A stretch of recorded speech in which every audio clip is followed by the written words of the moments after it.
Hello, everybody.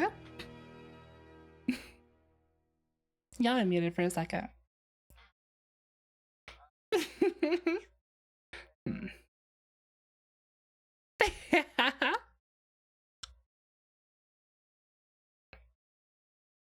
be free.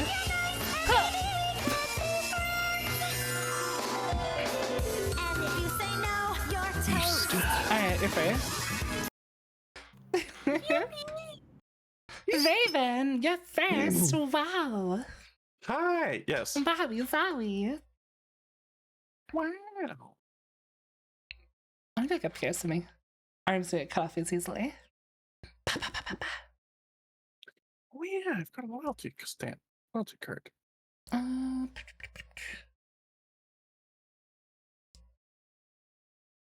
I need more music. The music died. Yeah, every 25 punches, you get a free Ara Ara. Yeah. Okay. You do? Since when? Yes. Hello, everybody. Welcome to the first episode of our little D&D game we're having here on the internet. The Echoes of Devotion. We are joined by a couple of amazing, wonderful content creators tonight, which we have Darvion, Shming, White Mocha, Raven Ambree, and Fanon plays stuff. We will start very soon. What are all the big D&D streams do? They go over sponsors, right? We have a very important sponsor, sponsored by me, Fantasy Fake Cafe. Go give me follows and loves, or I'll cry. Not really. She will cry. I will get your snacks though. Where are the goddamn head pats? I was gonna give you head pats. So I have returned most of the redeems off, to kind of preserve the listening experience. I'll be also running with a minimum amount of ads, so there will be no ad interruptions.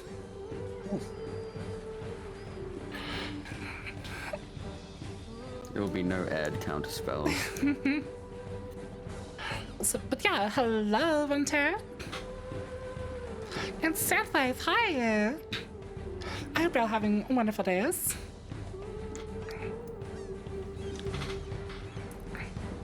Stronger VT, hello, fuck on. But I think I have stalled enough because I'm stalling really heavily. I'm really nervous. And Katasha, hello. Oh. Dinky skunk. And Sleepy. Dinky skunk. Stinky skunk. Stinky skunk.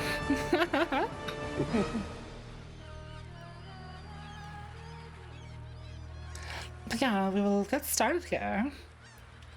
As I've lost my, the correct window I'm supposed to be on. I ate it. Alrighty. My music died. Oh no. We should revive it. Bod? That's something. Do we have a bod?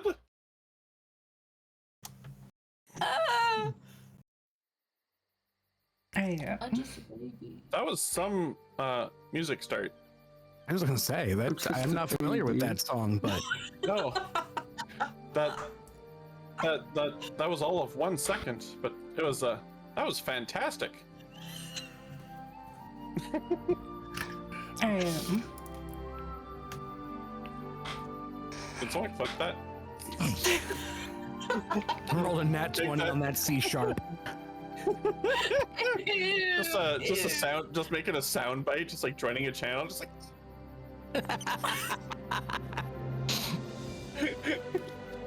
Okay. Okay. Off in the distance, you see a woman. She's climbing up a red hill. The grass is crimson, the leaves fall as the autumn breeze goes through the warmish, kind of cold autumn nights. She's wearing a red cloak. She walks up and sits by this crackling campfire. It's quite late at night, and while the woods are quiet, you can hear the little... It's bursting and buzzing with life. She has a large tome in her hand, and she flips it open and looks across the fire to a couple of children who are just sitting around the fire. She flips through a couple of pages, and she begins to tell a story. In a time before our own, some 100,000 years ago, there were two sisters of the stars. We know them as him and Falia. These two individuals were more powerful than anything in our realm today. These two goddesses were deeply in love with each other. This love was, of course, reckless and forbidden, as two celestial beings being together could unravel the entirety of space and time. So they did the thing that any two crazy people in love did.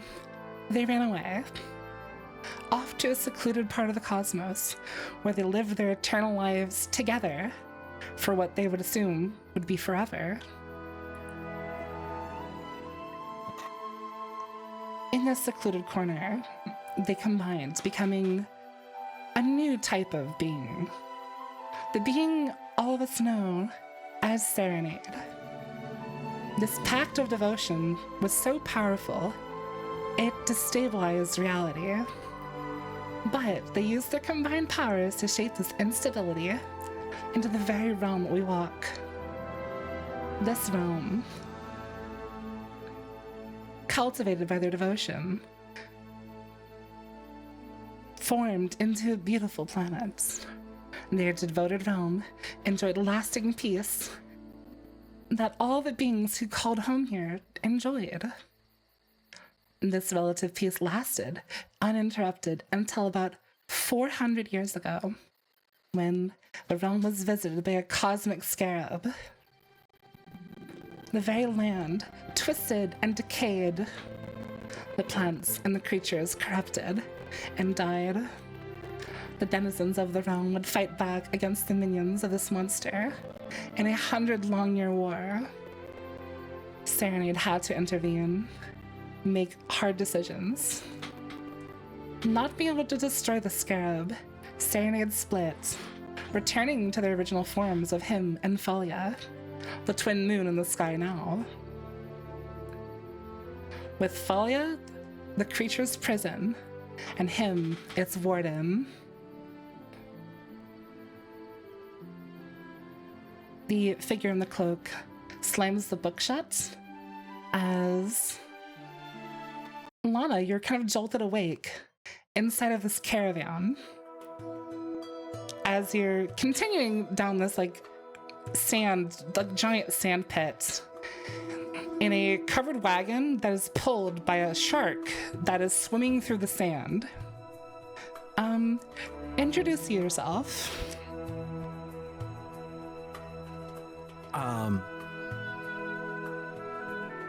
Oh geez, I wasn't ready to do an introduction.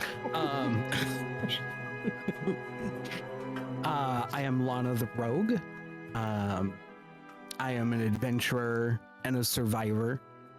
I first started my journey as a young girl when my family farm was destroyed by a ravaging pack of subhumans looking to conquer and steal from the outer realms of the land. And so I did whatever I had to do to survive. I learned to be quiet. I learned to move through the shadows. I learned to take what I needed. And in time, I became somewhat of a well-known thief and made a small name for myself. And now I am traveling to larger areas to seek greater treasures and glory. Yeah, can you describe what your character looks like? Lanna is. Oh, jeez. I had things here.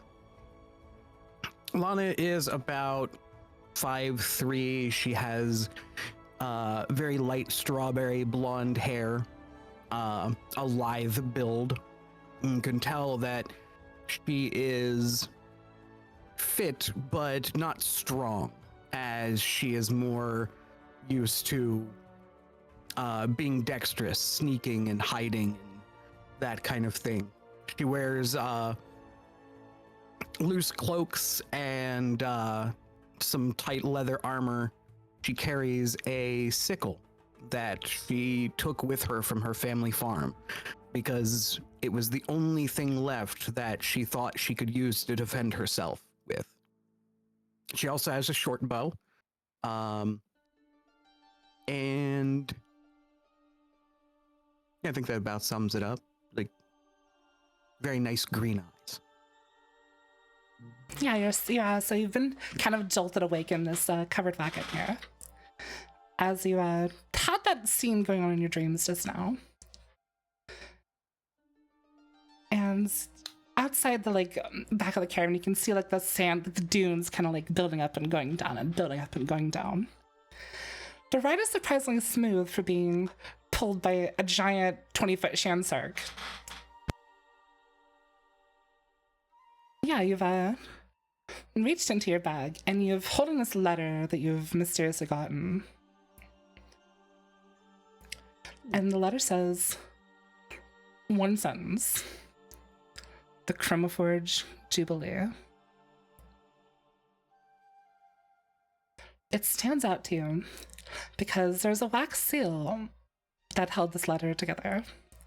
It resembled an inanimate object that resided in your old family homestead. How anyone knew this is a mystery to you.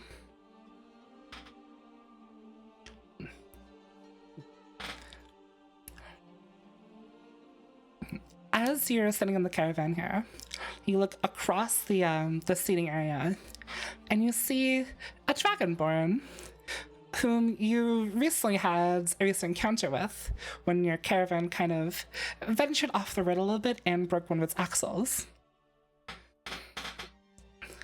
As Horak'tar, we introduced your character.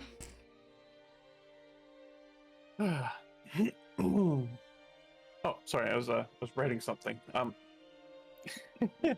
Hello.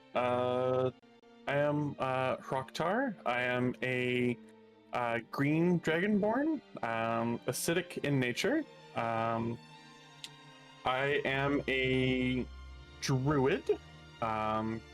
That means I have the ability to shapeshift, talk with animals. I used to run a herbalism business specializing in pharmaceuticals, but I gave that up to go and pursue the adventure. I kind of took up the trade by necessity because my homeland was not doing so well with the still recovering from the scarab ill effects. So I took up pharmaceuticals and medicine, trying to heal the rest of my kin. But now I'm out adventuring and trying to seek otherworldly knowledge to be more effective with my healing. You sit in this covered wagon, and across you see Lanna, of course. You both kind of just recently had a mini adventure together. What are y'all both doing? If I just woke up, I'm probably just taking note of what's going on outside the wagon, keeping an eye on things. Just a habit of being a survivor is you're constantly keeping yourself vigilant for any possible threats. You never know who may or may not be an enemy. And I would just be writing in my book the events that had transpired days, hours before our previous significant event, and my take on that with my writing tools and paper parchment that I have.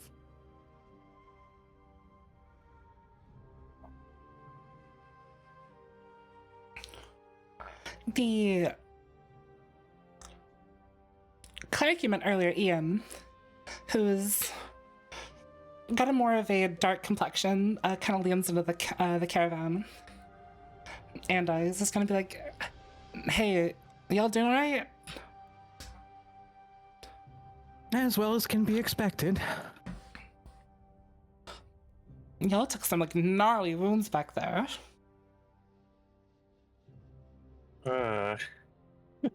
It was a time.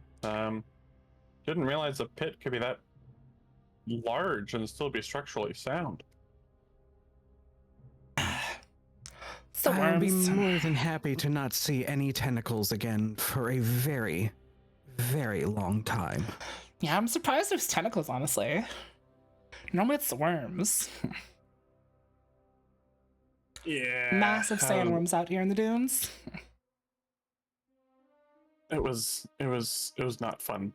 It was not fun. Speaking, where is he? Oh, okay. They're probably taking a nap. Okay. What's taking it up? And no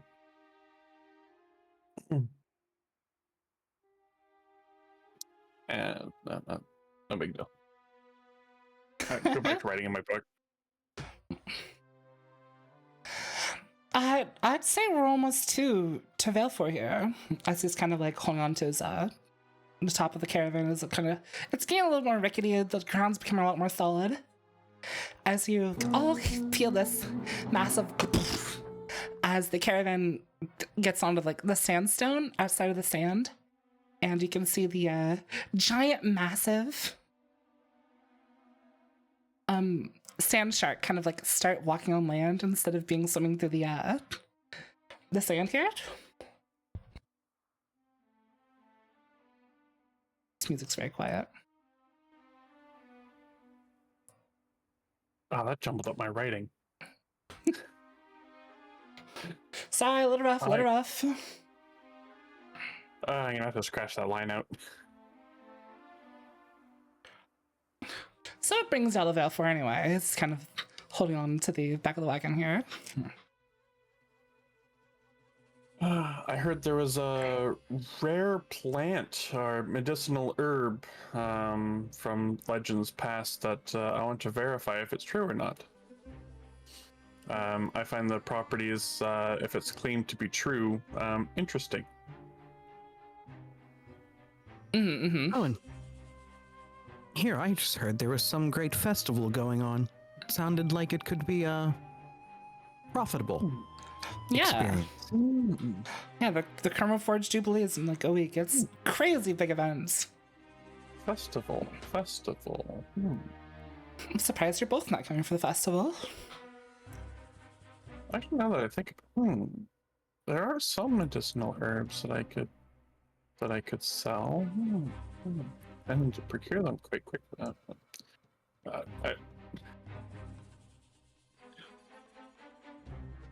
I just begin mumbling to myself, like,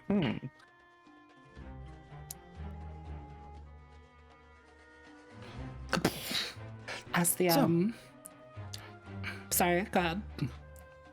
Can you tell me anything about this festival? I don't know much about it, but it sounds like it could be a lovely time. Yeah, as Ian kind of adjusts his belt, you can see the crystal sword that hangs off of his belt that signifies that he is a diamond blade. The diamond blades are, of course, the world's, like, I don't want to say world police, but they're like world protectors. They were formed after the scarab kind of pushed the world to its edge.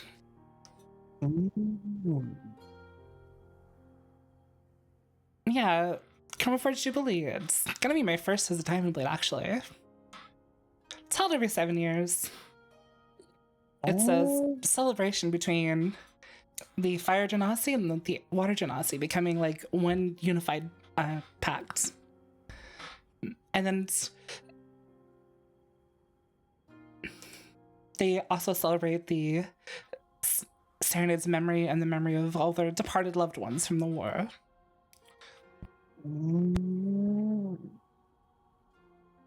If you're looking for some rare plants and stuff, I'm sure I've got them there. It's gonna be a huge like market you can buy stuff at. I would love to see what's immediately available here.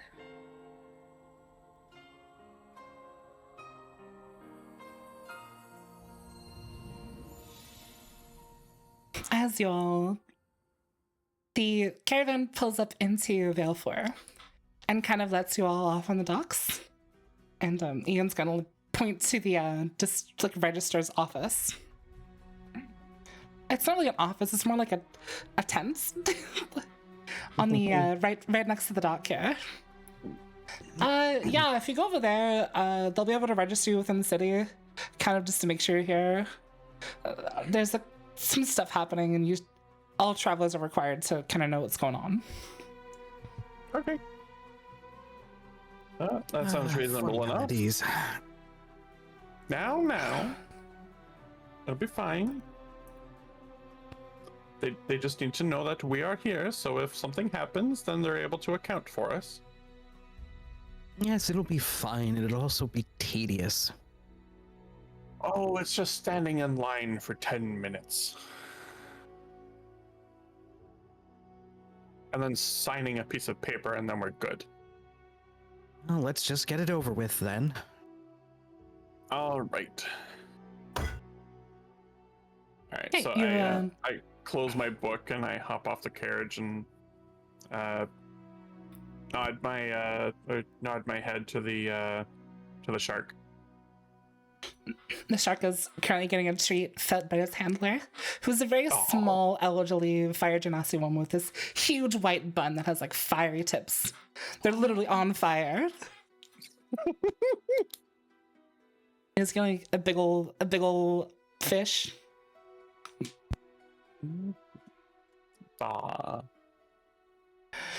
The sand shark stands about 20 feet tall. It has like yellow scales with like blue accents all around it.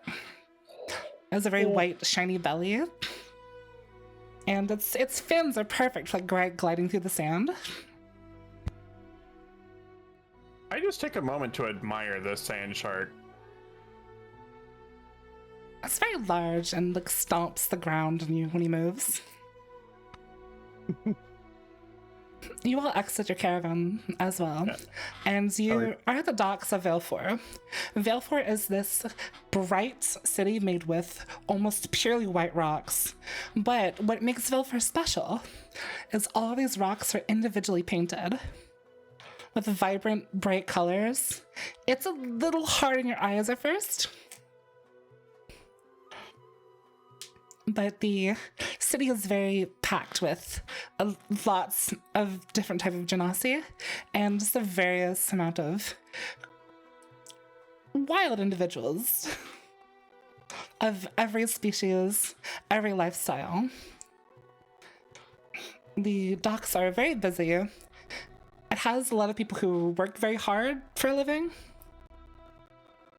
They're constantly on the move and just working and picking up boxes and putting them over there and doing this. As Valefor is one of the more important locations in this world as a central trading hub.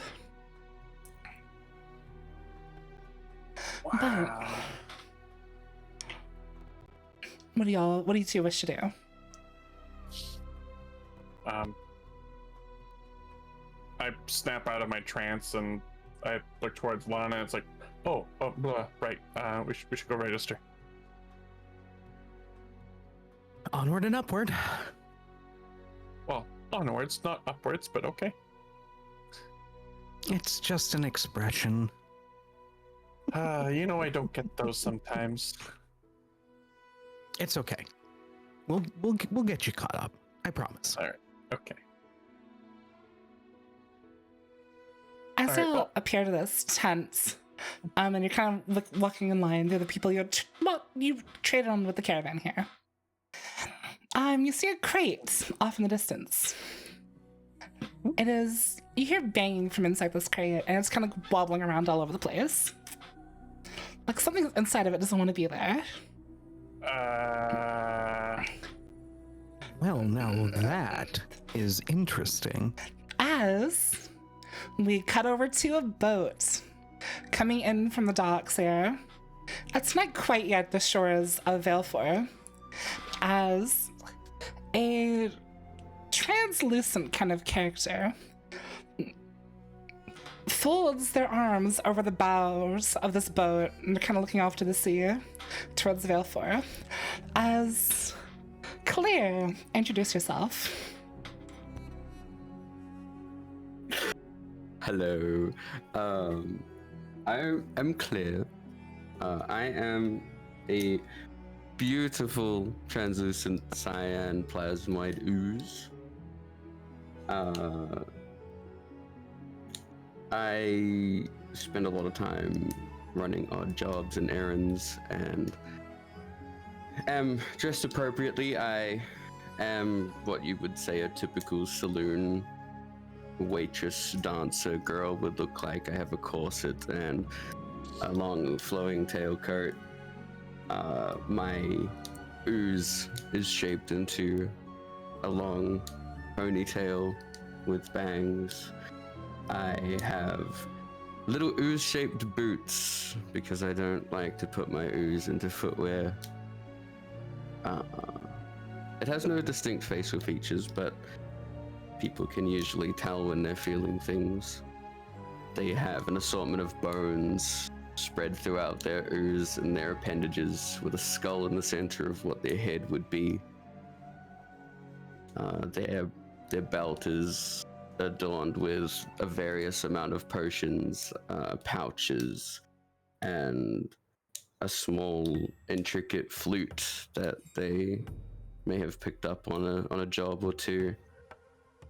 I am a ranger, and I think that's me. I think that's me. You smell in that warm, familiar breeze. It's salty. A little bit too hot, of course.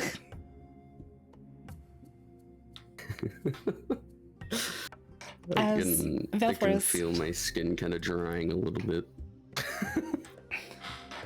Valefor is not known for its cold wetness. It's dry and hot year round, pretty much. It's the desert.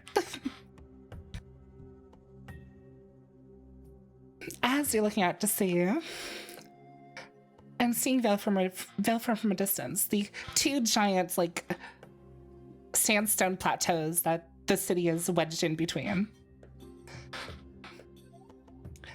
You hear a little, tick, tick, tick noise as something kind of, hops on a barrel next to you and kind of, crosses their arms over the edge of the boat as well to kind of see what you're looking at.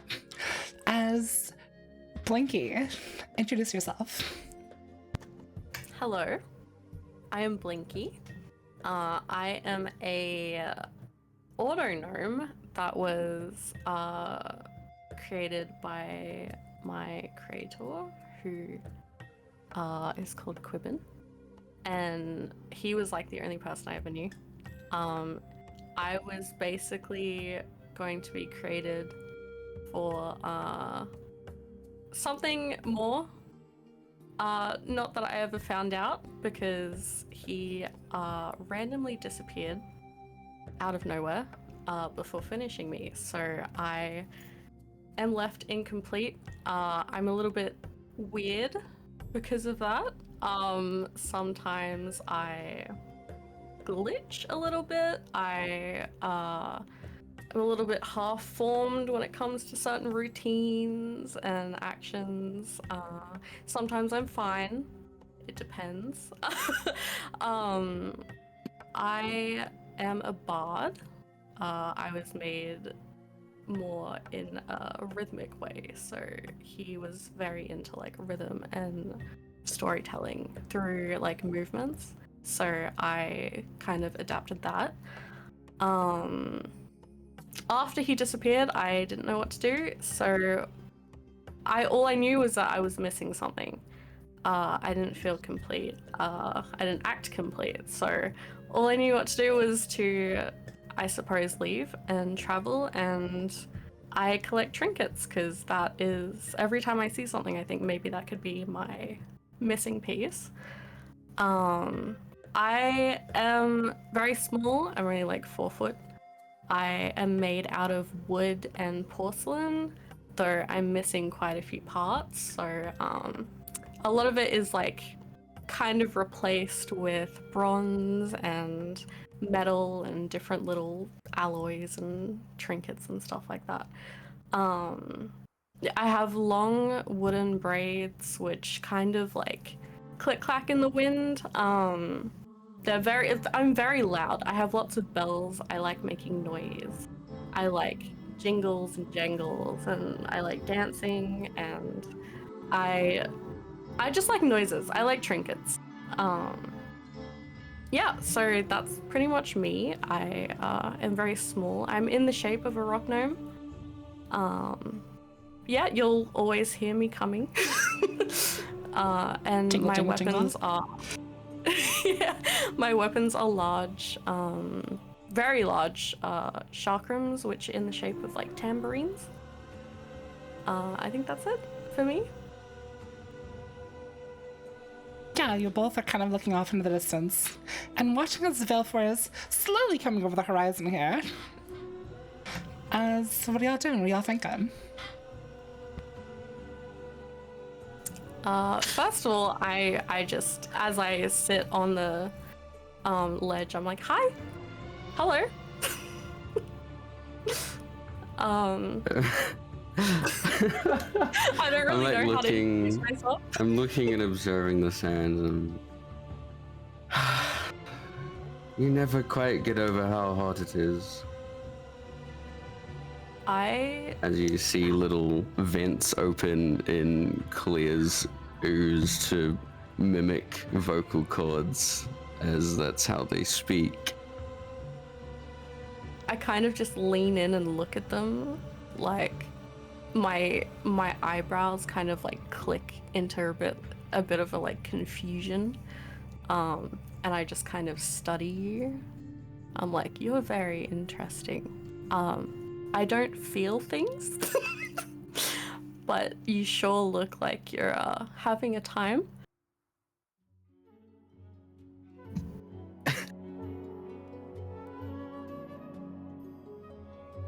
I kind of just sigh again, and I look at you. What's bringing you to Valefor? I kind of just like ended up here. I've been around, and You don't remember how you got on the boat? I mean, I found some really cool looking things that were on here, and I mean, it just felt like it was right to kind of come here. Like, I don't know, I feel like maybe there's some stuff in the city that could, have some, stories for me, maybe? My wife would kill me if I ever got lost. That's why I carry this map. And I open like a poorly drawn map that just makes no sense. It's just random locations jotted everywhere. There's no roads, and it just says like 4 miles but there's nothing at the end of it. It's a very incoherent map. I go, ooh, I have a map too, and then I like reach into my pouch and I take out this like really shoddy looking blueprint of myself, and I just like hold it up to your face. Not really the kind of map I was thinking of, but it works.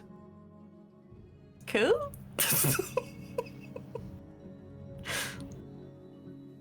And then I just awkwardly sit there, looking out and like kicking my feet as my bells jingle. I love it. It's so good.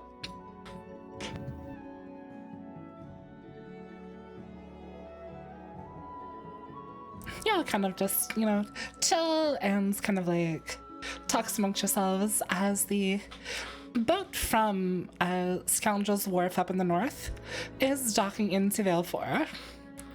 The loud bell on the ship goes bong, bong, bong. Land ho! As you see the large burly pirate woman just swing up from the rafters, the crow's nest of the ship here. And she kicks this latch on the side of the boat and it makes a ramp, and she runs off the ramp and ties the boat down to the dock. Win Vale for now, ladies, gentlemen, and various creatures. As per recent All right, I'm rules, getting off. we ask that you go register if you are here, as there are things happening and we don't want anyone to get hurt or things to get lost.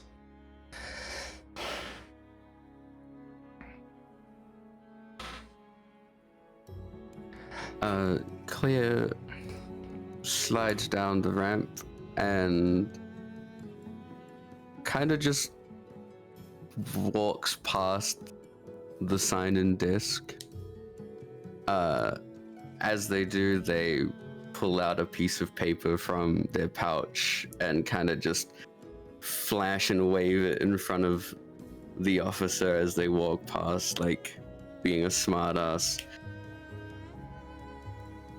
Because they live here. I just kind of walk past the captain and like jingle the keys on the belt as I go by, and then walk up to the desk and stand on my tippy toes and like hold on to the edge, and just start like rambling about things that I found on the boat, and I'm like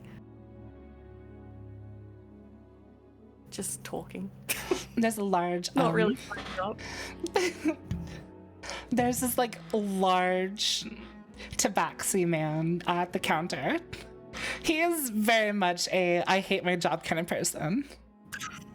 And he looks up from the current person he's helping and he's like, "Excuse me, you have to go to the back of the line like everyone else." I kind of just like look at him and then I'm like, oh, okay. And so I just like hop down and I like skip all the way to the back of the line and I just kind of like rock on my feet. As Claire is exiting the like plaza here and you are going to the back of the line, you both hear this like rattling, pounding noise from a nearby crate. Well, that's suspicious. It's quite loud and it's starting to like draw a lot of attention. Something in there does not want out, or wants out very badly. I just kind of like look over and I like bend my body around the line of like tall people to kind of see what it is, and I just kind of like look at it curiously. Yes. You're very lucky because you have to do the first of all the campaign. Yahoo! I need you to roll me an investigation check. Oh shit. Okay. How do I do that?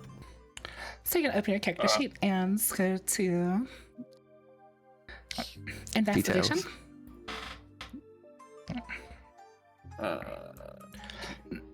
Yeah, it'll be that first the first sheet. The first tab. Got it.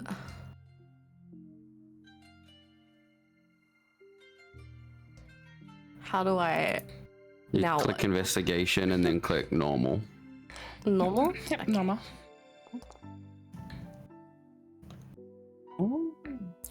13. Yeah, you see this thing is about to tear open at the seams. Might be best to step away from it. Okay. I just like slowly start like backing away as my little bells like jingle, and I just kind of like almost trip over back near the boat. Right. What are the rest of you doing? I think Claire's gonna walk up and knock on it. I I would have just walked right up to the thing because I would have been like, "This is interesting," and I'm going to figure out what it is. I think I'm just gonna be like, what is that? And just like stand in place, just like, what could be causing that? Like, clearly it doesn't want to be in there, but then why is it in there in the first place? Like, does someone put it in? Like, I'm just kind of like talking to myself, like going back and forth, like trying to reason with myself of like, this is clearly something that's like, it's not supposed to be happening, but it's like, but why? But why? But what were the events that came into the? Yeah, Yeah, I'm just sitting there just trying to overthink the situation, and it's like, oh, but what should I do? And like, as the scene's getting kind of intense here,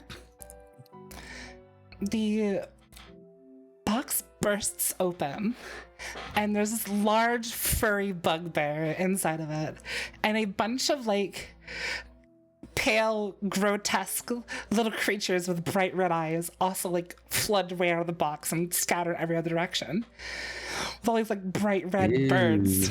As Drakkon, describe your character. I'm a 7'11" bugbear barbarian.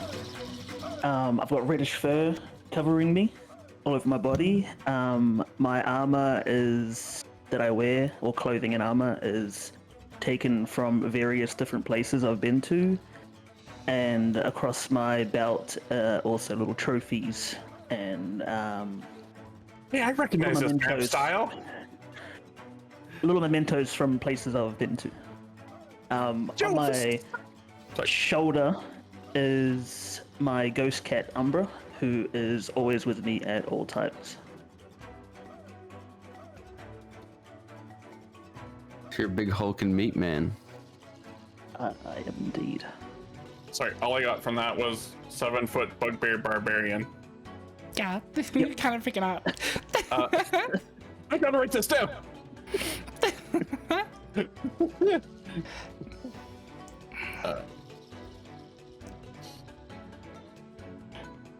Oh, you're rather large. What were you doing in this crate? I just woke up here. You were sleeping.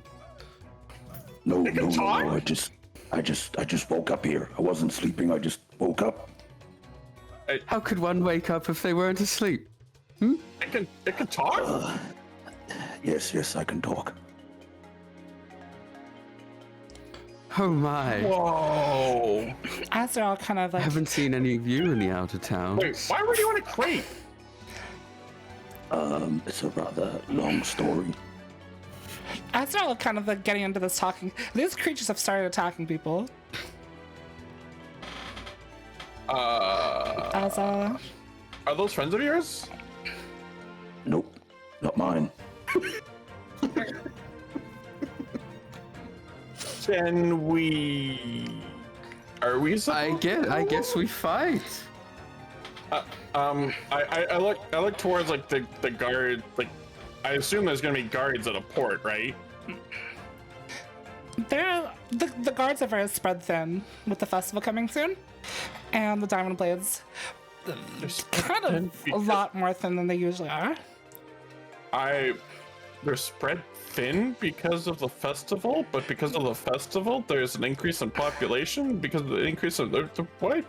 They're not. They're not. My homeland. They're not at the docks. They're up where the festival's going to be taking place.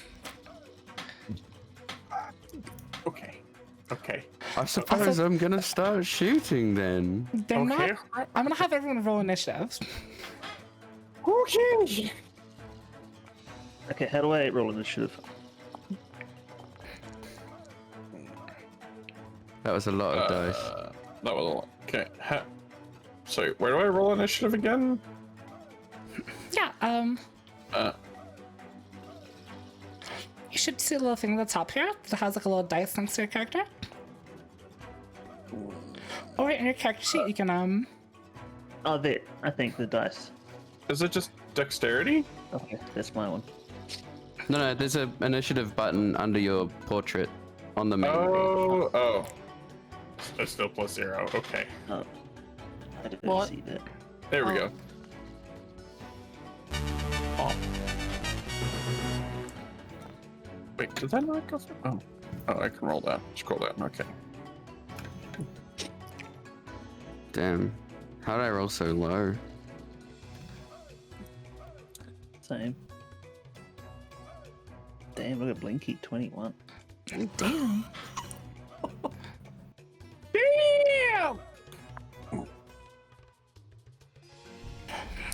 All right, Blinky, you're up first. You are familiar with these creatures. These are the creatures that are currently plaguing Veilfort. These are Gibberlings.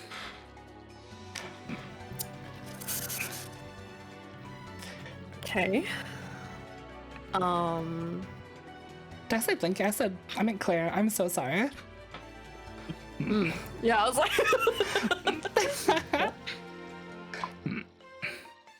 Wait, I'm first? You are first. Okay. Claire is first. Right? No, I'm dumb. I'm very stupid. I rolled an 11. I'm very stupid. I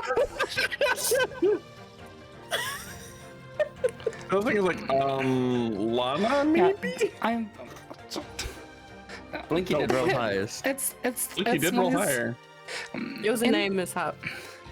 Inside this box is all a bunch of like papery firebirds. Why they're in the box? It's really weird. Okay.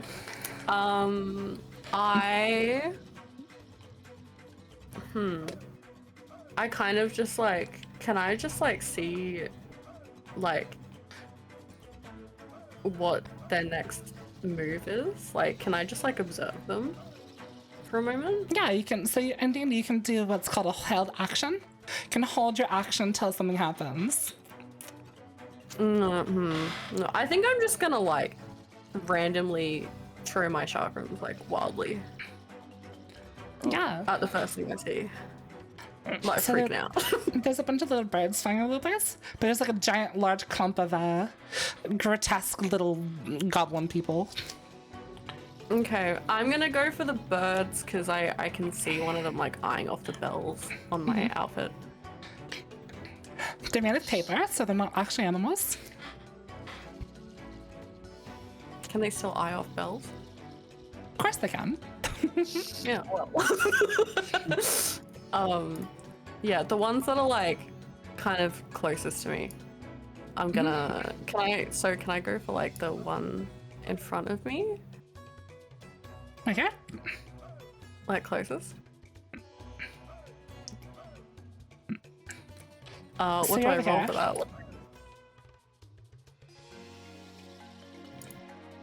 Wait, so my weapons, do I throw them?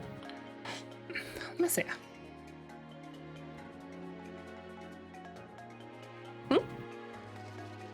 Oh, we never gave you your chakram.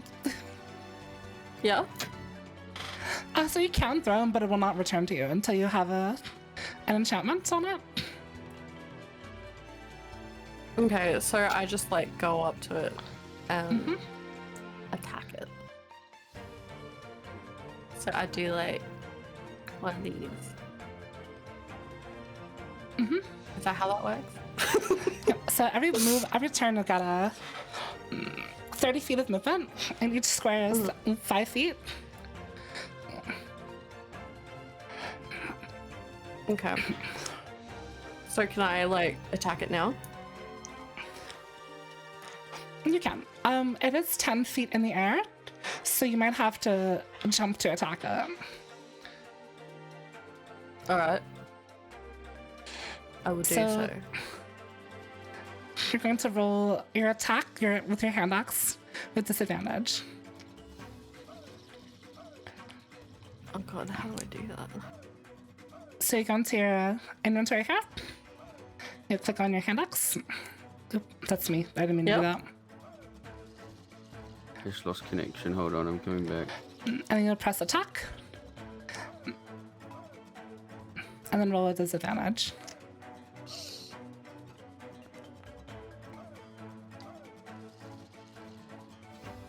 Oh, pretty good.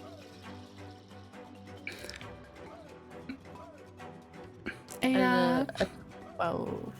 yeah, 12 does hit. Cool. Yeah, I just kind of like jump up in the air and like swing at it wildly and just manage to like smack at it a bit, and it just kind of like flails. Roll some damage from you. So you'll do the same little prompt you have, except it'll be damage this time.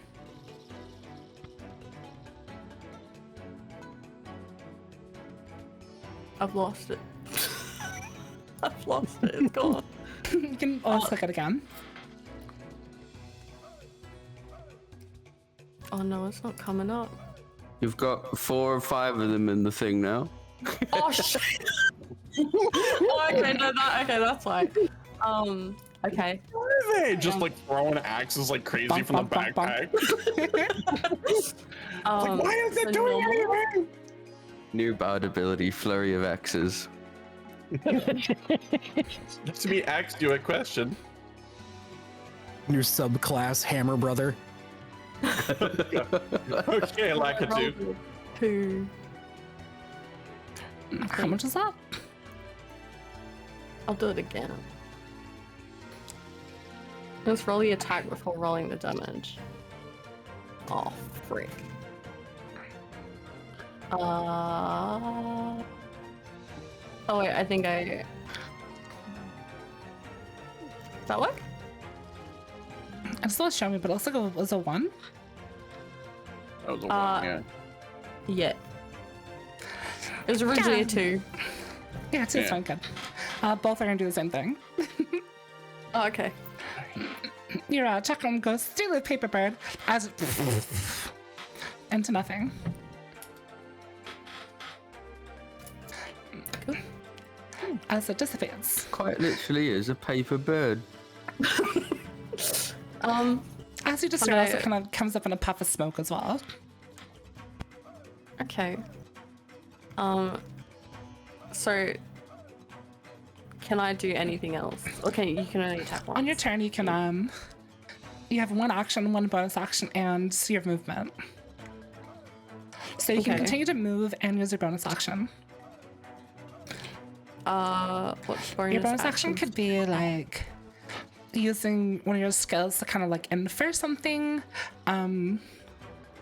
manipulating an item very quickly.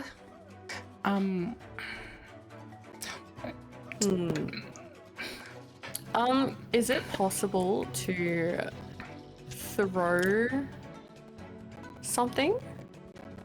Throwing something would be an action. It's not a bonus action. No. Okay, that's fine. I think I'm fine. I think I'm good. I'm good right now. Okay. Yeah. So you end your turn. How do I do that? Oh, yeah, there you go. Alright, this this paper bird right here is going to fly 10 more feet in the air. Must be 15. And it's going to look at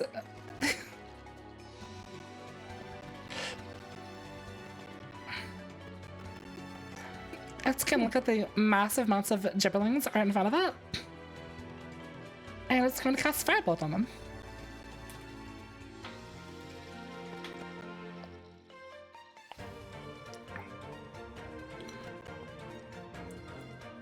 Ooh.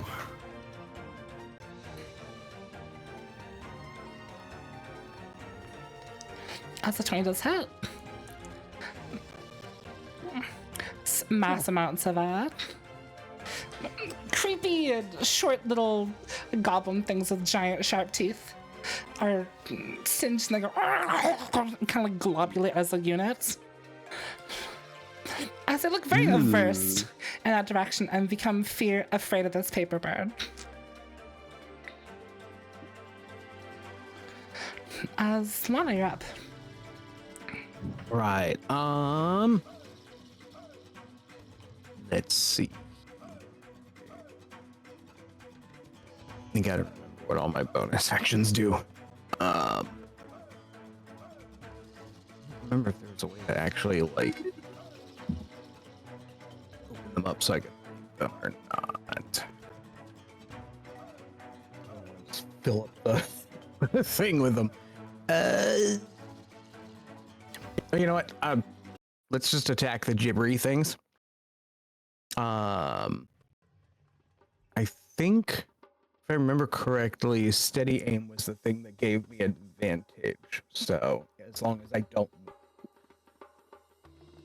So, I'm going to hold my move so that I can better attack, and that will allow me to do my sneak attack damage then.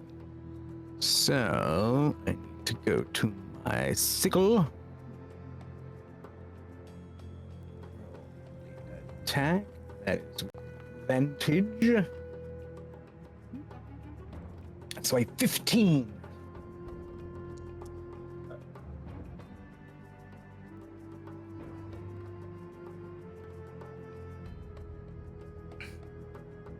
Yeah. 15 does hit. Awesome. So here is. So are you using your melee attack here? Yes. So you're actually not in range of them. You're 10 feet away from them. Oh, was You I? gotta get one more square closer. Okay. Which All right. would Well, lose then I your cannot steady do the. I cannot do the advantage thing. So that would have just been. Should I re-roll that? Please.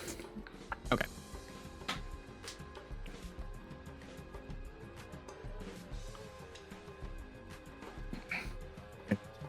Normal.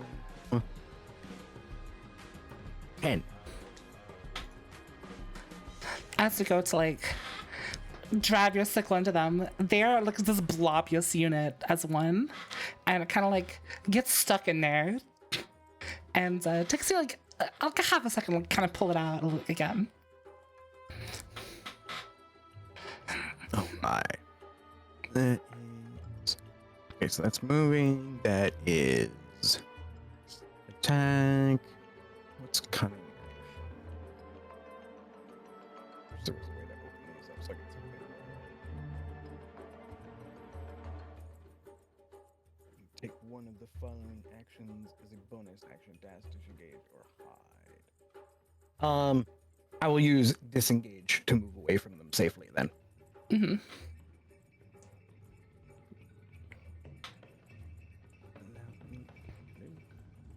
Oh jeez. Why can I not move myself?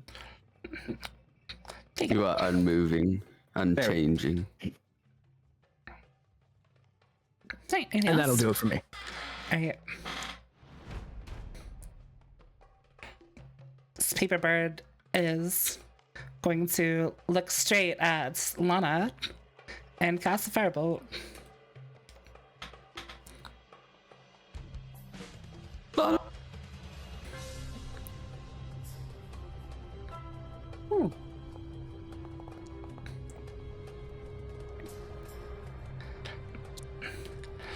before as it whizzes past your head.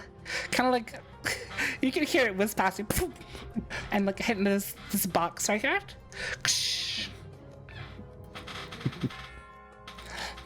As Horak'tar, you're up. Clear, you're next. Okay, so going through a lot of things in my mind right now. We're on a wooden dock with a whole bunch of wooden things around, so firebolt's not gonna be great. I don't know if these paper birds are friend or foe, or if they're like, well, because it attacked the gremlins and then it attacked us. So I don't know if it's like we're just in the vicinity of this.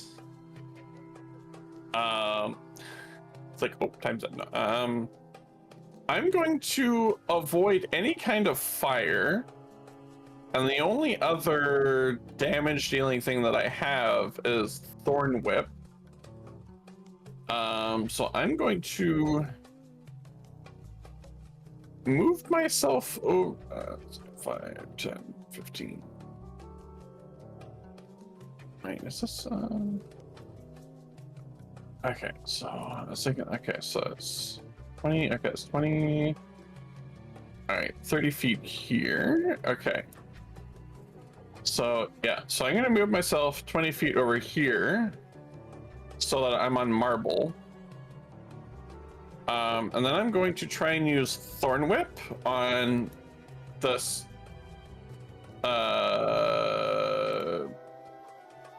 What is it? Swarm of gibberlings. So I'm gonna roll attack. Oof. Does 10 hit? 10 does not hit. Okay. So I guess it's like a whip, but it's just like, you hear this like, but it didn't hit. Didn't land. You see the edge of rope kind of like go into the globule of all these like bodies of creatures, but it doesn't. It's like hitting a blob. No, it's like hitting non-Newtonian fluid, as I should say. And it just kind of like gets absorbed, doesn't it? Okay. All right. Well, I guess I'll let go of this Thorn Whip, and it eats it. I can just make another. Anything else? Okay. I think that's it. Claire, you're up. It'll be the gibberlings, and then Drakkon, you're after that.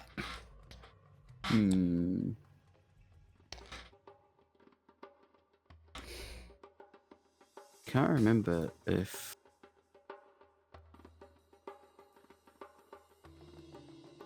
no.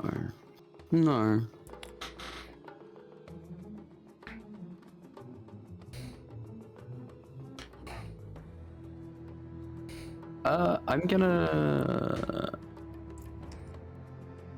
use a bonus action to cast jump on myself. Wait, why does it say I have no spell slots? To reusing your spells for fun. I'm no longer Was rest here. Oh, I might have been. Oh, see, that's a bit of a problem, isn't it?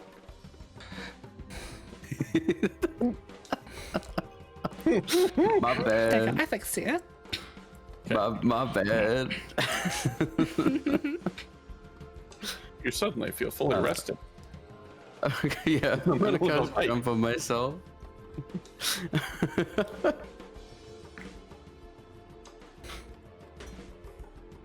And I'm gonna. How do I measure distance again? There. Is it reload tool? I'm gonna jump up onto this crate here.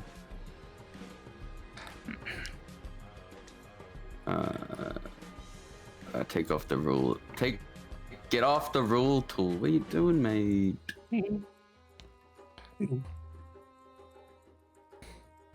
How come it's not? You have to go to the little box tool, the select tool. Yep, After you know yep. the ruler. Oh, I see. Okay. I'm gonna jump up onto this crate here. Mm-hmm. And I'm just gonna shoot them with my crossbow. Yeah, go for it. Attack.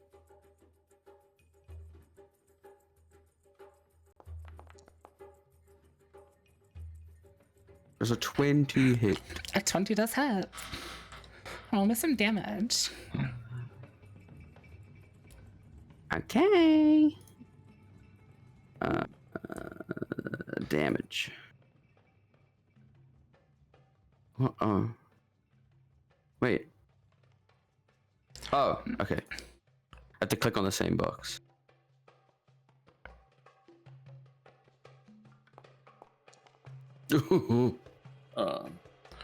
Four. As I shoot, you hear Claire kind of not like mumble, but exclaim to herself, like, "Gibberlings shouldn't be out this early.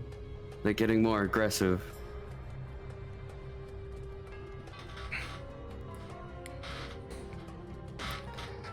As it takes And that's the end of my turn.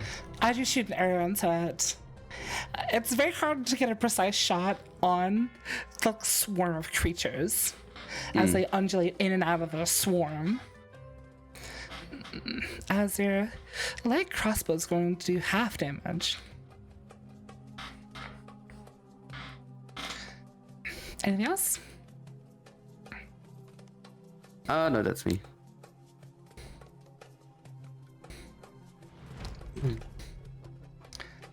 As they're currently afraid of this bird over here since it's shot up with fire, they're gonna kind of freak out and head in the direction of the thing that just shot them. And they're gonna swarm on top of you.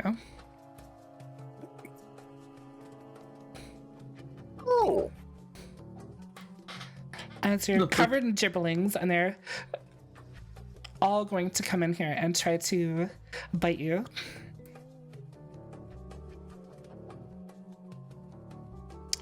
Why are you saying that does not exist?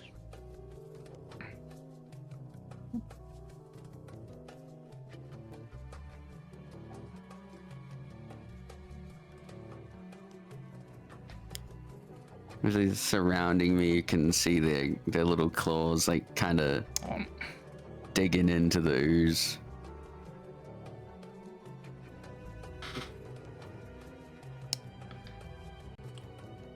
It's like a sloppy mess.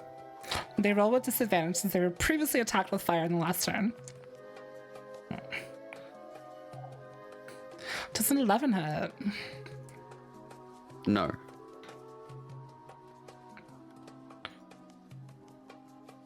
And they go for it again. You need a 15, stinky gibberlings, huh? An 8. No, does not hit. Alright, you're surrounded by gibberlings. As Drakkon, you're up. 2 birds and Blinky, you're up after that. Alright. Now, how far can I move? As a bugbear, you have 30 walk, so you can walk 30 feet. Which is 6 tiles. 1, 2, 3, 4, 5. I would need to. Is jump included or is jump separate? So the jump of this crate would be another 5 feet of movement.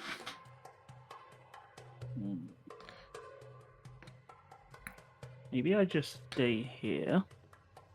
I do have a bow. I'm pretty sure I have a bow. I do. I have a short bow. Oh, I also have a hand axe. I can throw the hand axe, I think. Okay, how do I throw the hand axe? Yeah, so just making a.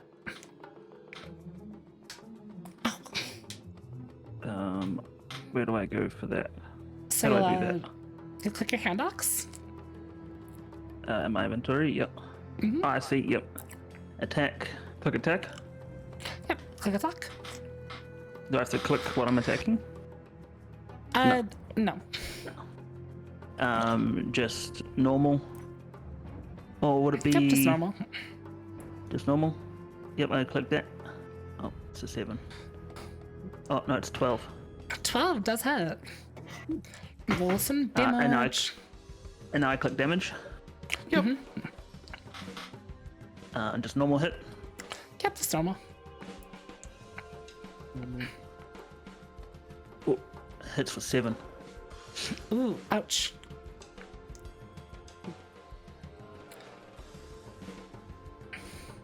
As it's hard to get a precise, to know where you're exactly hitting. It does still do only half damage. Okay, yep.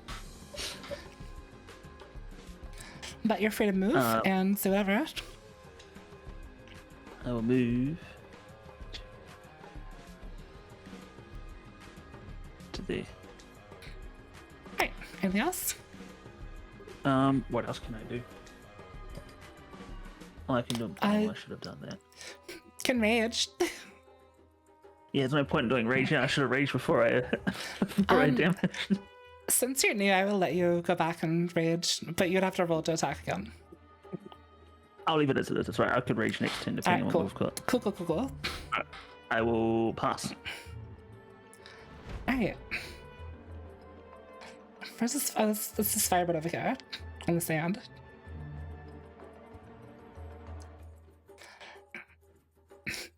This Firebird's gonna see that you're also a threat to its escort. So it's going to not attack Claire, you stupid bird. I'm just gonna get not target anything. Everyone loves me. As it shoots Drakkon with a firebolt. Does a 16 hit?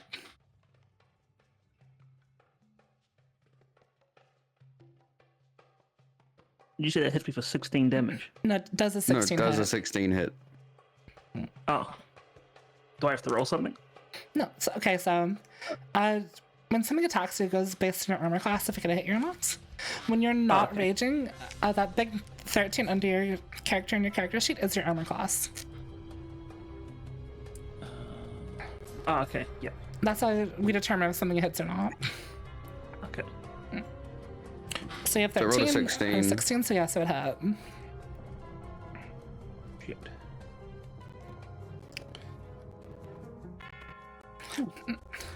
Hit you for 1. It's gonna hit you for 1 damage, and it can like hit your cheek and kind of singe some of your beard a little bit. Roll it.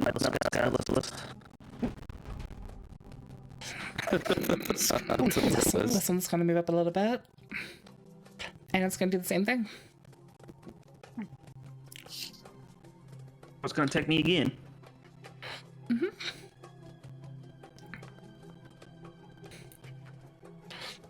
12 hit.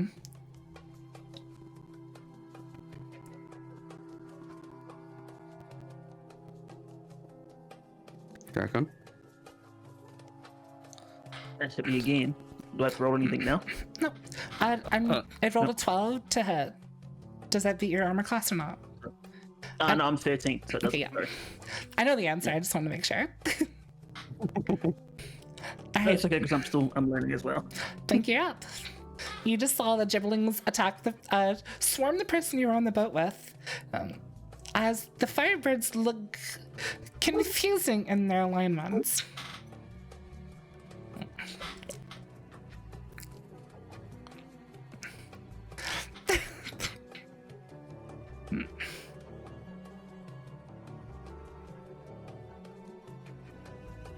Okay, sorry, am I doing something? Sorry, I'm overwhelmed with all the stuff going on here. No, it's okay. Okay. No, it's Blinky's turn. That's why I put this combat here. Kind of ease everybody into it a little bit. Alright, can I use a bonus action for Bardic Inspiration now that I am less, Blinky is less, flabbergasted at everything that's happening. Yeah, I love that.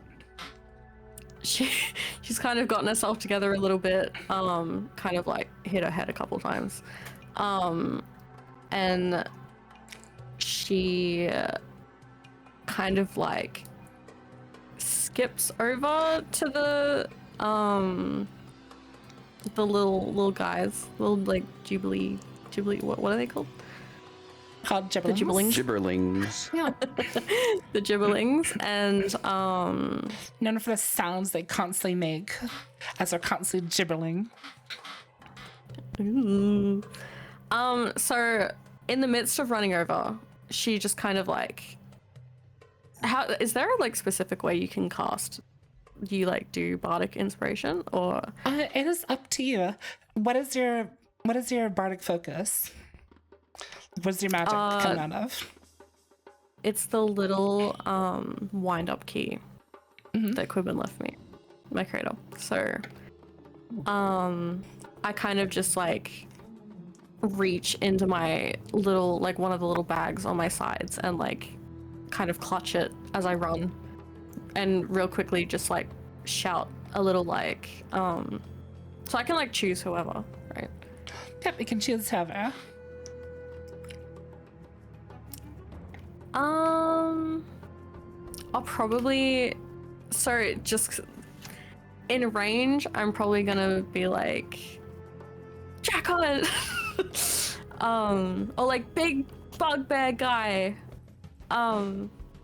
You got this, and and then I'm gonna attack with my, cast bardic inspiration on him, and then attack with my hand axe.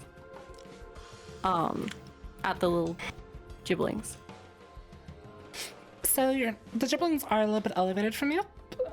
So you need to either climb on this crate right here, and get on their level, Yeah. or attack with disadvantage, kind of jumping again. I'll climb on the crate. Like that. And then, so I use bardic inspiration, and then I use my hand axe, roll attack. I don't have disadvantage now because I'm on the level, right? Correct. So 16 You or actually- 18. Ooh. You actually have advantage because you attacked the foe with Ceras before in the previous turn, due to the new kind of masteries that these weapons have, which is cool. Ooh. Ooh. So roll a second attack, see if you crit. So a damage, roll damage now? Another attack. Yeah, roll another Another attack. attack. So you had advantage because of your hand axe passive. Also, advantage just means I can do it again. Oh. Does a 20? Yep, 20 does hit. And then a damage is a 4. You see this little, I don't know, I'm kind of like start running up full speed from the dock as just your jingle, jingle, jingle. As in a very swift motion, there's a tambourine flying through the air, slicing at the gibberlings as they take more slicing damage. They're weak to slicing. But as before, like the other damages happen to them, it's hard to get a clean hit on a mass amounts of enemies, and it's not full damage still.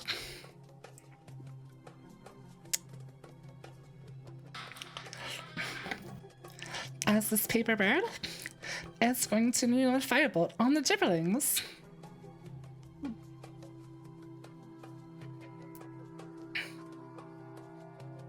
Hello? Wait, fire! Four fire! Five fireballs! Oh, I'm lagging. That's what's going on. It's like, I wow, think the wait, paper Yes, bird's amazing. going a bit erratic.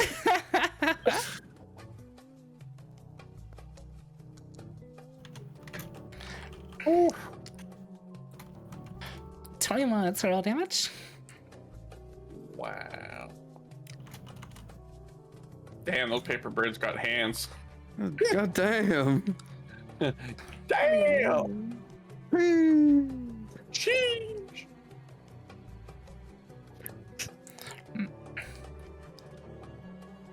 I don't know how much damage did. Scary. Just disappeared. 7? Looks like 7. That's what I see. Yeah. I had to scroll down a little bit to see the number. Yeah. Yeah, 7. I'm bugging out here. Sorry, did you say you were bugging out? Bugbear? Okay. Bugbearing out. Raven suddenly takes 6 points of psychic damage.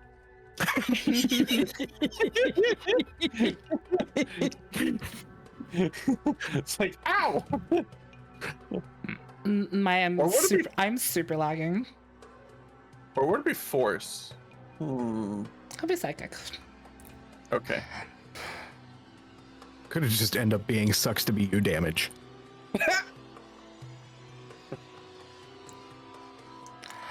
Yeah, this fireball hits the gibblings, and they just like squeal in like pain and out of fear, almost like they're afraid of it.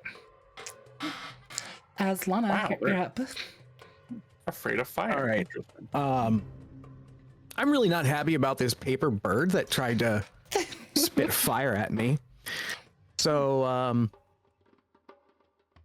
gonna roll back what I did, what I attempted to do last time. But so I'm gonna use my move action to get my bow. Actually, no, that would ruin that.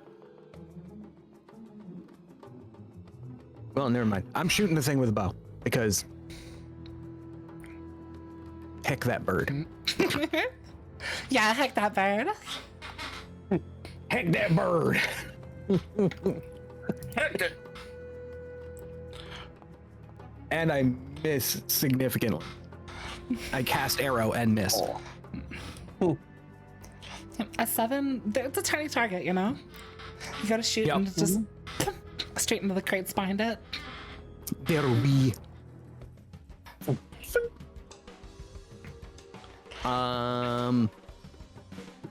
Let's see. I've still got. Where's the thing? Cunning action. Give myself a dash. And I'm trying to think. That's a bird. That's a little orange floating things are birds, right? That what I'm saying. If they have like feet underneath them, that's how they're actually like up. They're 15 feet above it. Okay. I'm just trying to see like, where they are so that when I dash away, I'm moving away from them as much as I can.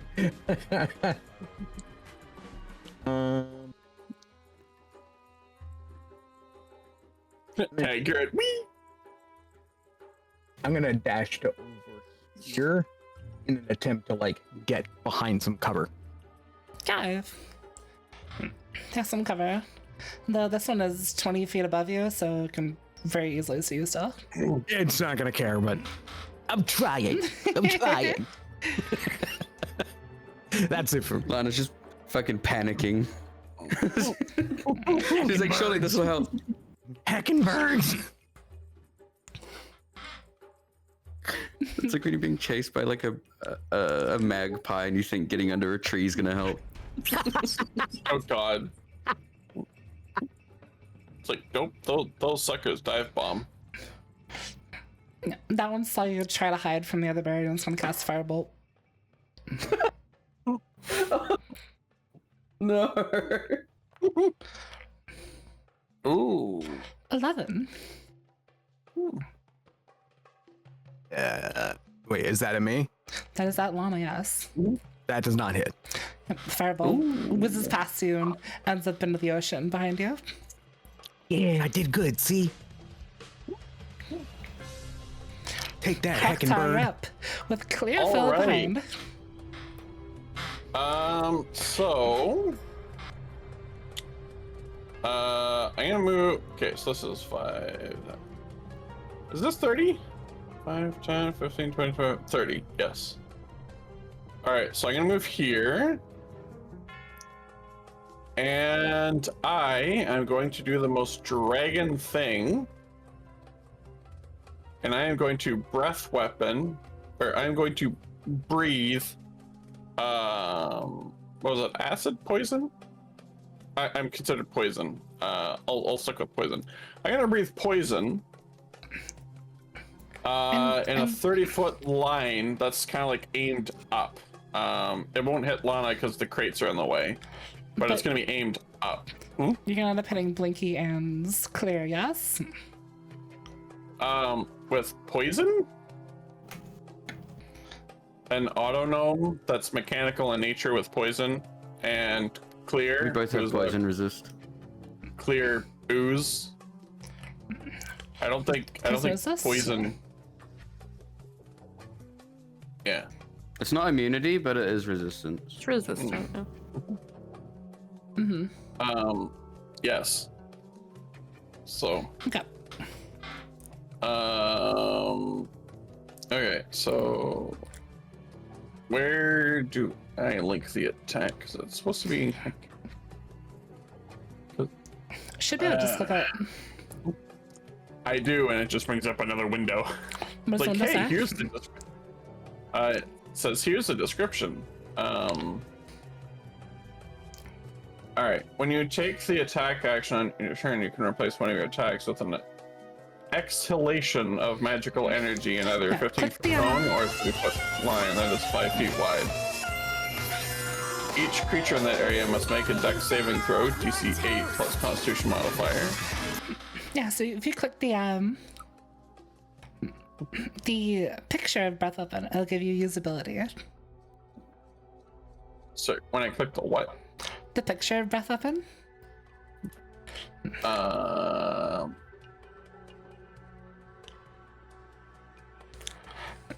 Elevator's looking in. Where's that?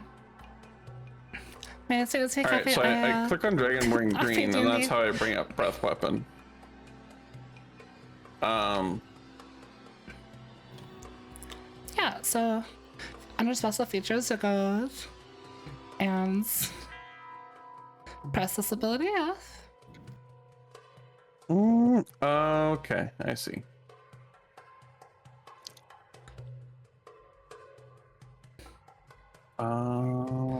Okay, then.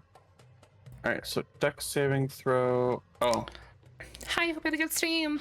wait, that's me rolling. Oh, consume resource? Yeah, you want to consume the resource. Oh. Lacks permission to update the message. What? That's because I pressed it. You have to press it yourself. Oh. Okay. So if I... It says if I click on the picture...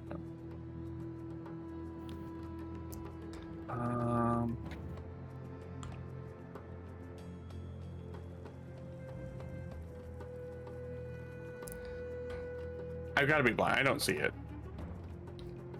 Special Yeah. traits? No. That's... On the third tab of your character sheet, features, and you scroll all the way down to species features. Oh, There's druid. breath weapon. Oh, okay, I see it. Alright, yeah. Breath weapon. Oh, okay. Consume this item? Yes. Ability. Okay. There we go. Okay. Okay. Okay.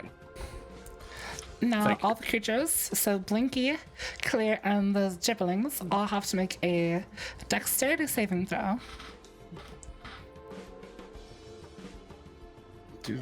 What does our poison resistance do? Do we get It's half advantage damage. on it? It's half damage. Okay.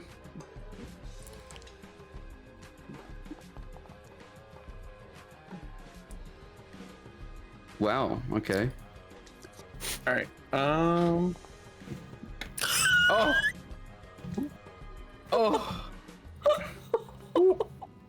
Oh, All right. I'm sorry. So, it only takes 1 poison damage. yep, everyone takes 1 poison damage. We round up, so everyone takes 1 poison damage.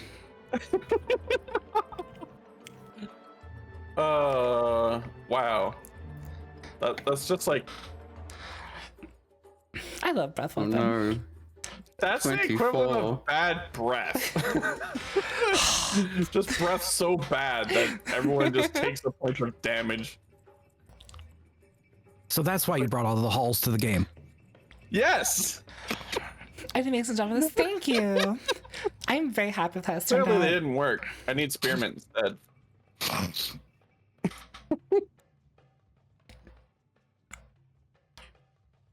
Well, that one's got paper stuck to it. Did you take your 1 damage, Blinky? I'm trying to figure out how. Yeah. Click on your hit points and just type in 24 out of 25. Or whatever just your max minus health is. 1. Just minus 1. You can also do -1. Gotcha. It works in math. Now, all that explanation for 1 damage. That's D&D for you. That's Technically, you fun. did 3 damage. That ends my turn. 2 of it was friendly fire.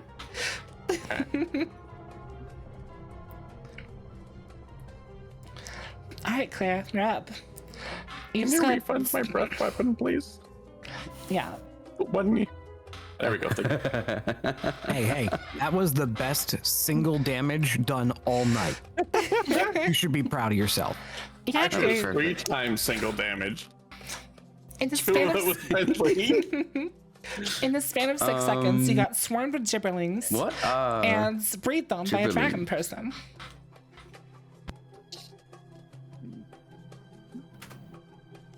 Are they fiends? You can try to figure out if they're fiends.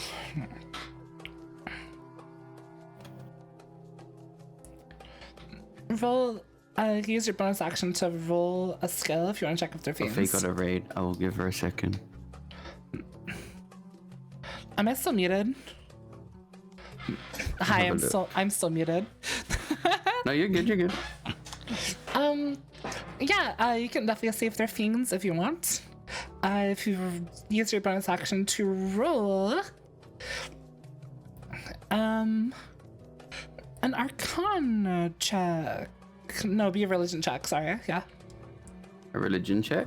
religion. Okie dokie. Mine's a +0, but I'm gonna give it a go.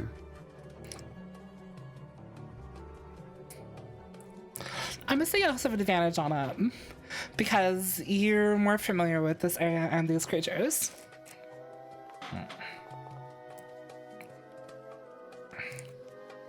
13. Yeah, they're definitely fiends. They come from the Underdark, like deep down the Underdark, and they're not natural. So they are fiends. Okie day. Okie day. Okay. I guess I'm gonna try for my action. Claire's very visually distressed with a million gibberlings kind of digging into her goo. Out of desperation, she's gonna create a bunch of holes in her body, sort of like a bunch of mouths. And she's gonna make a really high-pitched noise, just like a scream, to try and maybe disperse the crowd of gibberlings a little bit, so they're not so overwhelming. Would that be like? Could I do like an intimidation check or something for that, or? Yeah, you can definitely use your action for an intimidation check. Okay, I will do that. Oh, please. Fuck! There's a lot of them. Yeah, Claire. Everyone can just hear like a high-pitched scream, and Claire's just clearly not having a good time. You can see her trying to swipe and like kind of huddle over, and yeah, she's like, someone get these off me. Hey, anything else? No, that's my turn. The gibberlings are going to be very unimpressed with your attempt to escape them.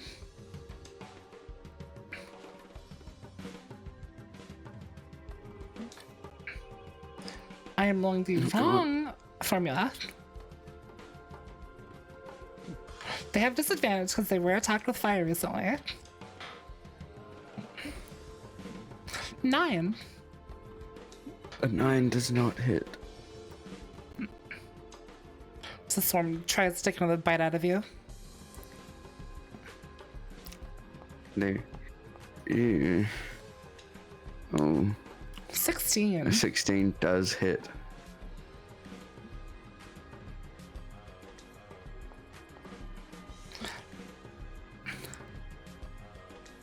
Sorry?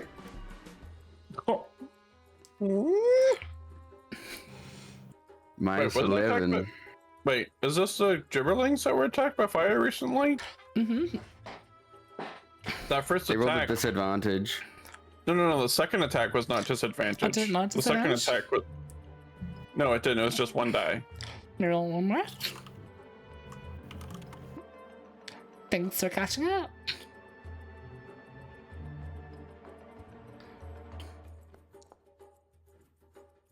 Okay, still would have hit. Okay, so I still take the 11. It's okay. Yep. As one of them kind of gets a good chomp on your arm. I get a mouthful of Crunch. ooze. As you take 11 piercing damage. Oh. Wait, but ooze. Doesn't ooze have like? Oh. Are oozes resistant to piercing? Because ooze?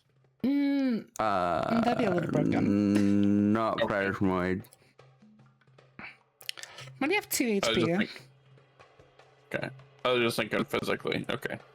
I don't know. I didn't take the other 11, no. Did it automatically do it? I took it for you. Oh, I had already done it. Oh, okay. Okay. It's like, wait a That's your minute. turn. Drakkon, you saw this Wait, hold on. I'm just there gonna you- fix it so that I know. crazy monsters. So I have a +5 on my athletics. So can I like jump and attack if I get close enough? Look, what do you mean? Like, can I do like a jump and then attack at the same time because they're up higher than me?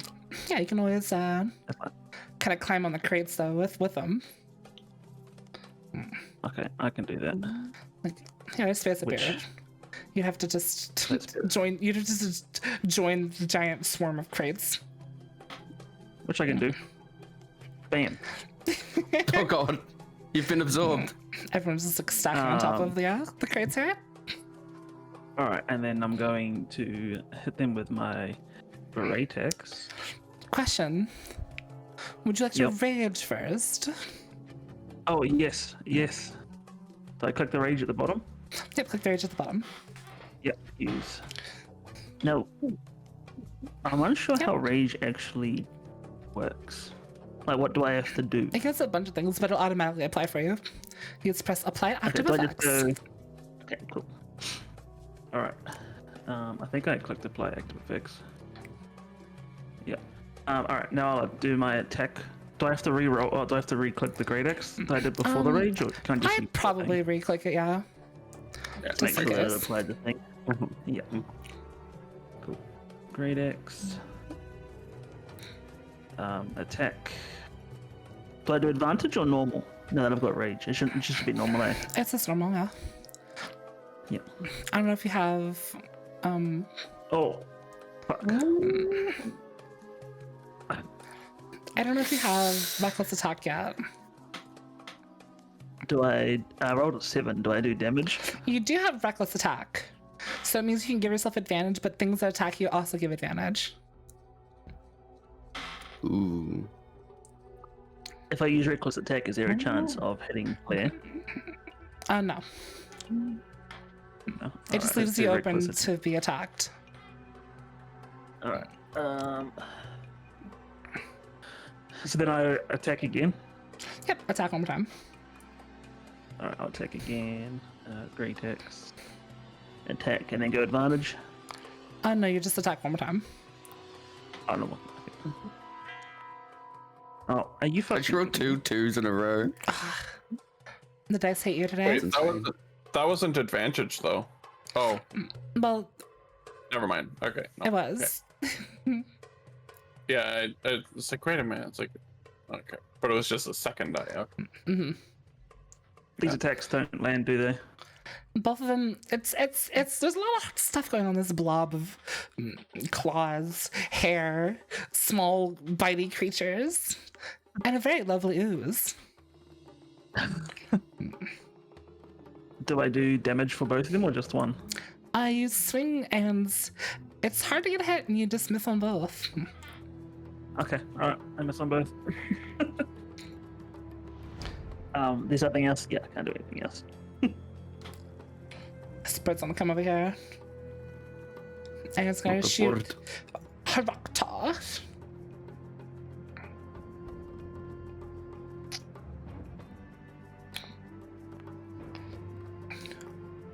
Does a 5 hit? Nope, alright. Thankfully. This bird sees Lanna straight in its sights. And it's gonna cast Bird. another firebolt. God, get a new move, stinky birds. That's why they're hecking birds. 15. No. Okay, how much am I getting hit for?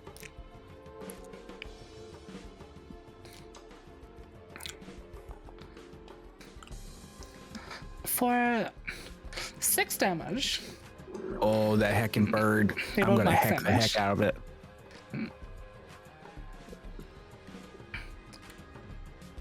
Who does apply damage to?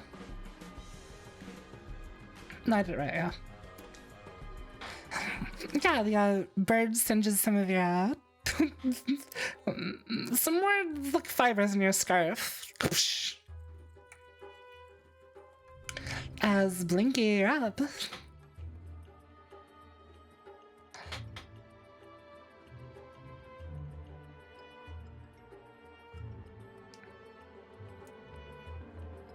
Blinky's muted.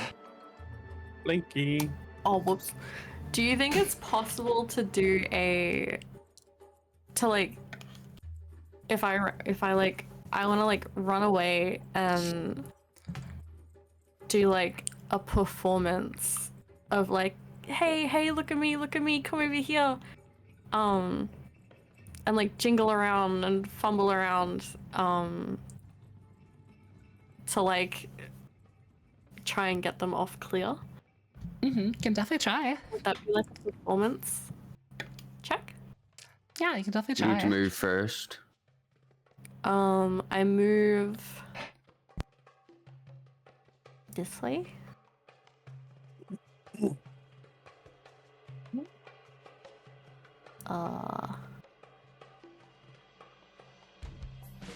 It's a 9.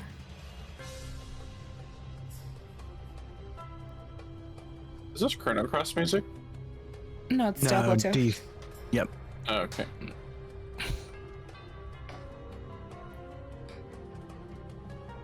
Right, I rolled a 9 for performance. I'm just kind of like fumbling and jingling around. As we kind of roll out here, I have a question.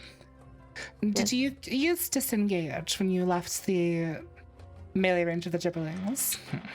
Oh, I didn't know that was. Oh. Okay. So this is like one of the key features of 5e and kind of how like movement is a little bit tricky sometimes. Okay. If you leave a creature's melee attack range, they get what's called a attack of opportunity. meaning they can use their bonus action to attack anything that's leaving their area, basically, unless it has like disengage or something like that. Could I do that? Yes, you could do that, but then you'd have to use a different action than performance. Ooh. Okay. Can I... How much damage would I take? Is that like a roll? They're gonna roll an attack on you, so you might take damage, you might not.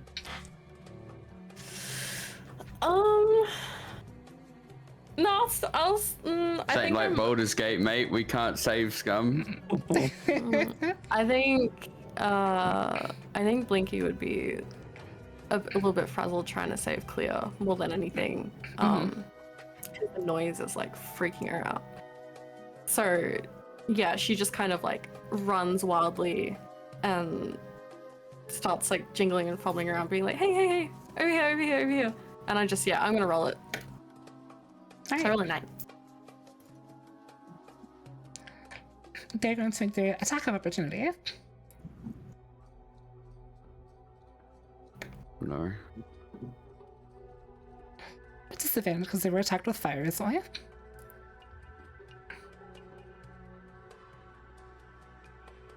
Does a 7 hit?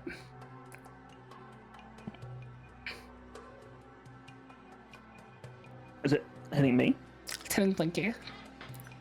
So I take 7. Does a 7 hit No, your it armor does a class? 7 hit. Wait, what?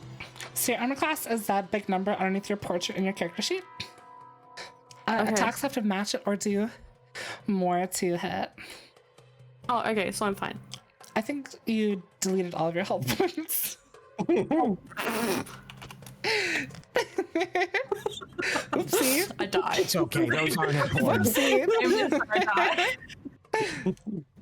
Nobody uses health points. They're like Blinky needs to be wound back up again. But re-add the 7 if you took the 7 off, because you didn't take 7. Oh yeah, no, Yeah. I'm back to... So you also have spells you could use if you want to use a spell. Oh, would that be classed as a bonus action? It'd be an action. So did you want to use your performance or do you want to use a spell? I'm kind of give you some options here, what you want to do. So it would have to be an action. Could I... Actually, could I command them? Can I use the command spell? Absolutely. And I just kind of like... I run all the way over and I just kind of like stand there with my little fist balled and I'm like, get off! Yeah, for your spell. Yeah.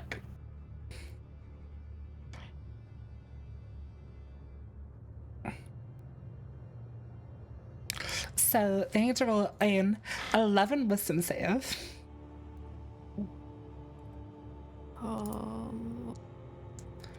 Wait, where do I do that? No, the Gibberlings have Yeah, to. so you're making that okay. spell on them. They have to make a save based on what's going on. It looks like they did succeed, unfortunately. Oh no. So as you shout out to These get gibberlings. off, the gibberlings, they don't really hear you. There's too many of them to focus on one. I can see the light. They won't leave me alone. Anything else you I wish to just do? kind of like cough and like hit my throat a little bit as my voice box like crackles. Voice box. Okay. That is it.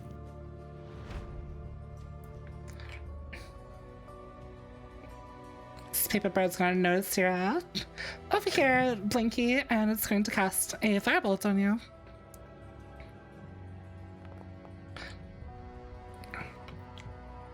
Does a 14 hit? I'm a 15 So on no, the clock. the firebolt hits your like metal exterior and kind of just dissipates. As Lanna Hey! up. All right. Now we're doing the steady aim thing. Oh, now it's time. It's time to And- cook. Heckin' birds. I cast arrow on the heckin' Heckin' birds. Rolls a 1. attack. Advantage. 21. Oh, thank goodness. Yep, 21 hits. All right. So that would be normal damage for 2. And then sneak attack damage for another 6. Oh. Take that, heckin' bird. The arrow goes to the bird and poof, and a puff of smoke as it just explodes. I assume it's this one right here. Whichever the last one was, it's not a fireball that. That one. Ah. It's gone. Alright. It went poof. It's for me. All right.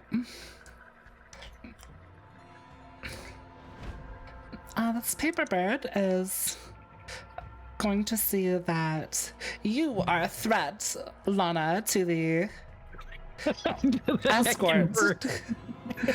As it's going to shoot you the firebolt. That heckin' bird! It's always the heckin' birds. Ooh. 6. Nope. Heck off, All bird. right. Horak'tar, you're up. Claire, you're up next. Alright. I'm gonna say to heck with this, and I'm gonna cast Firebolt on the Gibberlings. Mm-hmm. So I'm gonna do this. 22. Big number. Yep, Alright. 22 does hit. And then Nice. damage, normal. 5. Mm-hmm. That was more damage than me breathing. What the hell? No, breath weapon is notoriously terrible. Alright. Thematically So- cool. Yes. They are looking very burnt up and very uncoordinated. And they're terrified of you now. So they have disadvantage when attacking you and cannot move in your direction. Oh! Okay, okay. Alright, so I attacked. Yep, you can still move, and it's a bonus action if you want. Ooh. I'm gonna move so that I am 5 feet from them. Okay. Wait, they can't move towards me, but if I'm already 5 feet, they can still attack. Wait, but then attacking me, they technically be moving a little bit closer, but they can't do that, so they have to move away. I'm gonna stay right here. Yeah, I'm moving the until I'm like close. Okay. A yeah, swarm good. creature Hey, cannot attack. No, that's right. Alright, You're cool. right. Hmm? You're right. Oh, all right. All right, Claire, you're up. You're surrounded by gibberlings, and you aren't looking very good. Really not. I'm really not looking very good. Oh man.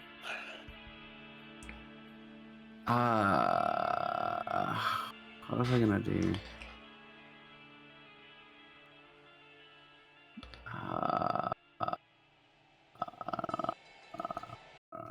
Oh no. I think I just need to Starcraft? swing. I think I just need to try and try and survive this, really. Is this Terran? Is this Terran music from StarCraft 2? Not exactly. This is the medley from Warhead Junction and Heroes of the Storm. Oh, okay.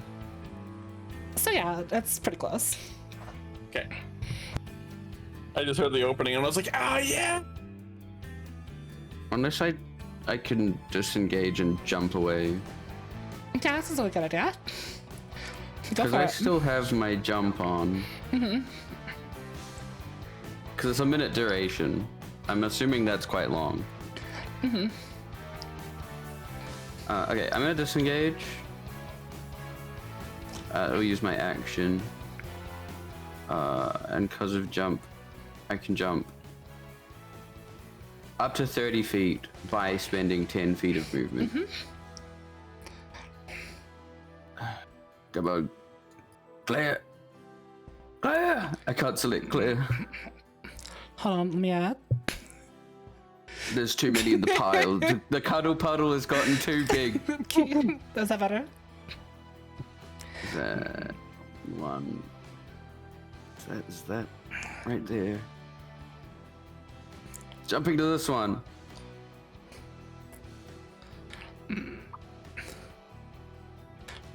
No, I still have. Technically, I still have 20 feet of walking movement left.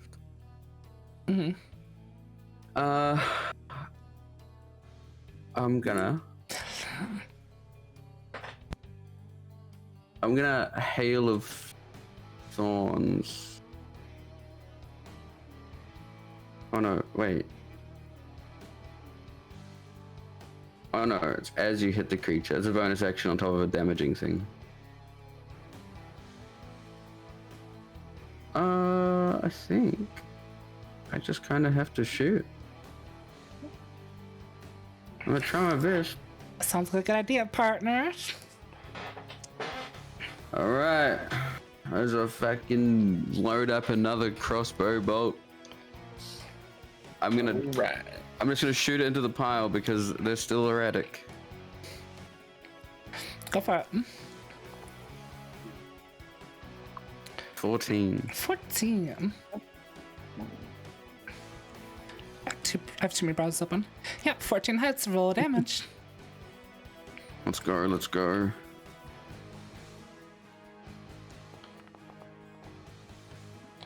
Six. Yep. That'll do it.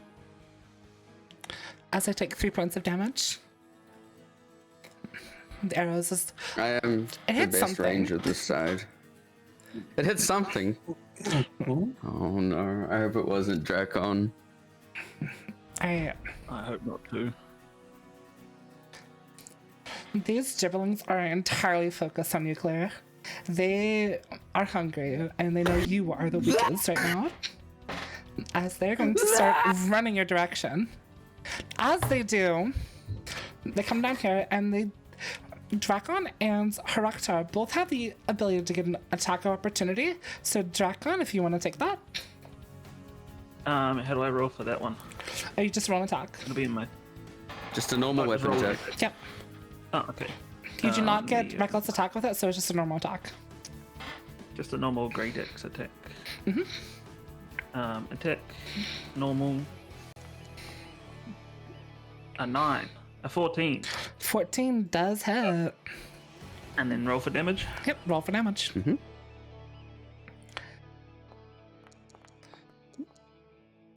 Massive. 9 damage. Ooh.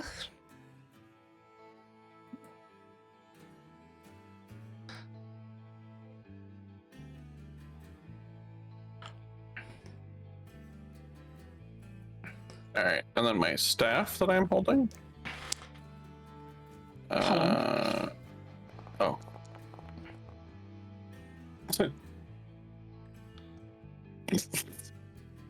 Oh no. Horak'tar. No. Negative. These things are looking very bad. So you rolled a 3. Yeah. It's gonna continue barreling towards and land up on top of Claire. As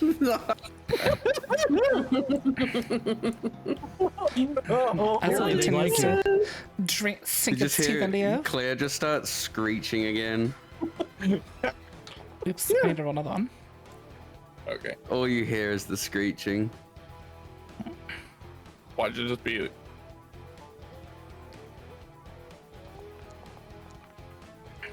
Oh my god. Oh, Does that I'm definitely 18 hit. hit? Okay. Damage.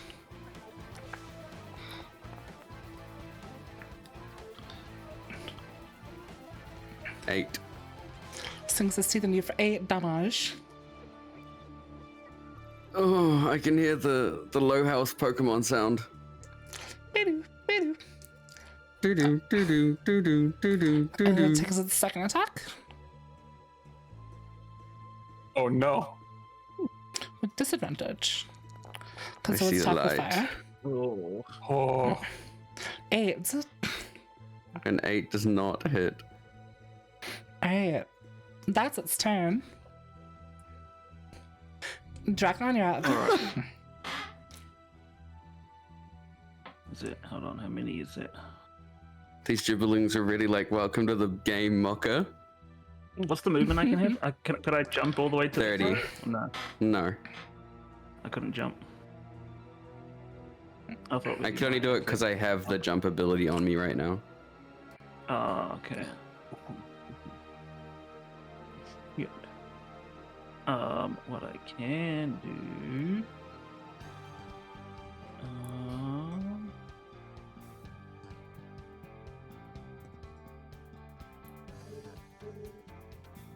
I'm going to use my short bow to hit them. Wait, actually, Go what for am I- It doesn't tell me what I'm rolling. I'm just wondering if the hand axe is better than the short bow. Yeah, I guess you did pick up your hand axe as you ran over here. Your short bow Well, is I have per... 4 of them, I think. Oh, Drakkon, have you set your sheet to have inspiration? No, how do I do that? You get, oh, it's like a what? A 1d4? Yeah? 1d4 on Once any I roll roll. a 1d4. Oh, on Any any attack roll? Okay. Alright.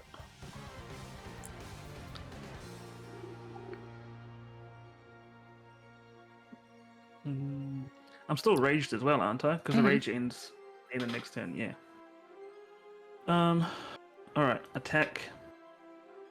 And then what do I do here for the extra one? Just If roll your you- attack and then roll a d4, I guess. Yep. Okay, so just roll normal. Not advantage, is it? Unless you want to use your, Unless you want to use, like, your reckless attack on it. Actually, yeah, I'll use reckless attack. Yep. So you shoot with advantage. Where's my reckless attack there? Reckless attack. And then I do the bow. Mm-hmm. Attack. So just go normal and then roll a d4 after that. Yep. And You you'll, click with advantage. yep, with Ah, advantage. click advantage. Yep. That's a 12. And then I roll a d4. Let it's me a double D6 with a check. D4. Oh, I don't mean to do that one. Ignore that. How much Recommendation space? not a four? is- Oh, it's a d6 now. Oh, it is. No, I accidentally clicked oh, is it a d6, is it? Yeah, d6. Oh. Do I re-roll it or just use the one that I had? Oh, no, you're good. I deleted the one that I did. Okay. So that makes 18. Because it was a Yep, 6, you wasn't did it? it. Alright, Roll your damage. And damage is just a normal d6. Whatever the damage would be in your short bow. Yeah, it's 1d6 plus one, Yep. normal. 5.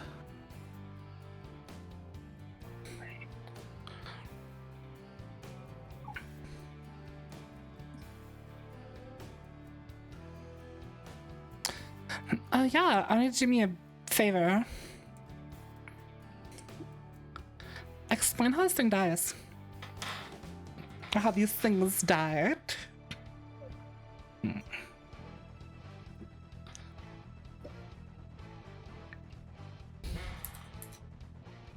have to explain how it dies. Darvion? Yeah, you're getting the killing blow, so you get to choose how it dies. Killing blow, so you decide how it dies. Can I make something up or no? Yes, absolutely make something up. Yeah.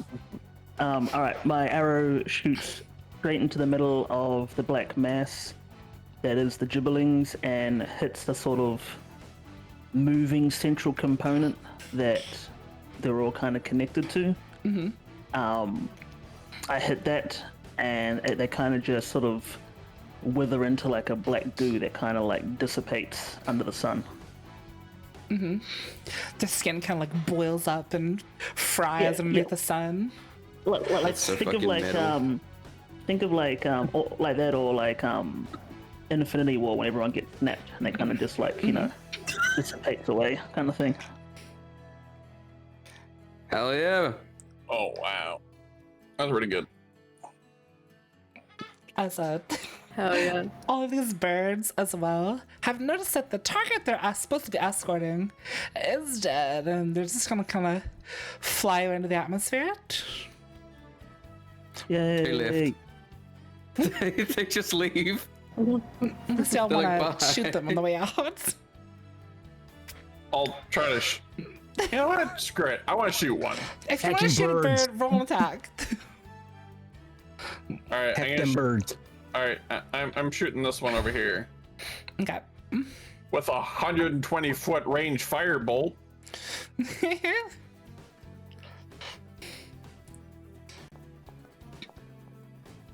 Nice. All right. Keep in mind it's paper.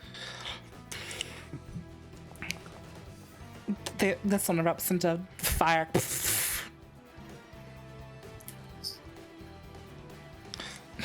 To use your advantage on it. Fuck that bird. Hey, I can use that every turn that I don't move. I am going to abuse the heck out of that. Are you kidding? Heckin' birds getting hecked in the face. Crit that bird. Yeah. Your arrow flies straight through that bird. And you don't even see it explode, it just vanishes. I'm still rolling my sneak attack damage just because I can. The paper birds, 13 damage to one paper bird.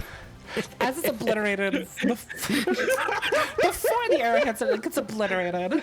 And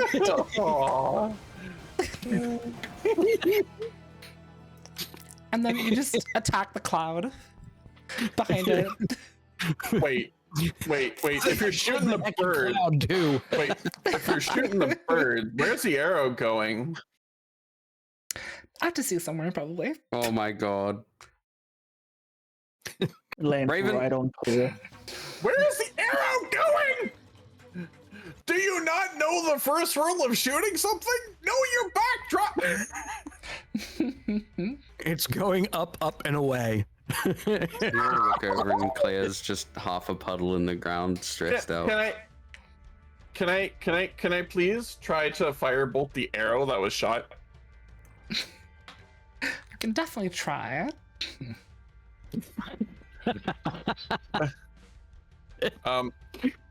Would that be with disadvantage? Yeah, it's a small target. Okay.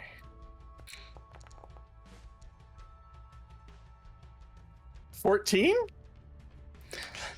Yeah, 14 does it. The arrow is incinerated mid-flight. It doesn't go anywhere. Oh. Lands on my Why are you hacking with my arrows? the arrow is now on fire, flying through the air. No. You set the arrow on fire. You made it worse. That's combo damage. We just did a combo. We invented a combo attack. I really hope it doesn't land somewhere important. You all kind of like dust off your fingers and hear way off in the distance. Oh! My cabbages! My cabbages! My You get leg! that one sound clip from SpongeBob. My leg. My leg! Or the Wilhelm scream. Discord ate that so hard. Oh no! You see that the arrow disappears and you collectively hear every single generic scream sound for the last 20 years of media at one time.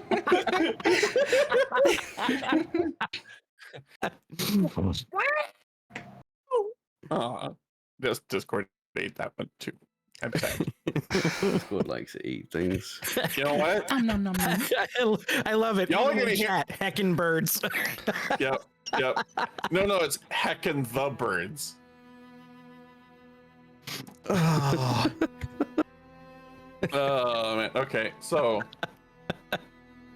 I just kind of like trot over to Claire and I'm just like staring down at the puddle like, oh You yeah. okay? So Currently half a puddle.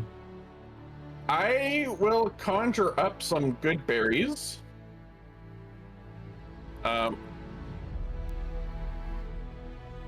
And I offer them to Clear. I have a healer's kit. Can You, I use that on Claire? You- Actually, wait. Good berries. Okay, I eat one of those. I offer.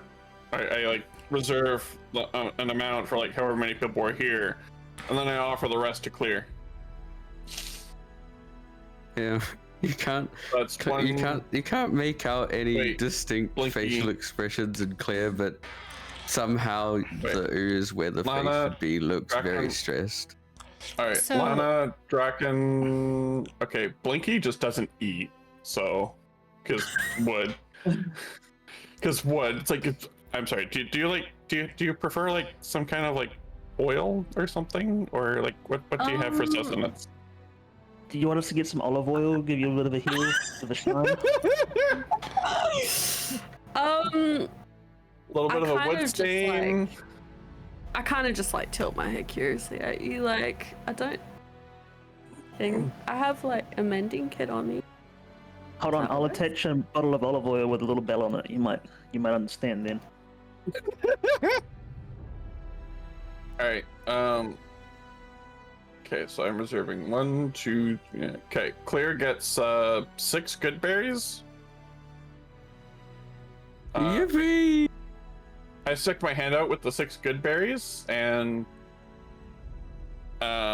depending on how you choose to eat them, You kind of just place them into Claire's hand, and by form of osmosis, they kind of just float down the arm.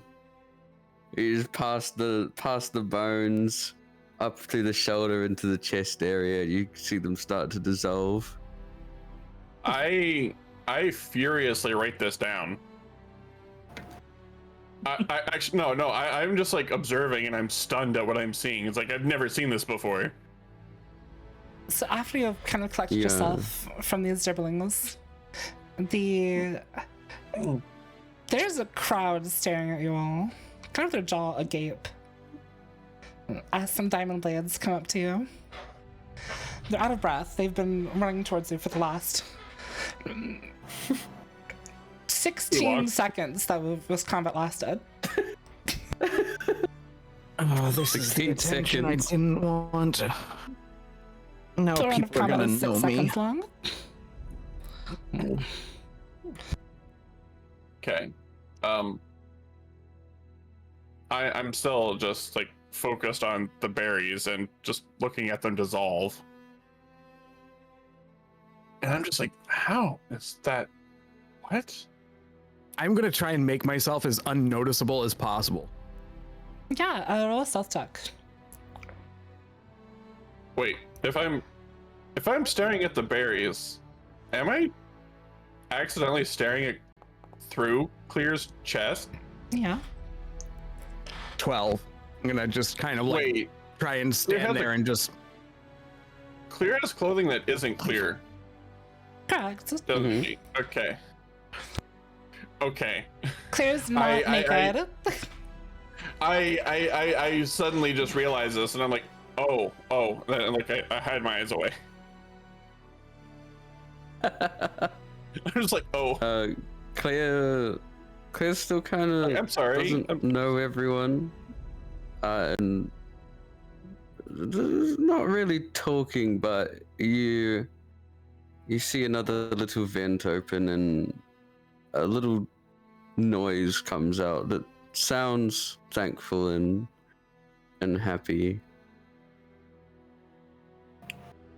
I'm just like around Clear, just like crouched down near like their foot or something, and like just like letting one of my little like the little like ball that I have, like a little bell that I have, just like slowly ooze and watch it float in there.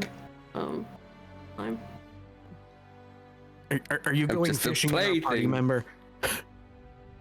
I'm curious to know how Blinky works. I just want to see up close, like how? Like I've never seen such an intricate thing.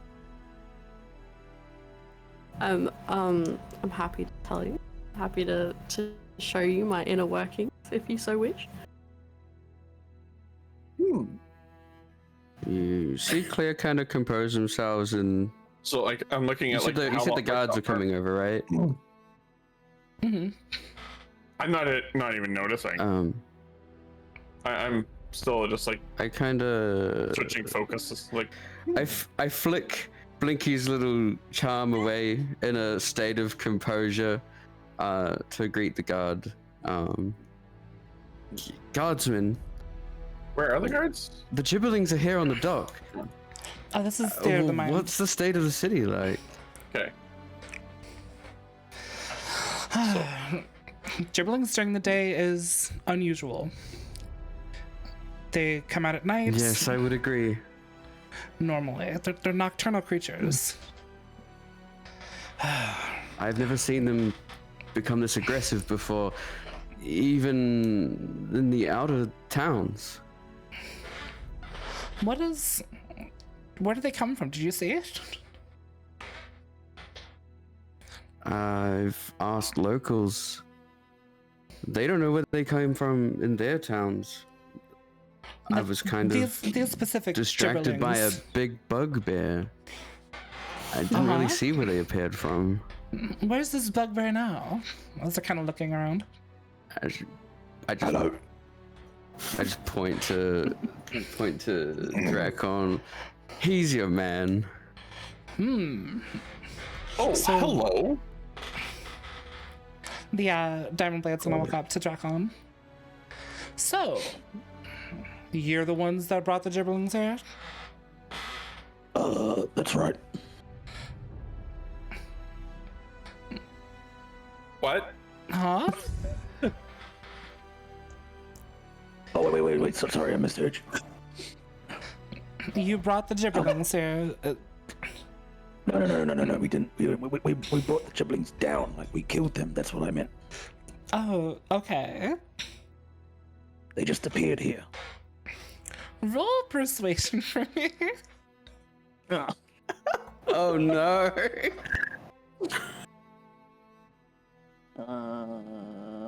Alright. Normal? Just normal. A 9. A 10. Yeah. Do you? We saw those Yeah. were coming by. Y'all pretty good with those swords and stuff. I was gonna say, do you still have bardic inspiration, or was that one thing? Ah, that was used. Okay.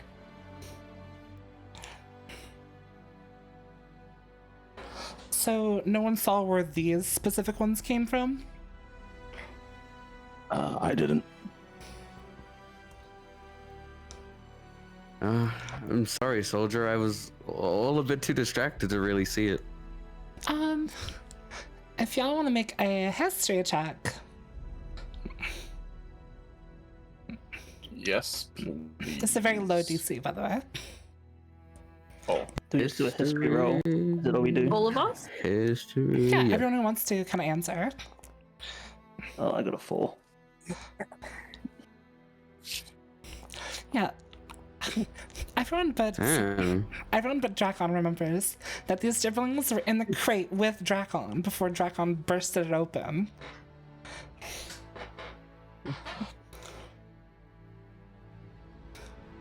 All Drakkon remembers is seeing darkness and then flexing and being outside. Drakkon, I think you might be misremembering. You said Oh, you that does woke track. up in the crate, but were they in there with you? All I remember is waking up in the crate and I just found a whole bunch of things all over me. And I just tried to get out as soon as possible. huh. Oh, where did you come from? I came from another world. Another world? What did that world look like? It's a bit of a long story. The last world I was at, it was, I can't quite remember. All I remember was a big battle, and I left towards the end of it. I wasn't involved a whole lot.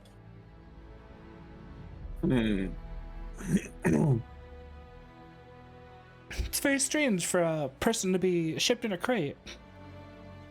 I wasn't shipped. I just woke up in the crate. And it's a far-fetched story, my friend. But you took care of these siblings like they were nothing. I have experience with this kind of thing. It was good I was here. As Claire and Drakkon are kind of talking to the Diamond Blade, Horak'tar, you're currently inspecting Blinky, yes? Yes. I'm just trying to figure out, like, how does this rock gnome? Auto gnome? Auto gnome. Auto gnome. I'm Okay. an auto gnome. Okay. However, I look like a rock gnome, which is kind of cool, don't you think? That must be why I was initially mistaken. Okay, so like I'm trying to study the mechanism and like how it works and just trying to like piece together like how does this thing have sentience? As you like bend down and like look at me, one of my legs just kind of like randomly just like fly up. I'm like, oh, sorry about that. And through like the cracks of my my wood and like metal, you can kind of see just a very like a snippet of little like golden little glowing kind of like wires, like tendrils that are just kind of like inside of me.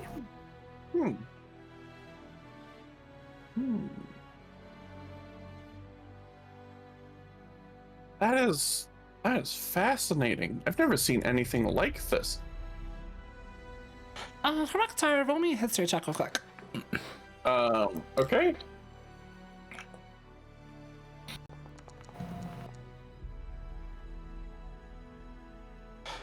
Actually, maybe I have. So while you've not seen an autonome, you're familiar with Warforged back in Dalakora. While the build and techniques are not similar, the idea and the concept is the same.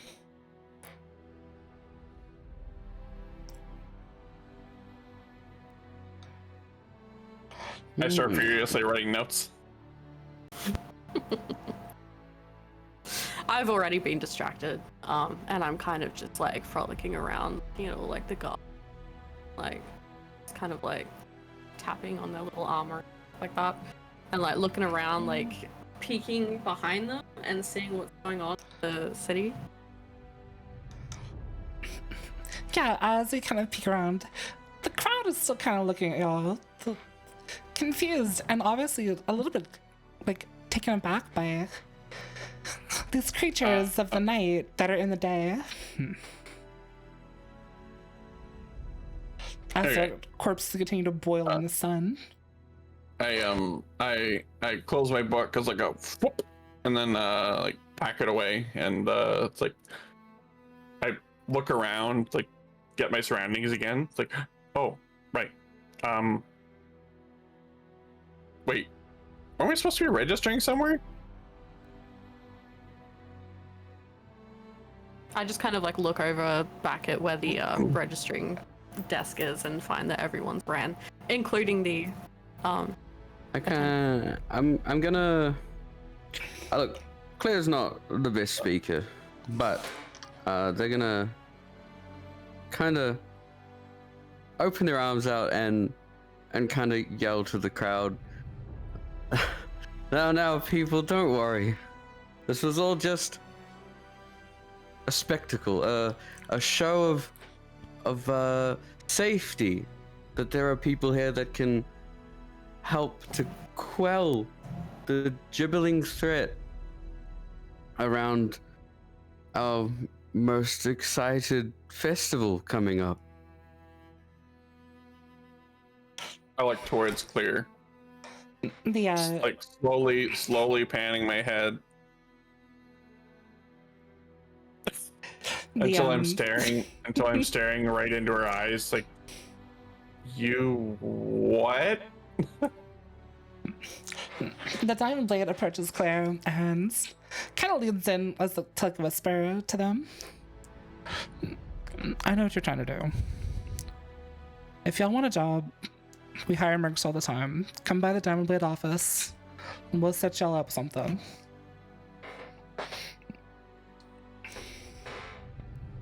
I just kind of like lean into Claire and I'm like whispering. I'm like, does this happen often?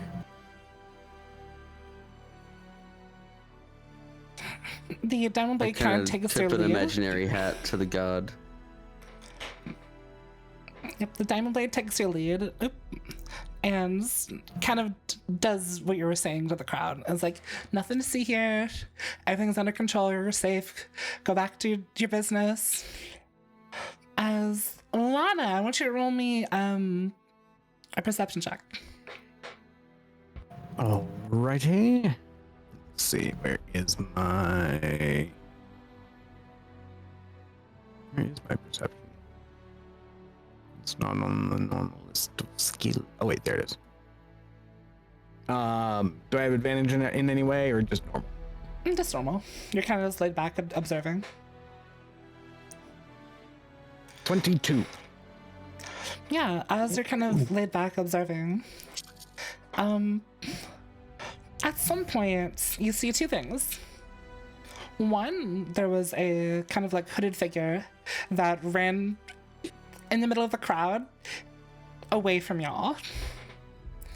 And two, the crate that the Gibberlings and Drakkon were in has markings and labels on it.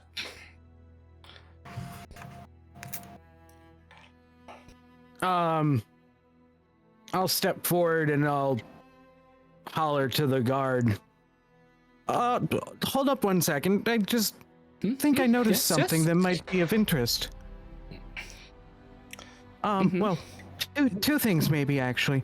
The box over there that the bugbear came out of seems to have some kind of weird markings on it. I'm not familiar with them, but they definitely stand out, and there was a strange figure in the crowd just now that took off in the direction up towards the city. I give a basic description as best I can of what I saw, but obviously it's probably not enough for them to ID somebody.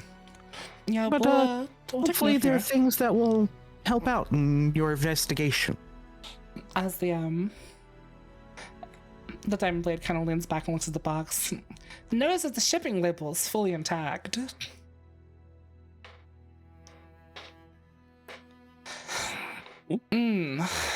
That's who it was. As we're gonna go to break.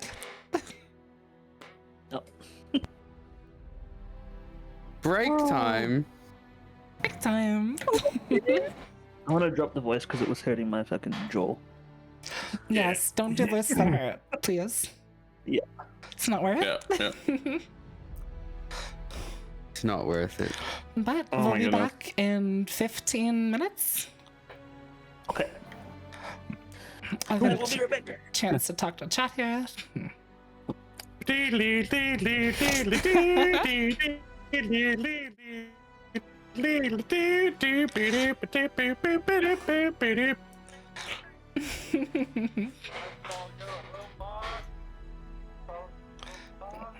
Let's all go to the lobby and get ourselves complete. Y'all. Y'all. The same song at different points in the song at the Let's same all time. go to the lobby. It's intermission. Please. What a I show, went to it's a intermission. wrestling show in Second Life, and that's what they sang in between the rounds. Let's all go to the lobby. Was that with the unicorn? Yes, the destruction? unicorn, the bandicoot, Yeah, I remember. the furry wrestling I remember. fight. Oh my god, Star Fox Adventures. I remember that. Right. I'm gonna get a drink. Oh man. Okay. Hey, drink sounds good. All right, I'm gonna read chat here for Caffeine. like Yep. 10 minutes. I need water. I need water, not caffeine. Hi, I hope you're all enjoying the show here.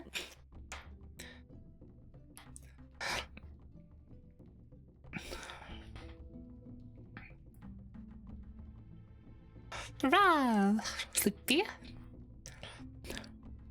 One untalkable one. Hello. And Wicked, hi. Hope you're having a good day. Archimedes for 714, hello. Hi, Elf. Yeah, Foundry. I love Foundry, honestly. It's my favorite D&D thing. The answer, I was just testing you. Yes, I will do that a lot, especially if the people are new. I will make them use their character sheet, even when I know the answer.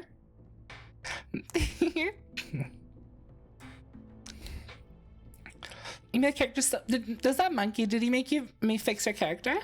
Because even a bad character can be good. You've been suddenly eaten by a grue. Honestly, these creatures are very grue-like, 100%. Ethusan, if you're still here, thank you so much for the raid. I really appreciate it. Spippy Samuel, hi. Suck up in. And then we went on about birds. Yeah. Love the addition of Scoundrels Wharf. Of course. I had to make it canon somehow, right? I've been trying another one because someone likes to remind you how much they love this hobby. Not me. I am innocent. I never encourage people to play games that are fun.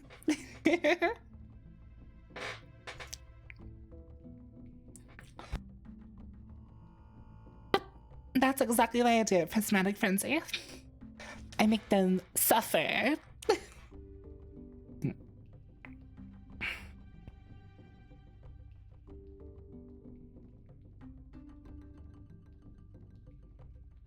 I mean, I like Solitaire and Minesweeper, but I just play Bellatra, right?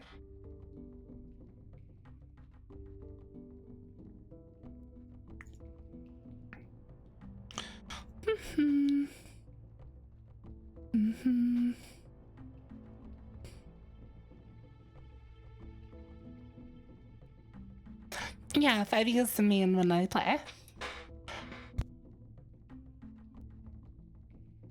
It's the one I know the most and the one I can teach the best. Like, I'm not confident enough to run like I'd love to run a Pathfinder game, but I'm not confident in Pathfinder. Like, I've not played it enough under a DM to really like hop into it. Cause I had to play like in like a whole like year campaign to DM 5e. I'm allergic to reading books, okay? It's bad.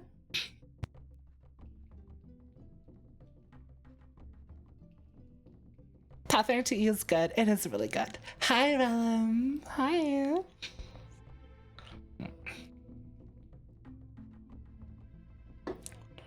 Books. Stinky.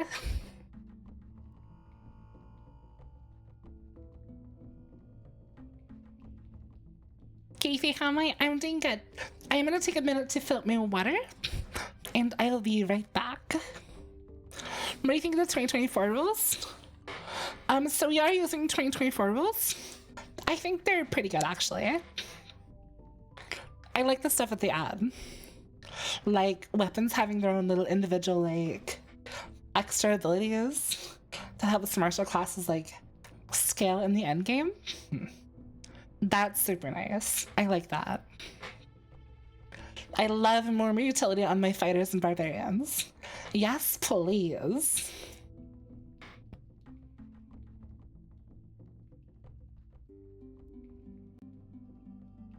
They really did. If you play like a campaign at like level 12, it's so sad when you're like a fighter and a barbarian because you're just so not much. You're just not that great compared to like a level 12 wizard or a sorcerer or a warlock that's finally picked up all of its Eldritch Blast candies.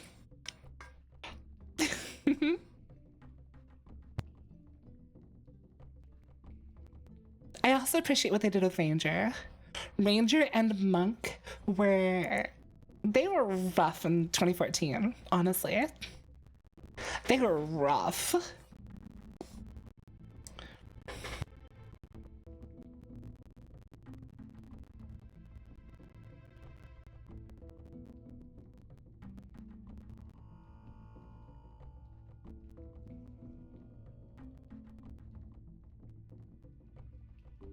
The most important part about 2024, though, is the books are much, much better to read.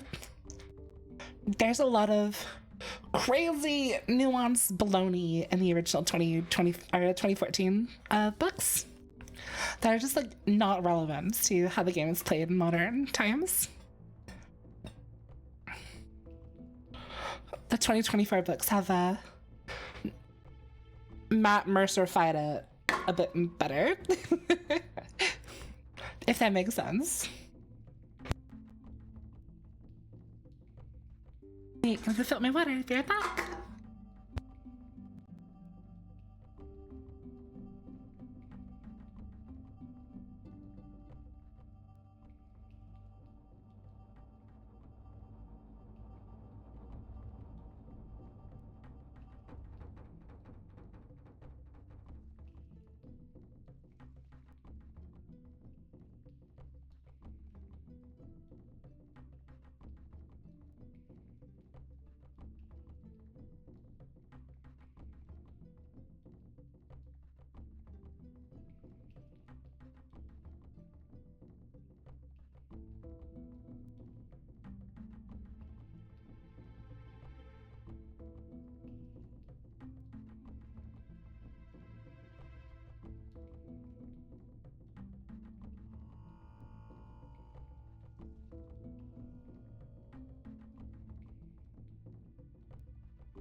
Hi,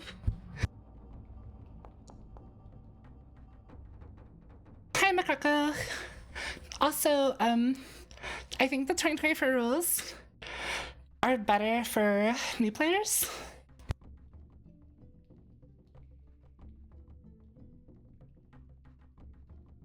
Which is good. The barrier to entry for D&D is also already extremely high.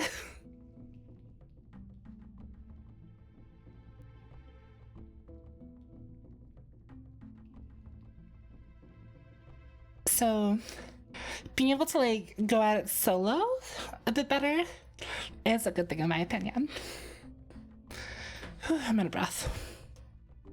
Turn on the fan.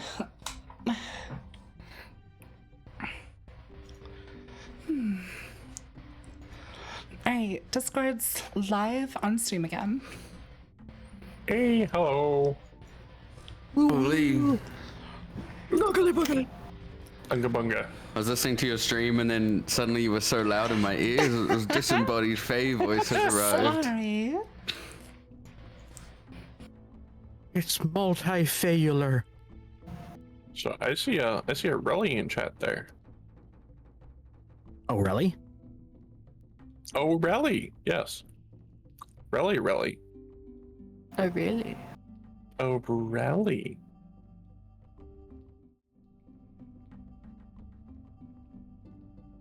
You can't be Pharrell.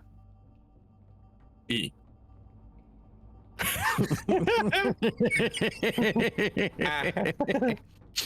I'm back or not yet? Discord's live on stream. Live. We're not back Yep. yet. Yeah, Mm. we're still chilling. Okay.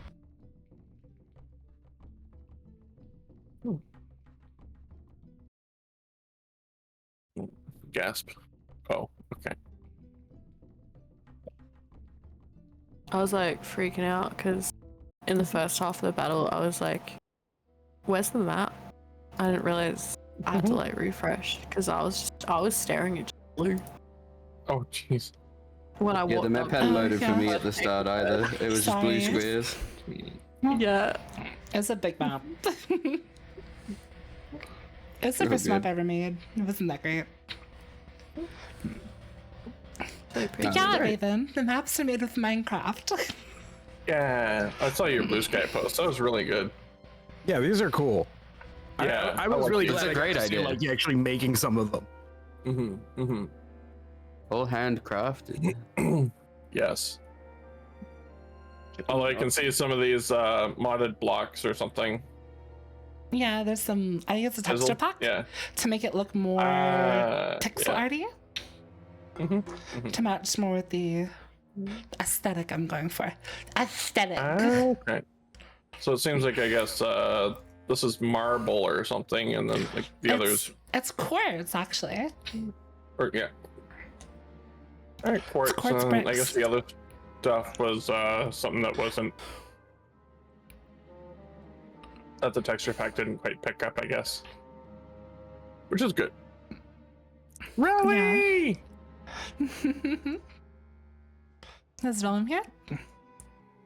He Yeah. just got an voice. I have to fix Rellim's character. Hello, hello. Hi. Hello. Hello.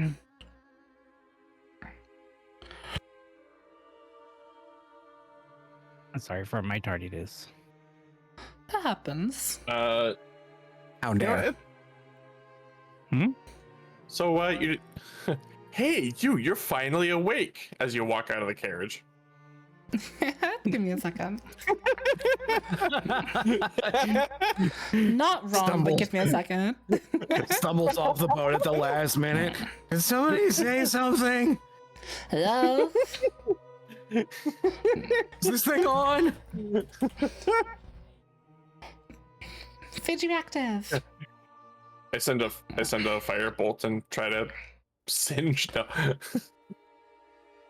It's like, for a druid, he uses a lot of fire. Yeah, there's fire druids. Fire is the controlled burn is good for the forest, honestly. Indeed. That's what I was playing before I chose clear. So that's why. That's why they keep saying it was a sick burn. Okay. Writes that down. Oh my god.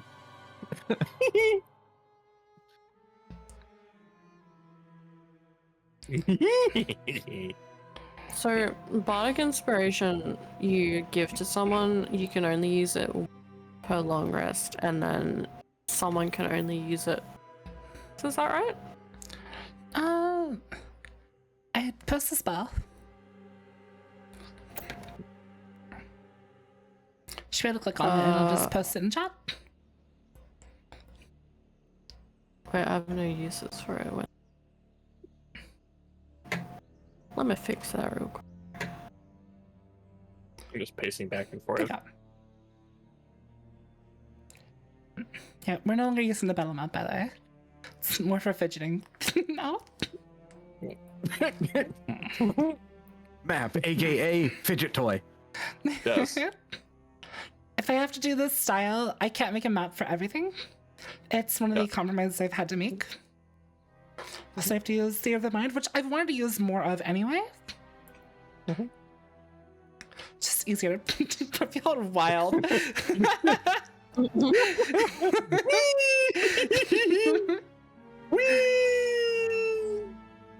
I can't use that.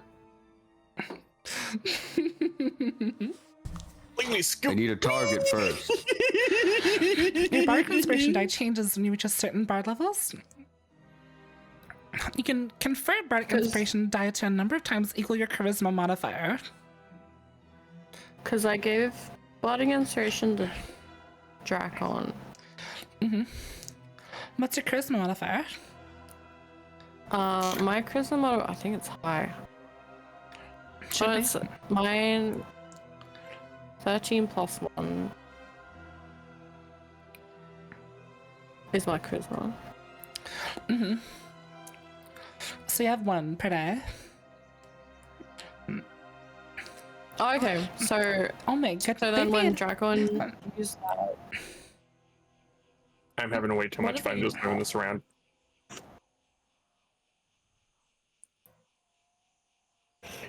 when did Drakkon use the inspiration? Once within the next hour, a creature fails a D20 test. Creature can roll the Bardic Inspiration die and add the number rolled. Oh! Oh, it's only when you fail, roll.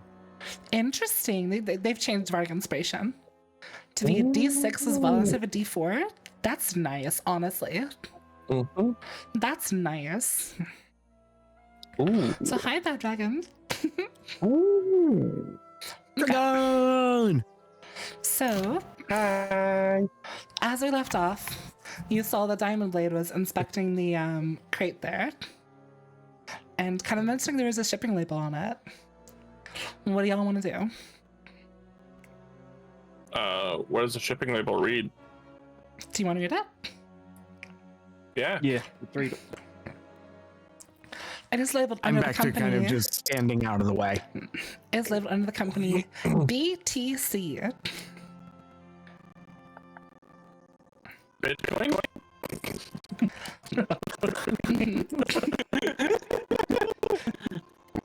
There's a crypto startup in this world. Just hold on that thought, okay? Just hold on it. It is in my notes that that's intentional. Would Clear have seen this logo or this company name or whatever in towns visited? Roll me a history check. Okay. And my history's really not. Oh, Are you sure about that? Yeah, you know, BTC would stands... Drakkon have seen it? Drakkon has not seen it before. Okay. Well, you did see it, but you were in a crate. Yeah, I saw the inside of And it. it was like 5 minutes ago. Would I... The rest of you, it's not very familiar. But Claire, you know that VTC is the Breezy Trading Company. I knew it was going to be trading company. And, you know that their motto is very much a pay first, ask questions later kind of motto. Pretty much anything for money kind of deal. Yeah. They're a bit sleazy. As the downblades kind of like put his hands on his hips and he's like, we're stretched thin. BTC. We don't have time for it. We don't have time to like go drag Breezy around and see what the hell he's done this time. Breezy? Who's Breezy? Yeah, Drakkon asks, Breezy, who is this Breezy? He's some low-life air genasi. He owns this company and he's always in trouble with us.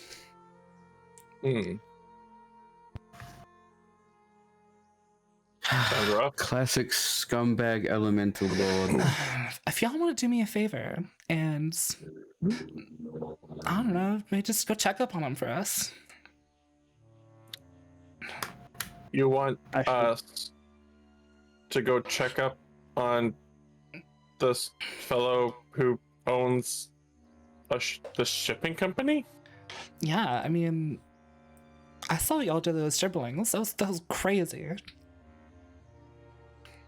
True. All right, I think I can do that. I think this has something to do with the reason why I'm here in this world. So I think I can do that.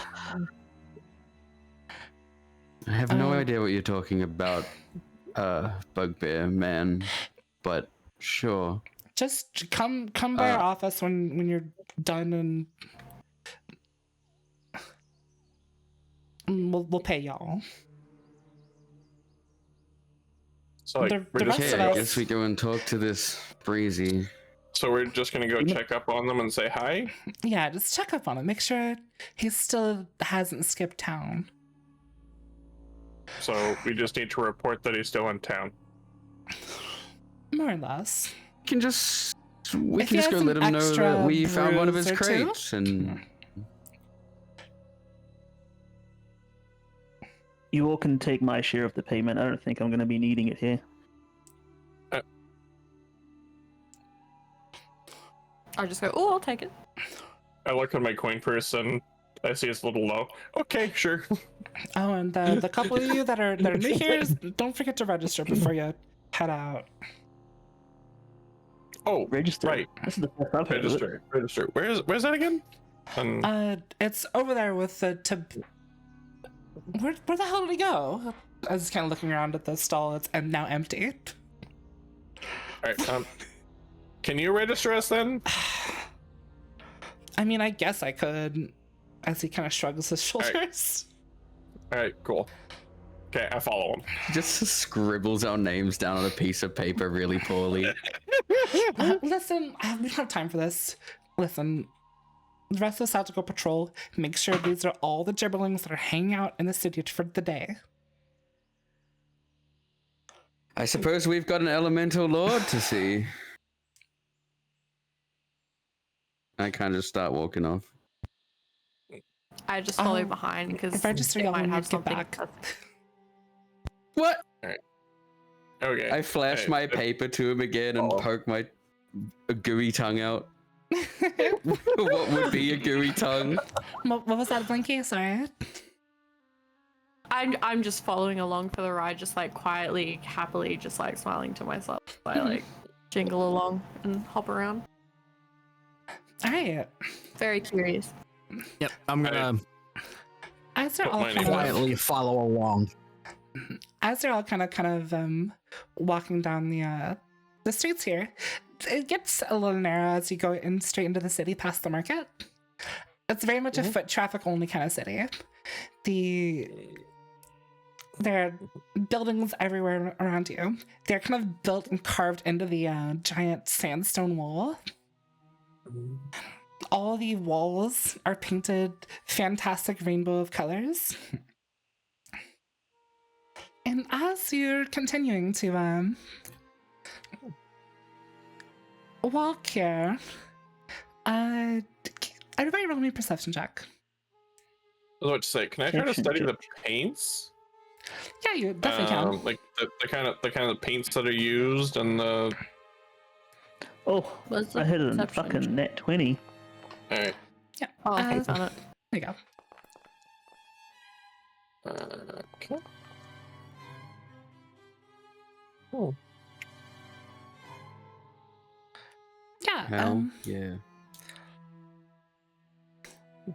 You all notice the hooded figure from earlier is giving you tail a little bit. Sorry, he's tailing us, or we're tailing him? They're tailing you.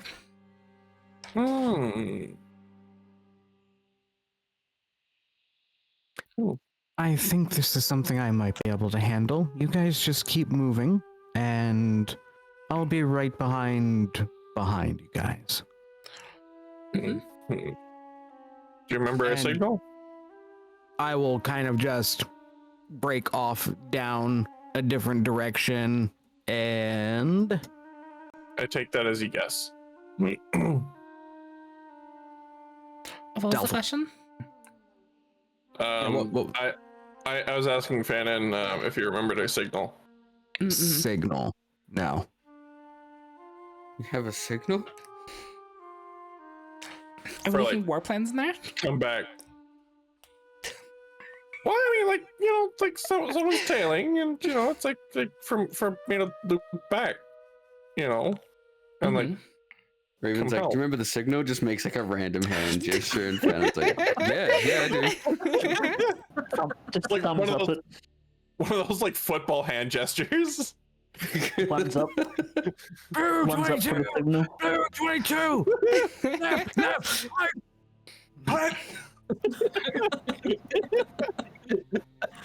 And then the signal's the football just nailing me in the face. You just stick right between your horns. It's like, okay, there it is. As Okay, so Lanna goes, just kind of like, you know, curves away, they hear just a little jingle behind them, and I'm just kind of like trailing them like a little puppy. You're going to have a hard time doing that. Yeah, roll me a perception check, Blinky. watch me nat 20. Okay. As you kind of start following Lanna, the second the shadows of the sun that are cascading across the buildings hits Lanna, you kind of like shake your head and Lana's gone in front of you. There's no trace of her. She's gone. Aww. I just kind of look around like really confused. Like, oh, Do I hear any jingling behind me? I mean, do you? I would have been I guess I would have been accustomed to it, but then like with the walking, and then suddenly it disappears, and it's like, hey, wait a minute. I've just kept walking. That I being just- said, I took I'm no gonna, notice. like, just kind of wait a moment, and once I see the figure that's following us kind of go by, then I'm going to kind of sweep back out and Alright. follow the figure. I'm gonna try to listen for the jingling, and like backtrack. You're like, where the hell is Blinky gone? Yeah. so hold on, I gotta get my bearings. So am I in front of said hooded figure right now? And Lana's I- disappeared. Yes. I think. Oh. The hooded figure kind of bumps into you and just continues walking. Okay. I just followed. Mhm. I'm just like, hey, My friend was just here. Did you maybe? And then they just don't hear me, I suppose. So I just keep following. All right, Fanon, what do you do? Lanna, what do you Like do? I said, as soon as I see kind of like the figure go past, then I'm going to kind of just, again, while staying in stealth, I'm going to step back out into the crowd and kind of basically follow along behind the hooded figure as it's following along everyone else. And when a moment presents itself, I'm just going to step up right behind it, and I will just kind of like put my sickle right up in front, like on their hip, and just, now, you're following me and my friends, and I want to know why. The figure kind of like raises both of her arms as, Yugi, describe your character. So you'll see like an elvish Kalishar with long black salt and pepper hair as her hood kind of falls off and her robes is all ragged and stuff. And she'll have her hands up and reply, technically, since you're behind me, you're following me. That is true, but the only reason I'm back here is because you were back there first.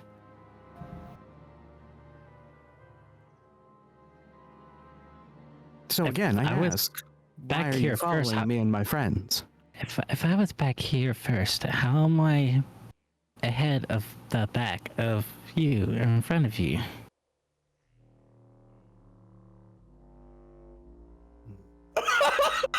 As you're both kind of sitting there, you see two mascots across like the way, and they're both pointing at each other.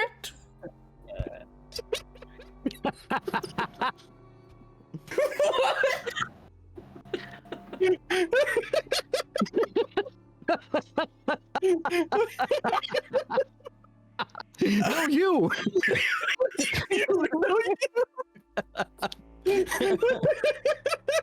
D&D, everybody.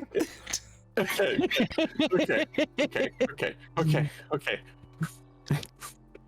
You all right there, Raven? You No.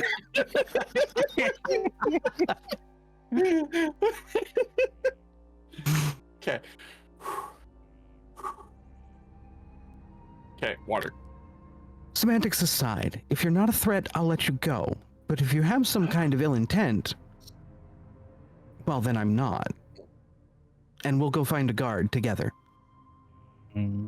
A threat is a matter of perspective. I do not mean you guys harm. If you wouldn't believe me if I told you that I just lost track of time while doing some studying and found myself in this town, and I saw your group of people and you guys seemed interesting, so I started to follow.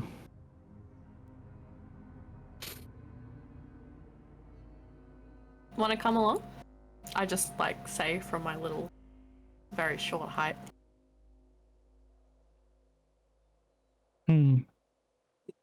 Well, I suppose that's acceptable. As long as the rest is okay, I'll go along with it. I'm always up for more adventure. And I'll slide my sickle back and then just catch back up with the group. And well, we seem to have a fan, and they apparently think we're interesting. I assume they'll be catching up in a moment to come introduce themselves. I just like trail the hooded figure as we walk back, and I just ask, like a million questions, like, who are you? Like, what do you study? What's your name? Like, what's that in your pocket? Just rambling. What's that in your pocket, or are you just happy to see us? No. Claire has come back to the group after noticing that people had stopped. Claire's gonna pick Blinky up and Oh, put Blinky on Clear's shoulder. I'm kind of like, What? And Why do we Blinky get the feeling it's eventually going to be like a baby I'm just- carrier? Like just somebody's gonna- going to have Blinky in a I'm just gonna baby carrier. sigh and just be like, it's like I have a third kid. A little Blinky backpack. I just like kind of like squirm a little bit, but I can't really do anything, and I'm just kind of like stuck in the ooze, like it's kind of just sticking. Like ew. You look like you look like a repo crouched character right now. You got your little body and your little arms, and they're just kind of waving. Oh. As long as Blinky doesn't look like the clown. Squeaky, you shouldn't have done that. You shouldn't have done that. You shouldn't have done that. Don't press my nose. I'm just like, come on, little thing. Let's make sure you don't get lost. I just eventually like calm down, and I just swing my legs on my shoulder. As you all kind of like turn around and start going forward down the road, you see Drakkon has kind of turned to you, and there's this like blue ethereal cat like standing on his head, looking at y'all with a crooked little head, curiously.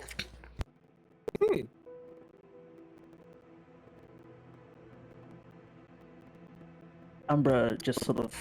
Umbra is shy around new people, so he's just kind of whispering in my ear, asking me who these new people are, as if kind of shied away from the battle that's been going on. Who are these new people? I just calm Umbra and tell him that these are good people. The strange new land that we've found ourselves in. Hopefully they have good cheese here. You can't, but you can't eat cheese, Umbra. You're a ghost cat. You know that. What? Unbelievable. What? What do you mean? The ghosts don't eat. Yeah, but you eat and it makes you happy.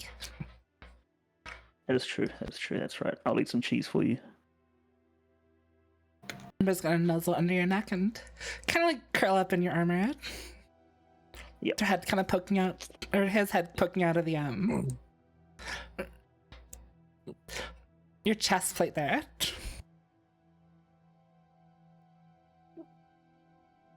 As All right, shall we all? What Drakkon says to the group? Shall we all carry on to check up on this? What was his name again?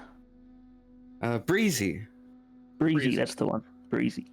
Oh, breezy because air element. Okay. Oh. Yes. I think I may have encountered one of those kind before. You So know I'm what, unsure. Horak? I think you might be onto something. Yes. Easy breezy, beautiful air genasi.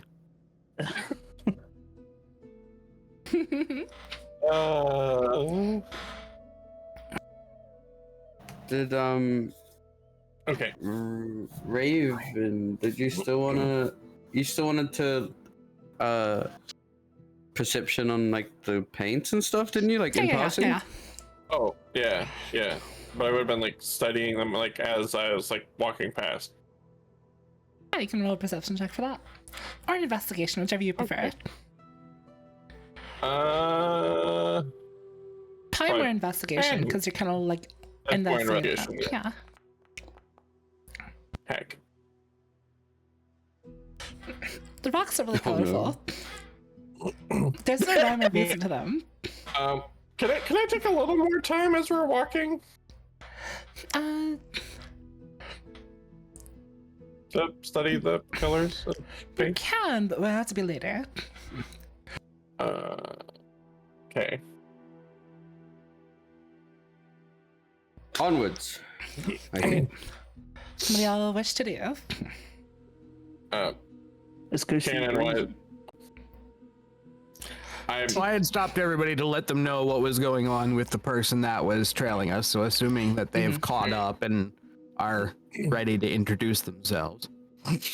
Yeah, so I'm studying the paints, and then someone just like yanks on my arm. And it's like, whoop, guess I gotta go. Yeah, Lanna brings a very unfamiliar face we've not seen before to the group.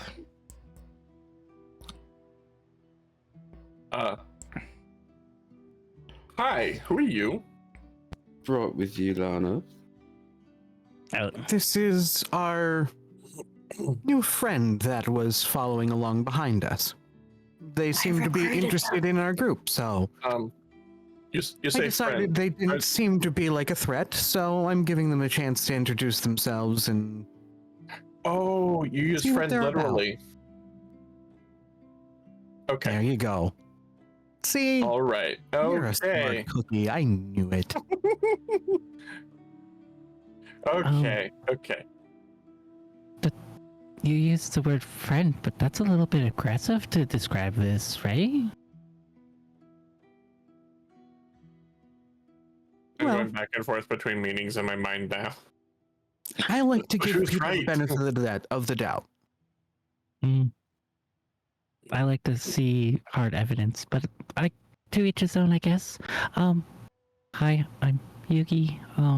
I'm a wizard. That studies the corruption process.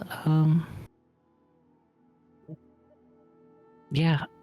All I can say is when I get really stuck in my studies, I kind of lose track of time, and I guess that's how I ended up here. I just curiously take my head to the Wait. side and I'm like, what's the Did you ride my carriage today?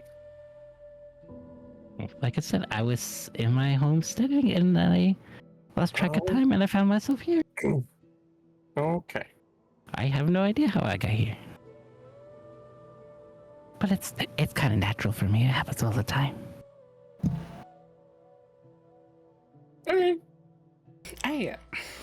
I'll just believe it. Happens to me too. My If you- ADHD if has me you- bouncing between things. If So you're I believe it. suspicious of somebody lying to you, you can always insight check them.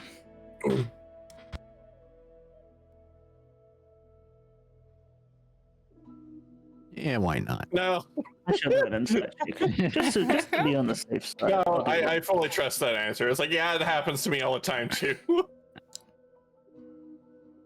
Okay, well, I got a 18. Yeah, 18 crew. Yeah. I mean, Iggy seems trustworthy. Yep.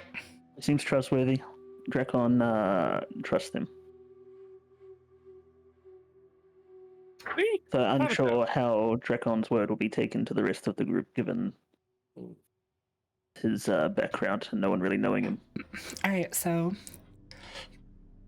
Well, we're all pretty much new faces to each other, so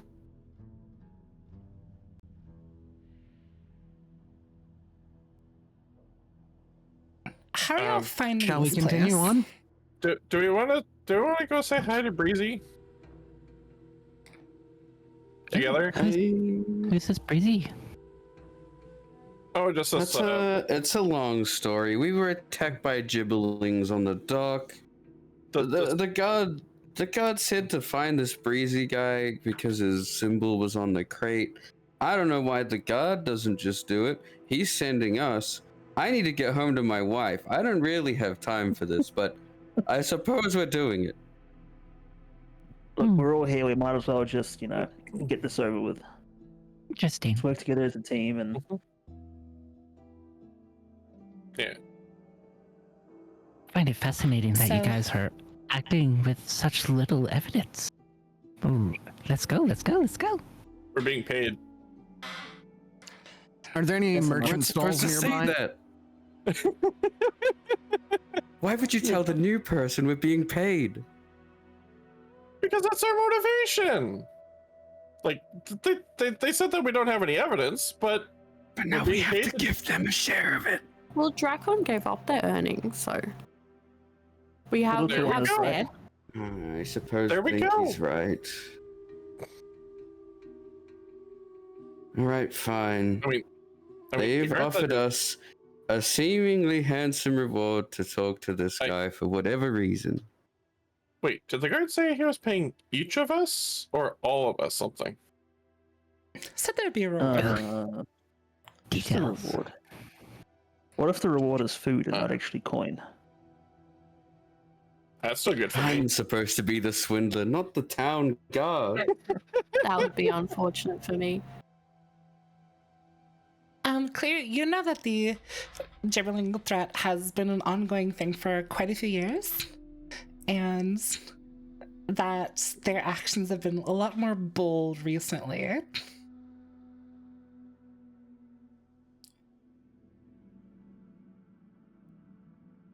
Yes. But yes, yes. Lana's looking for a stall, yeah? Yeah, just anyone that's a merchant that looks like they would know the area well enough. Yeah, as you're kind of walking down here, you see a cabbage merchant. He's dusting off some of his cabbages that looks like they've been on fire a little bit. Oh, I got Oh dust on my my, that head. looks rather unfortunate. I hope your wares are all right. Oh, my cabbages! I don't know what happened. I turned my back. I heard a poof, and then poof. That is awful.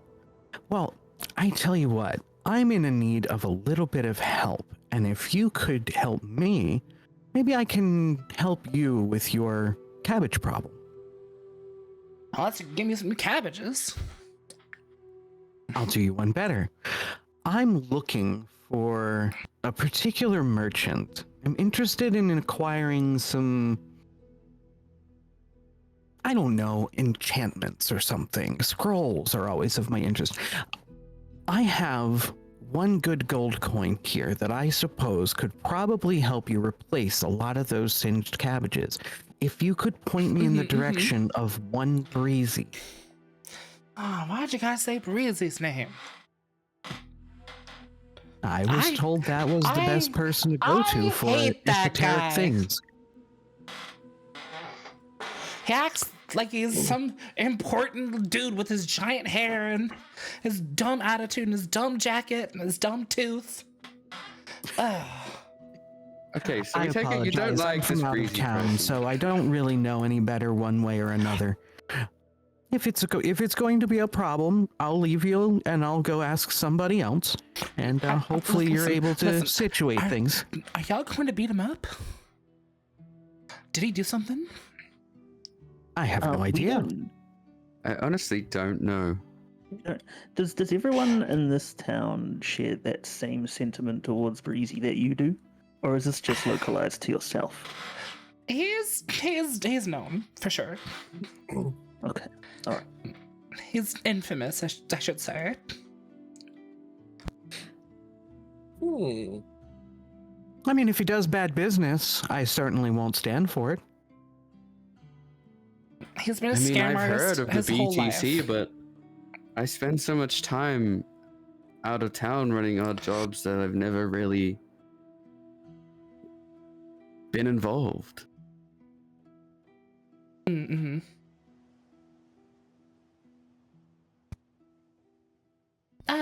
Claire, you know this person.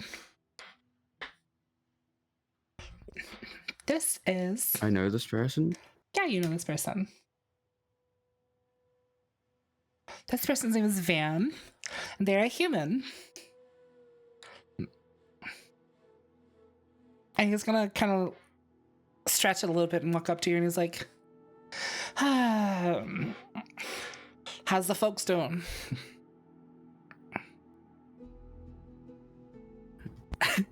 Oh, Van, I didn't recognize you. It's been a while.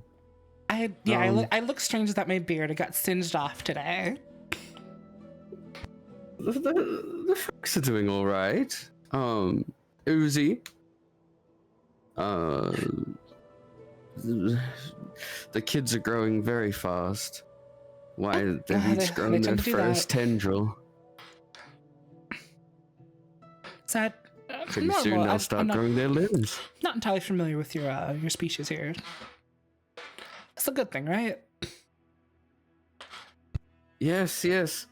Me and the wife, Crystal, we actually went out for dinner the other night, and we had a beautiful carrion carcass of a vulture. Dissolved it right up. How about yourself? How have you been? Me and my partner, we've been good. We've been good. We've been thinking about adoption Listen. recently. Adoption. Yeah. That's lovely to hear. Look, we find our way to Breezy's headquarters. What are you doing getting mixed up We've with been Breezy? sent on an odd job by the town guard because apparently they can't do their job. To Would clarify, you mind just letting us know? to clarify which way the to story go? a little bit, you were sent by the Diamond Blades, which aren't the town guard. The Diamond Blades are kind of this like omnipotent global force of really strong fighters. Interpol. Interpol. Yeah, sure. Fantasy Interpol. FBI, open up. And the reason they sent you is because they all had to go on patrol to make sure that the city is free of daytime gibberlings, because this shouldn't happen. This is unprecedented. Well, in that case, I'm gonna change it to saying the town guard, and then I'm gonna, under my hand, like I'm sneakily saying something, the Diamond Blades. I wish you luck, because that guy's an asshole. Do you happen to know the way?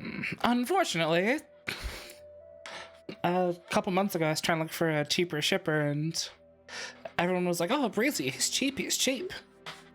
Quality, though, whew, needs some work. Oh, I always hate when that happens.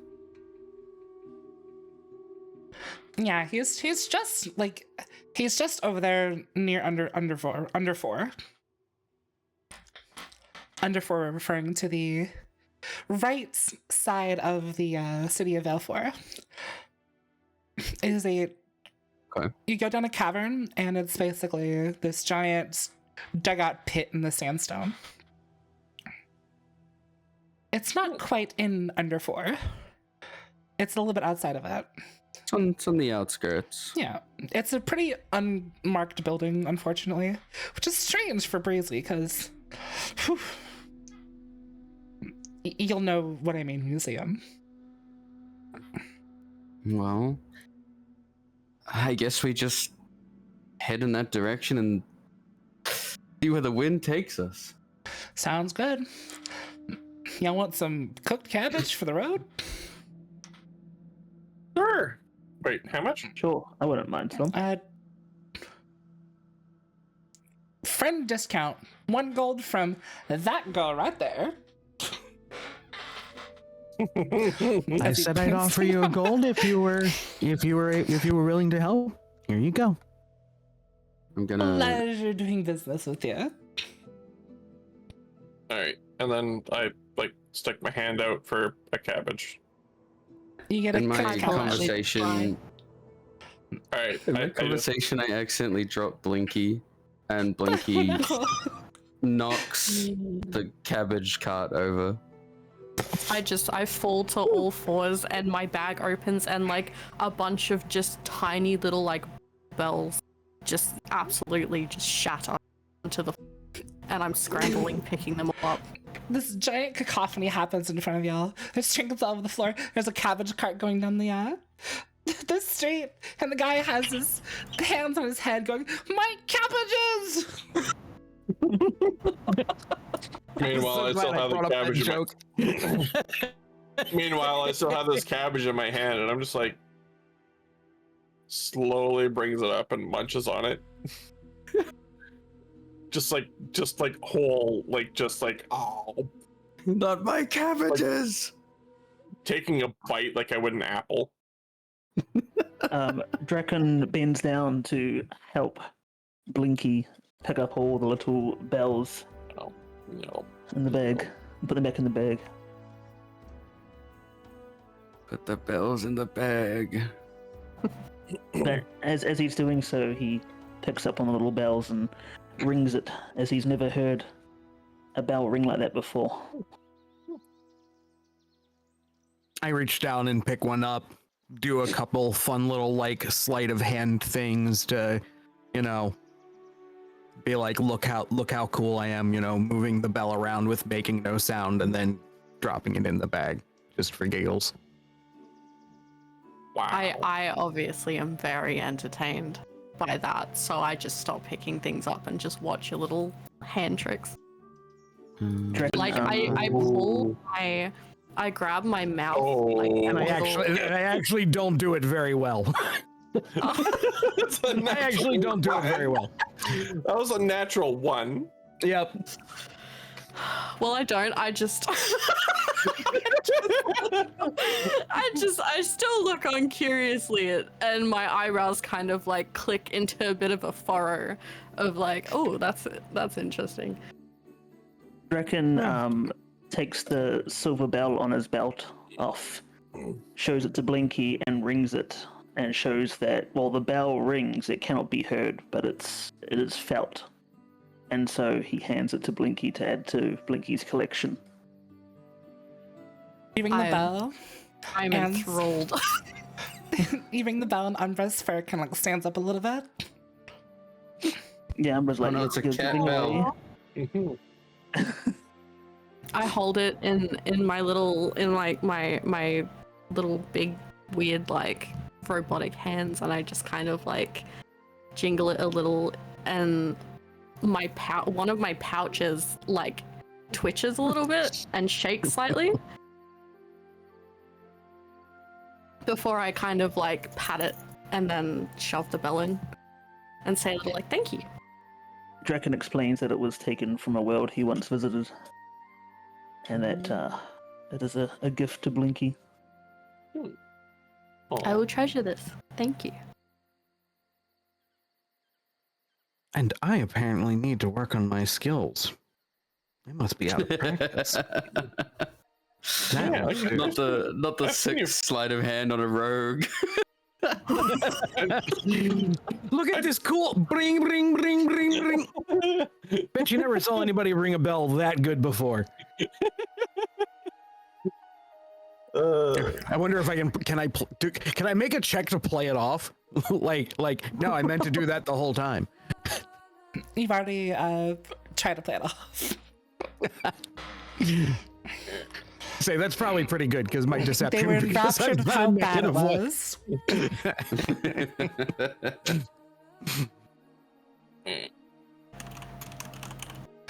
What is Yugi doing during this?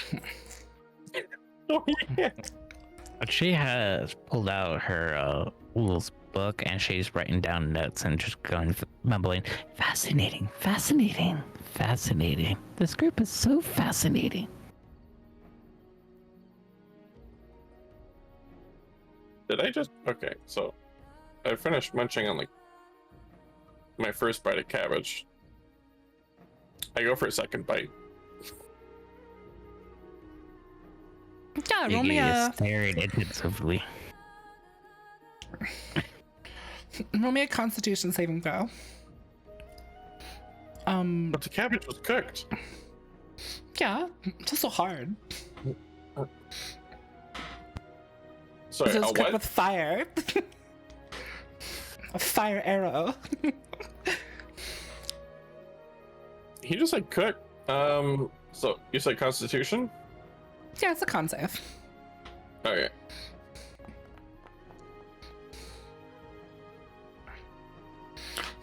It's a little crunchy. You use kind of like your back molars to kind of crush it. Oh, no. That's fine. I've had worse. I'm gonna do what I should have done before. I'm gonna cast Cure Wounds on myself just in case. Like everything is fine. Nom, Not a bad idea. Nom.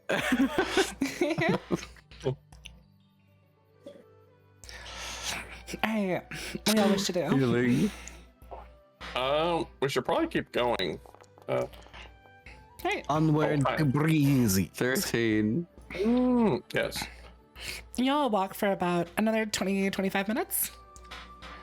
And you end up at this giant kind of unmarked warehouse. With a couple carts outside of it. And a couple donkeys. Donkey. I mean, that cabbage man said he was an asshole, but I mean, like, there's two right there. Get it? Because the different meanings. I'm dead. Wait, Get it? Because the two donkeys, and they're normally asses, so like asshole. Yeah. Okay. Fuck's oh, sakes. oh my, is this what they call a pun? Is this what they call a pun? I can't write this one down. I think that's what I think that's what I made. Yes. It's horrible. Yes, it was. The building is Wait, was it? mostly maintained for the most part. There's a big old sign on the outside of it that says Breezy Trading Company. Everything's easy when it's breezy. Yep, I think my we're in the joke right was way. right on. My joke was right on. Nailed it. That reminds me of a GIF So you walk that up I to favorited. the door of the business. What do you do? Knock on the door. Drakkon knocks on the door loudly. Sure. Drakkon just walks up. Several big thumping knocks. You knock on the door and you hear a voice from inside. It's open. You just walk in. I say thank reply you. back. I reply back. Does that mean I can come in? Just wanting clarification here. Are you a customer? Potentially. I mean, Potentially. Roll me a deception check. A perception check. I mean, you were a customer. You're here for customer service. Because shit. damn, that crate was bad. I got a 7. You got any money? Maybe. You are the Depends on what. Here's some least convincing person ever. here's some rumbling inside the building. And it's a different voice this time. They're like, how much? I don't know. I can't count properly.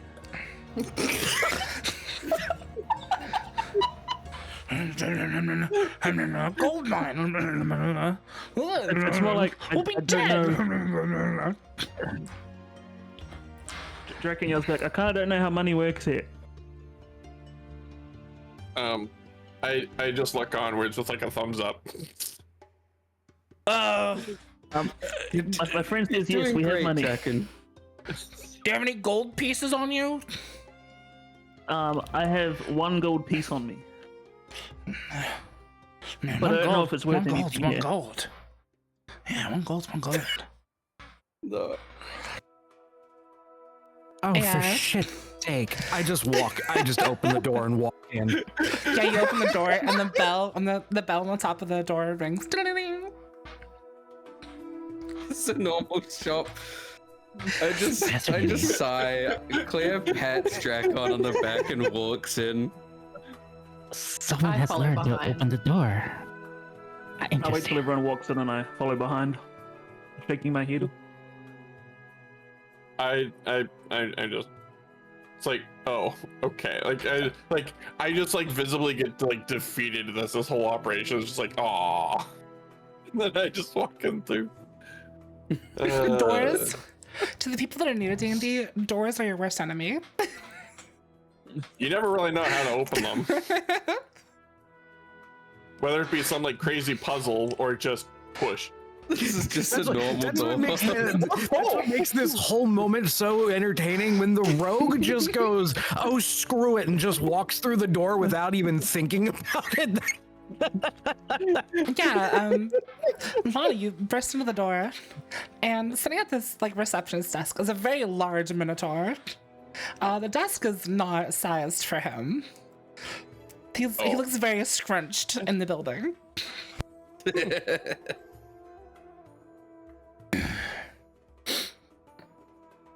You don't sound like the gold mine. For you. The gold mine? No, I'm just a single person. I certainly wouldn't be a whole mine. Where's the gold mine guy then? I couldn't tell you. I have no idea who that is. I was just told this was a good place to do business. Roll deception. Oh, jeez. Player's just looking at I me, have so no we're flicking a charisma. coin in her hand.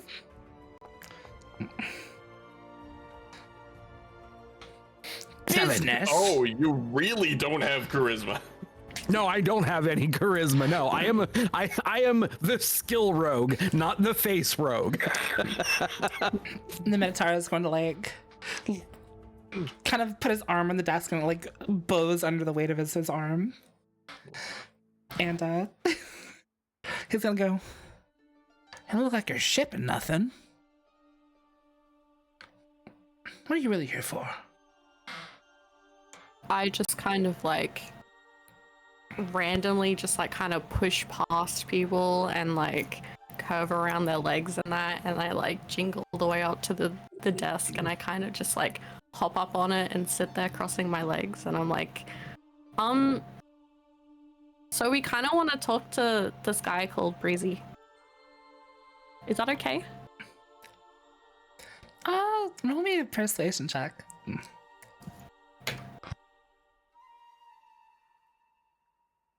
I think that was just a statement of facts.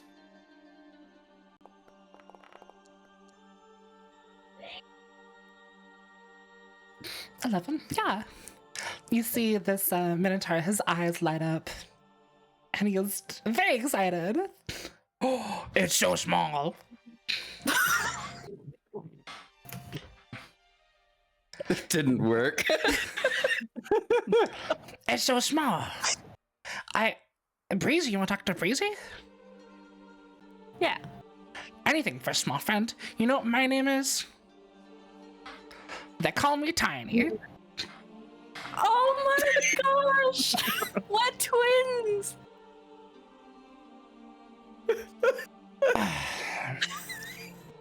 While all of this is going on, Drakkon's just at the back and he's trying to take the bell from above the door. He's trying to like steal it, like pinch it.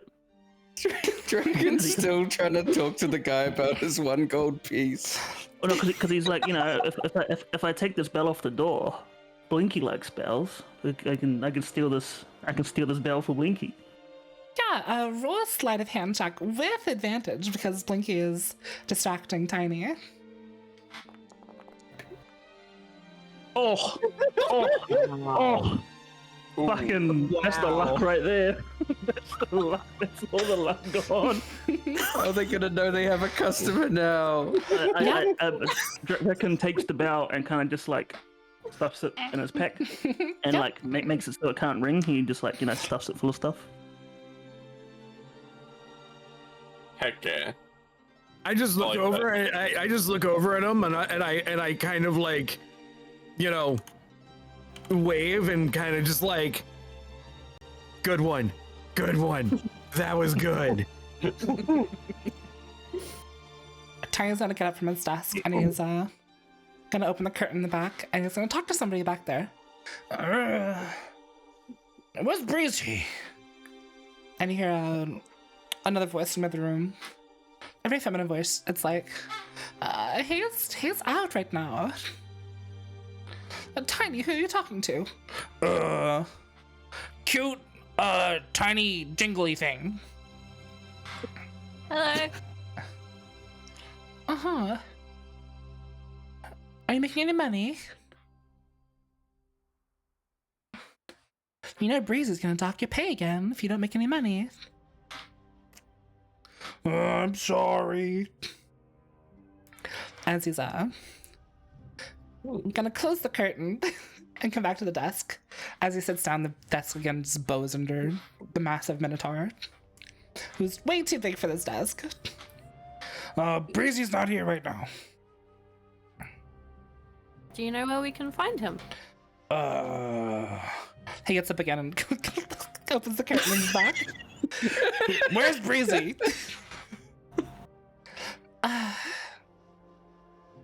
You know where he is at. You know it's his day. Can you remind me what that means?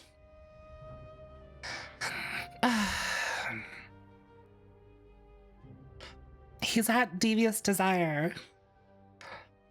Every week, this time, he has an appointment there.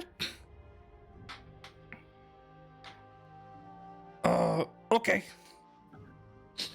He comes back and talks to Yana. He's at Devious Desires. Drakkon I just kind of pipes look up. back to clear. What's that? It's club he likes. Oh, Yeah, I just turned to Clear and I'm like, do you know what that is?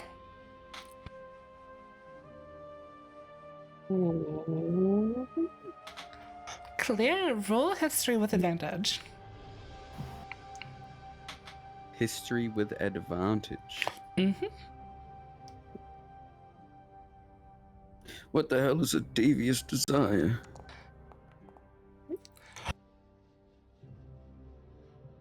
Well, you've not spent a whole lot of time in Under 4.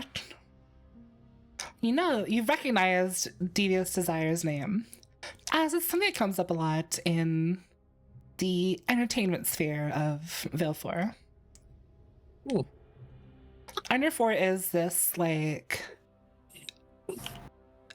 adult entertainment district of Vale 4. There's restaurants, there's extra things if you'd like that. But of course, no one's here for that.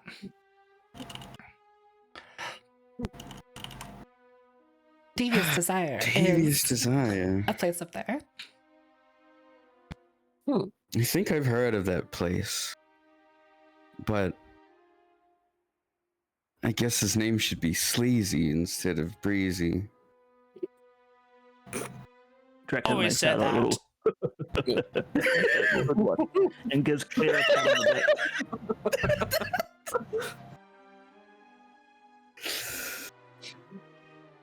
back. Okay. I suppose I could take us there. I don't know my way around completely, but I have a general idea of where to go. You do know that your house is on the way.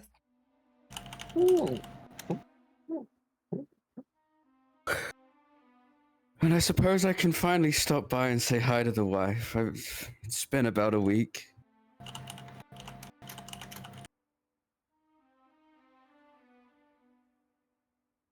I'm excited to. Yeah, let's go. Okay. I'm I just gonna hop off. I'm gonna slide where's my bag? I'm gonna slide 2 gold pieces onto the table for Tiny, and I'm gonna be like, here you go, Tiny. Just so you don't get fired. They did say that you needed to make some money. Oh, Tiny not get fired. He just get pay doc. It's just as bad. Can I can Tiny I just happy turn Tiny has around? job. Yeah, you turn around. Can I just turn around and quickly like trot up to Tiny, hop up on the desk again, and whisper like, "You're worth more than any coin you could make," and then dip. That's the nicest thing anyone's ever said to me. I'm gonna go home and tell my mom Gonna today. make Tiny cry.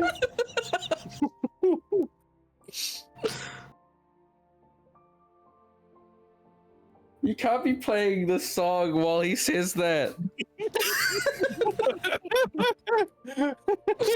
Yeah. Get that up, yeah. Oh. And I suppose we're gonna start heading towards Devious Desire. Your house? It's on the way? My house is on the way. Yes. Drakkon walks out the door and leaves the warehouse for BTC. See, I told y'all to keep that in mind. The BTC. Yugi, did you want to do anything? You guys can just continue to make notes of the interaction, and as she heads out the door, you know, she'll kind of push the door open and just pause, look up, and swing the door a couple times, like, huh, that's interesting, and write a note down as she walks out. Horak'tar, do you want to do anything? I guess I never really said that I entered the place, did I? You just kind of saw outside, right? Yeah, still kind of outside. I guess I see like everyone else leaving. It's like, all right, we good? Where are we going? Horak'tar was just observing the materials that the building is made of. Oh yeah, that's right. The colors. Were there a lot Still of trying colors? to figure them out. Yeah, were there a lot of colors on the outside of this one? This building was boring as heck. Oh, Boring as heck. This is just a mass profit building. They didn't care. clearly they don't care about It's a tucked. colors. It's like it's more like secret, tucked in place in the mountain. It's got colors like no. You all walk to. The irony is not lost on me. It's like, oh, we're going to be a secret place. Yeah, let's stand out by not being colorful. Never said he was good at it.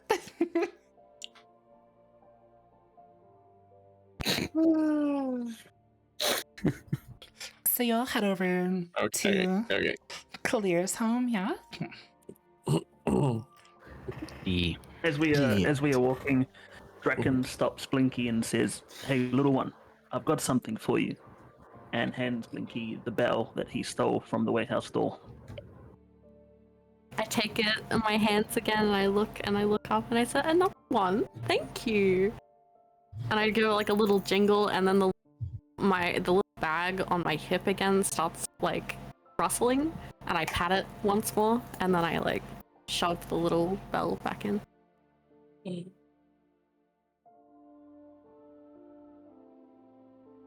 Do I? Ooh. Okay. I don't think I would have heard that interaction. I mean, you can always roll perception, yeah? Well, passive perception? Yeah, be passive perception. What's your passive perception? 15. You probably caught the tail end of it. Because it's 10 plus whatever, right? I remember. That's passive. Yeah, 10 plus 5 is 15. Yeah. Yeah, so you caught the tail end of it. Okay. Not really sure what was going on.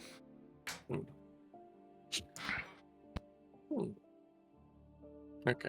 As you continue to walk down the painted stone street, the roads get a bit wider here.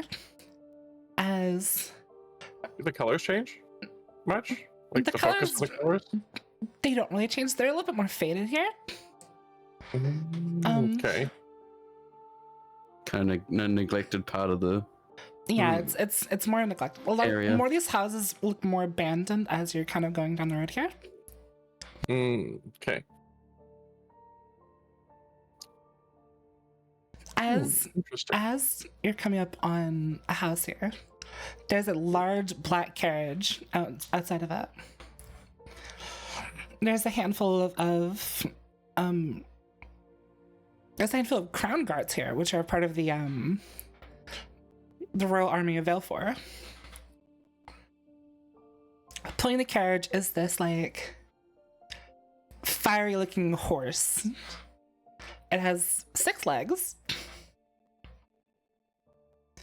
I'd say they're beasts that are very revered by the royal fire genasi of Valefor.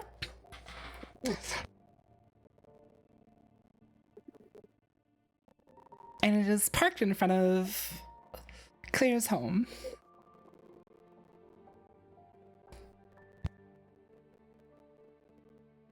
Has Drakkon seen these beasts before? It's possible you've seen these beasts, but it's been a long time. A long time, so I probably wouldn't remember. Yeah. Did you say it's outside of my house? Yep, it's parked outside your house. You are familiar with this vehicle? This is the vehicle that the lady of Valefor goes around and enchants the various buildings of Valefor with a protection spell that protects houses and buildings from gibberlings throughout the night.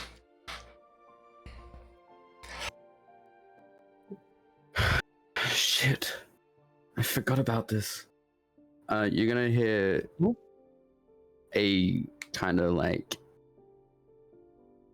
stressed hum from Claire's little holes. And she's gonna start running to the house. Kind of in like a panic. But yeah, not like someone's dying kind of panic, but like I need to get there real quick.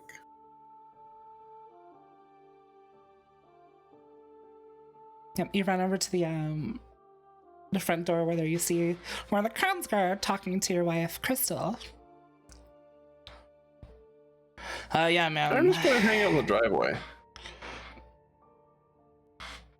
I'm just gonna go like next to the 6-legged horses and just, have a look. I'll also do the same thing. I'll be really curious about it. I'm really sorry here, but we need the payment now, or we're gonna have to use alternative motives here, or alternative options here.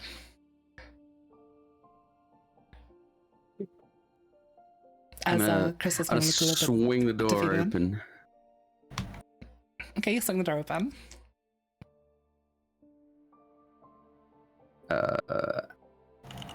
I'm gonna be hastily how much is it this time? It's 10 gold this month. I know it's higher than last month. It's just the attacks are becoming more frequent. They're getting more bold. To 10? You said it was 5. I've only been gone 1 week. Sorry, you can always consolidate down at the palace.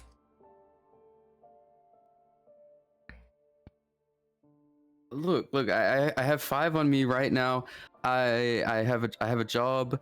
I'm leaving in a few days. I should be back quick. I can make the rest of it.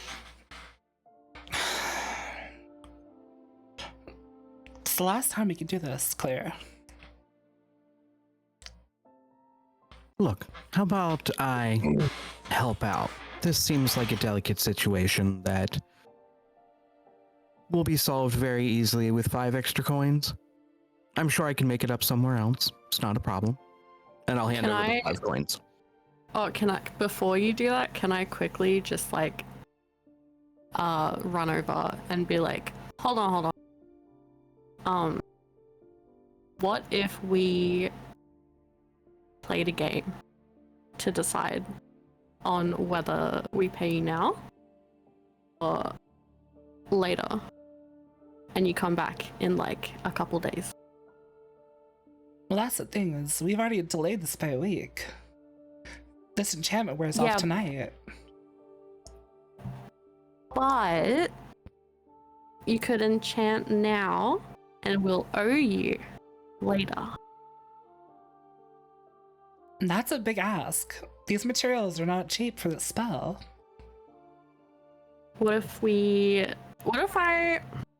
and I like rummage in my bag and I like take out like a little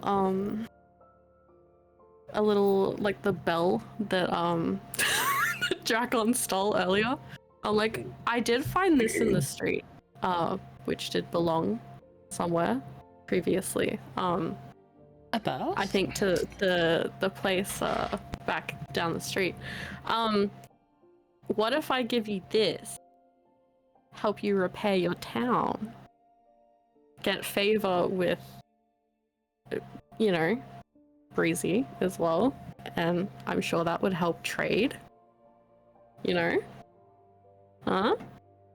The crown guard's gonna like tilt his head in confusion.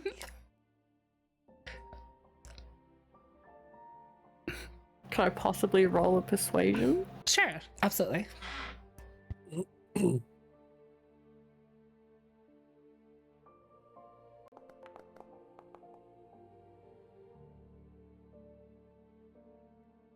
With a 15, he's tempted to be like, I understand the situation is dire. I can cover the cost today, but I need some kind of insurance that y'all have to owe us, because here's the thing. We can't run the charity because we can't afford the materials. So I need a guarantee.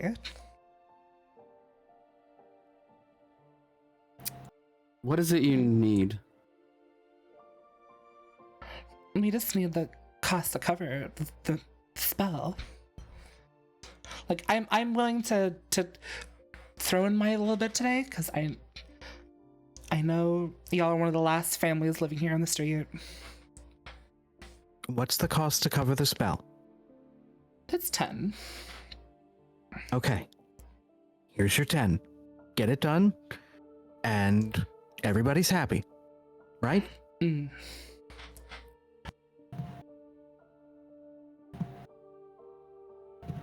You really don't have to do that.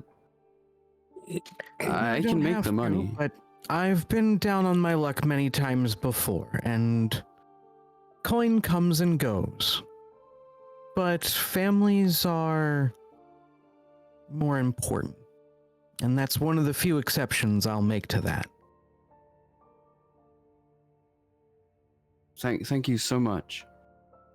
And Claire's gonna run over and hug their wife. It's good to see you. I'm going to have to roll a lot of dice to get that back, but it'll be fun. No, as the crown guard turns back to Blinky. What do you want me to do with this bell? Oh, I lied. Oh, okay. I should just be like, oh, I was totally trying to, but it, you know, we covered it, so it's fine. Don't worry about it. I respect the hustle.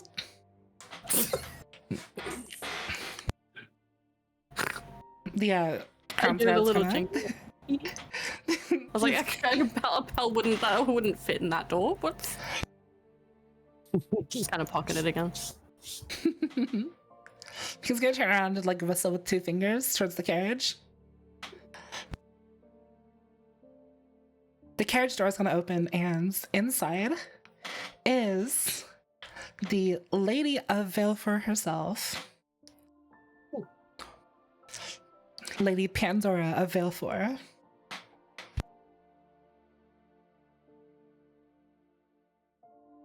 She is a fire genasi.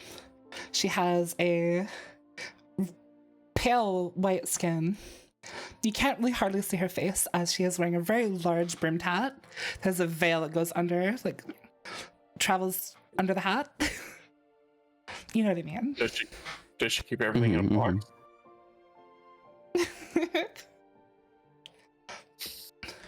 Her arms are very like it looks like they're like covered in soot and ash, as her floor-length gown almost looks like she's floating towards the Claire's home.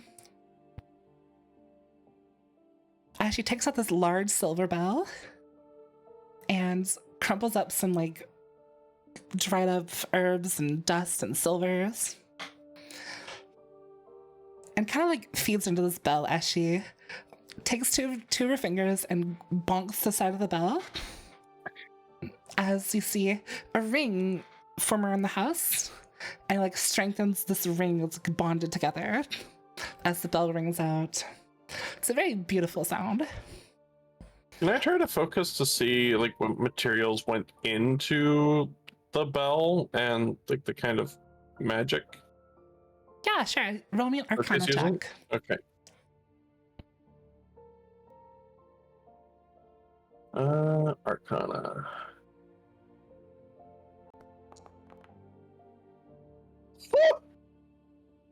Natural God 20. Damn. Holy moly. Nice. You notice that the majority of this spell was using crimson thistles. This is a rare plant that's only grown in Vermilion, the capital of Vermilia. Grows deep, deep underground. Sorry, Vermilion? Thistle. Or Crimson Thistle and Vermilion, capital Vermilia. That is the bulk of why this spell costs as much as it does. There's also some silver sprinkled in there, and some tungsten, and a little bit of gold.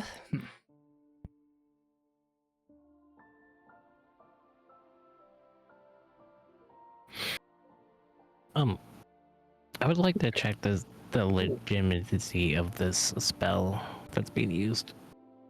Yeah, sure. Roll me another Arcana check.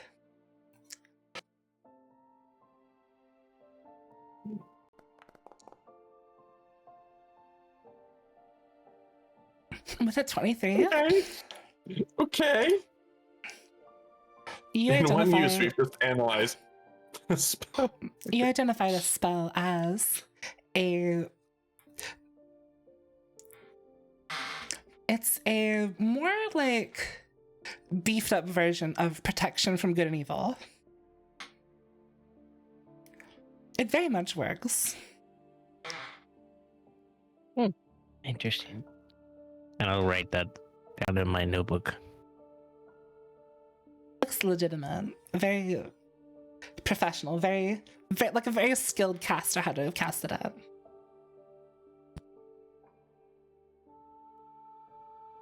As Lady Pandora is kind of finishing up the spell, she looks like she glides across the ground back to her carriage, and the crown guards get on the like little driver's seat and whip the reins of the horse, and they move on to the next home.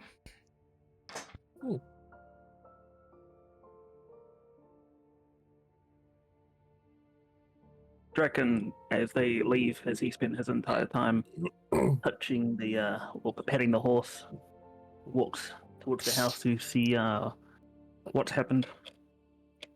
Yeah, I actually I turn to Yugi, and ask what she thought of that spell. I find it very interesting. Interesting? How so? Yeah. Well, don't get me wrong. It's a very good spell, but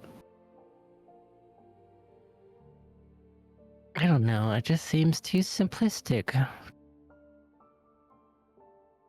to fight the corruption. What's it protecting? What's the spell protecting from in this town? That is a mystery that we're gonna have to look into, because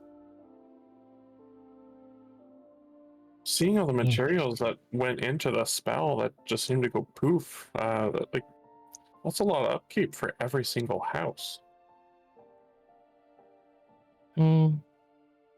Pretty sure she could make it more efficient. with less materials, I'd be able to do the whole town. But you know, but I'm not very familiar with sun magic, so I wouldn't really know. Hmm. You said your specialty was in corruption magic, or at least like how it spreads, right? The process of corruption. Yes. Hmm. This might be a good town of study for you. I'm starting to think so, and I'm starting to think I've thought the right group. Yes. And I'm curious on where to find, or on this Crimson Thistle and how to acquire more.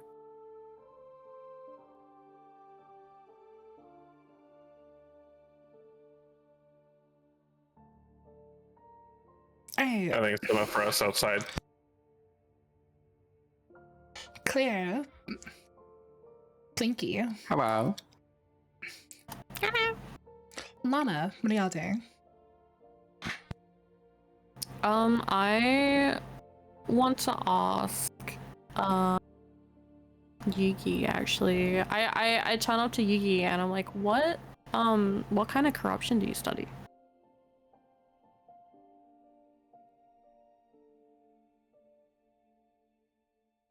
Oh, I study the corruption from the sludge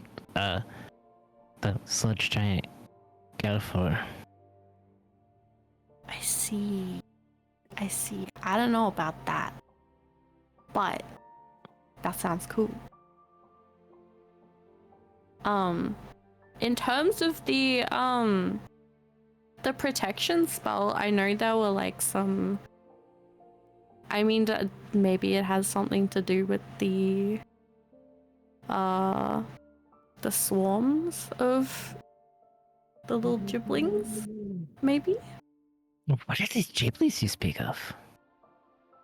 I think I just made a we mental talked about- connection. Oh, They're afraid of fire. So Crimson Thistle, fire element. They won't go near fire. That's why they use that reagent. does Claire know more? Maybe? It is your house they protected, after all. But then why the silver, tungsten, and gold? For a few years now, Gibberlings have been appearing.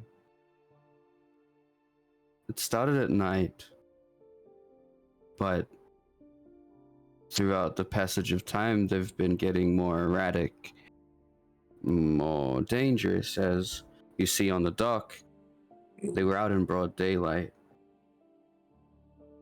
The higher ups of the city bless our houses to protect us from any gibbling attacks that may happen, but the cost has been getting steeper.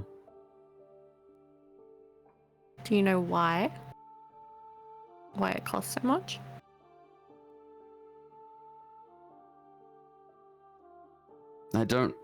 I just pay it. I don't want my family getting hurt. Oh.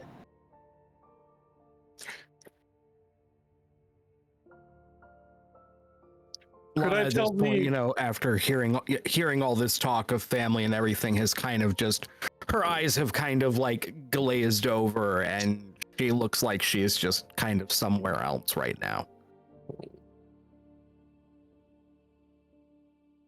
I'm just thinking of the costs. Would I know how much? Like, was I able to glean how much Crimson Thistle, silver, tungsten, and gold was used in that spell? Yeah, with your natural 20. Okay. So I know the amounts too. Mm-hmm. You'd also know that the metals were more for like a binding agent to keep it all together. Okay.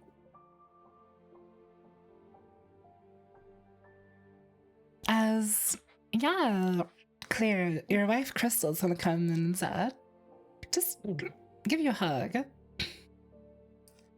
I'm so glad you're back. I am back, but I have to go again. I understand.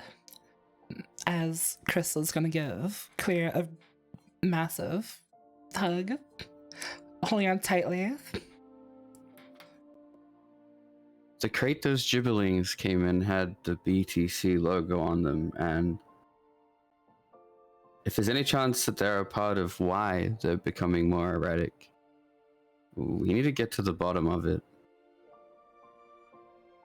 I understand.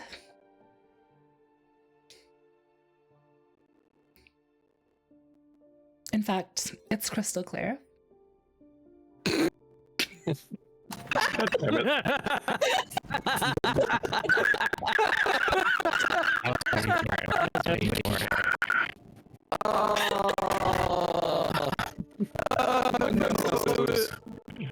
On the nose. I've been waiting so long. I've been waiting so long. Surely you'll come and see your children before you leave. Of course, of course. The rest of you, I'm gonna go say goodbye to my kids. Just wait outside and I'll be there soon. Okay. I'm gonna go into the room. I'm gonna give them a big, slimy, oozy kiss where everything just kind of connects. There's no actual lips. I just kind of smack my head into the oozes.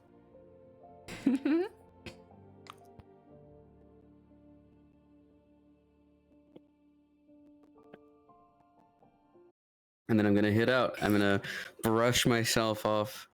I say goodbye to Crystal. I promise I'll be back as soon as I can. And hopefully we can all be safe again. And then I head out the door.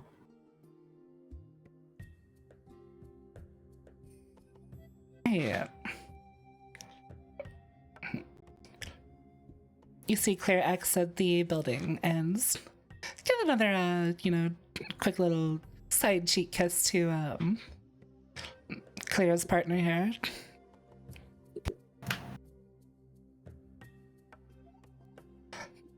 As what do y'all wish to know? Shall we? Let's go. Let's go to this Devious desires. yeah, I was thinking Well, devious okay. district, but like yeah, devious desires. What does devious desire, though? Yeah, let's hit off the devious desires. But what is it they desire? I guess we'll find out. Claire's just gonna. Claire's I just think gonna. devious things. It's best not to talk about it. Even I don't want to go there. But we're headed to it, so we might as well talk about it. I want to know more. We're looking for this one guy, Breezy, who's hanging out down there, and we need to.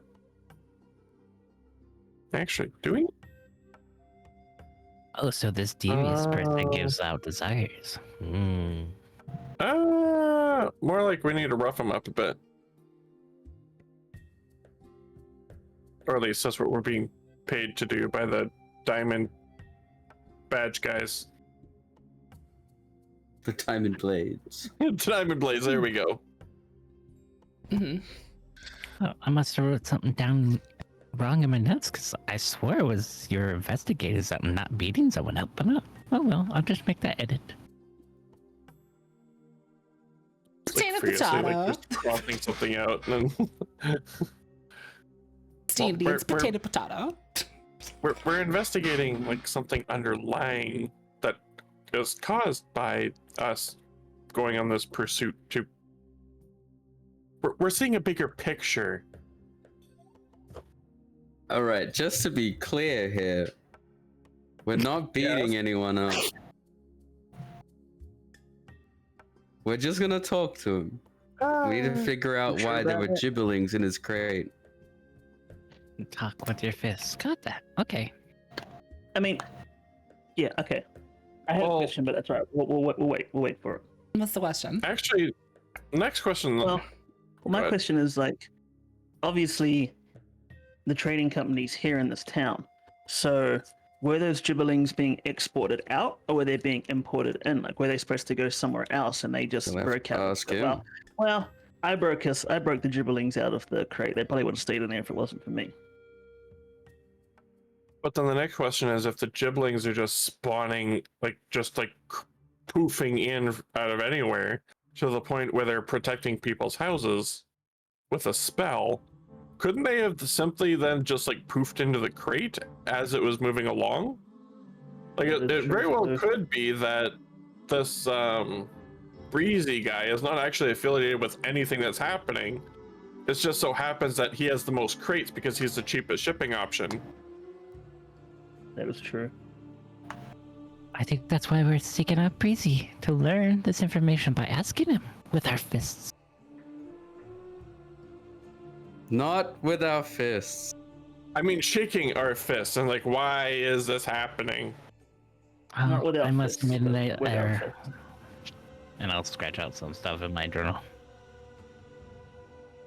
Couldn't have just been a normal day. I'm gonna start walking towards the entertainment district. I will follow because I don't know where I'm I going. will follow. Yeah, just get behind. As I'll still scribble it in my notebook. As the conversation shifts and people start moving, Lanna kind of shakes off the little bit of daze that has taken her and kind of, Lonnie, takes a come quick in. look around to make sure nobody really noticed that that had more effect on her than she wanted people to realize. So, I yelled back like, "Lana, you coming?" Yes, just making sure that someone's watching our backs. Wouldn't want us to get caught unawares as we're making our way, Okay.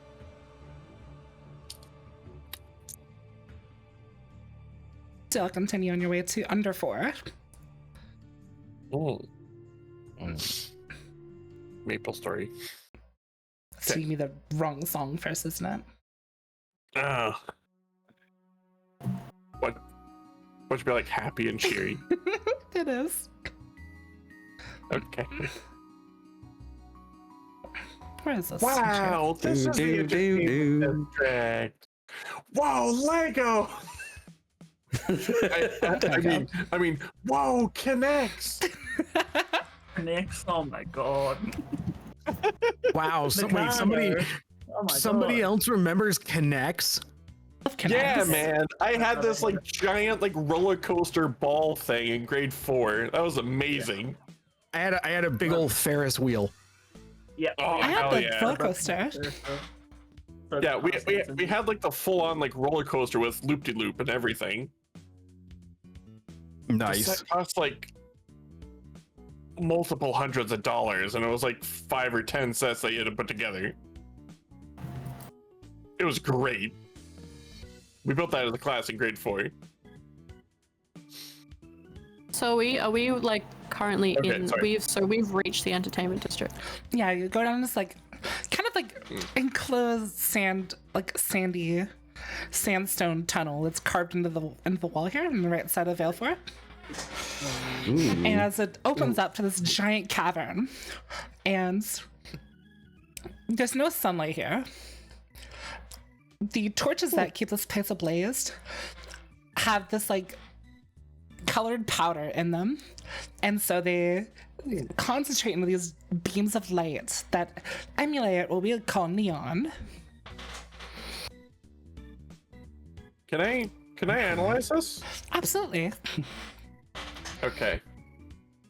I'm gonna investigate how this works. Yeah. Okay. You up to one of the lamps here, and the trick is rather simple, actually. There are these all around Valefor. Valefor is known for its dye trade, correct?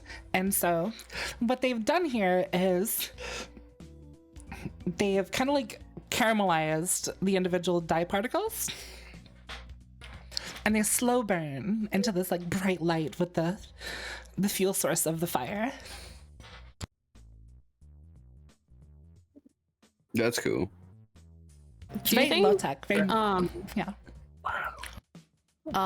Could I perhaps, whilst we're walking, make a perception check for a, like, I'm just looking around, like, to myself for, like, an artificer or, like, an inventor area who might be around? Yeah, absolutely.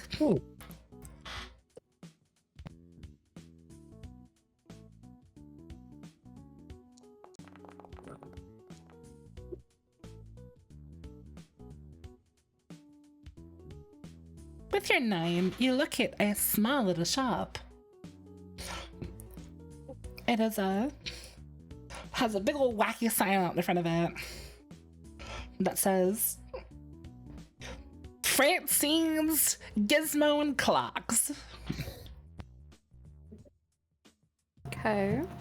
Could I, like, just, like, as we walk past, like, branch off a little bit and just, like, kind of lean over the desk to, like, see if anyone's around? Walk into the shop, yeah? Yeah? There's nobody at the counter, but there's a big old bell that says ring for service. A bell? I ring the bell. I ring it a couple times because it makes a cool noise. Ding ding ding ding ding ding ding ding ding. Drakkon follows behind Blinky and stands there as Blinky's at the counter ringing the bell. I hear this like rattling noise in the ceiling as a trapdoor kind of falls out. And there's like this bunch of dust as this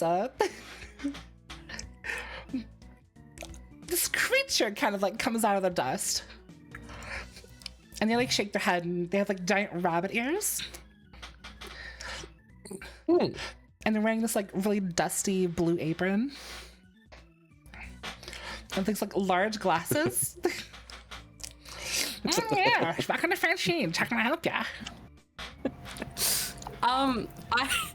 I just grab my shirt and I just kind of like pull it down to reveal my chest, which has like an engraved symbol of like a kind of Q and like a wavy kind of tilde line through it, which kind of looks almost like a music symbol, but representing a Q.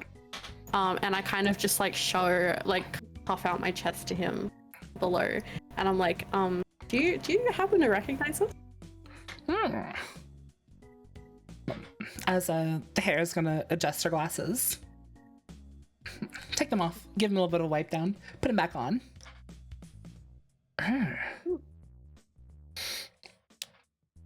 It can talk. Neato. As it kind of points over to Drakkon. How much you selling this thing for? Sorry, but the little one is not for sale. I'll give you 10 gold. Not for sale. 15. Not for sale. That's a shame. You could go higher.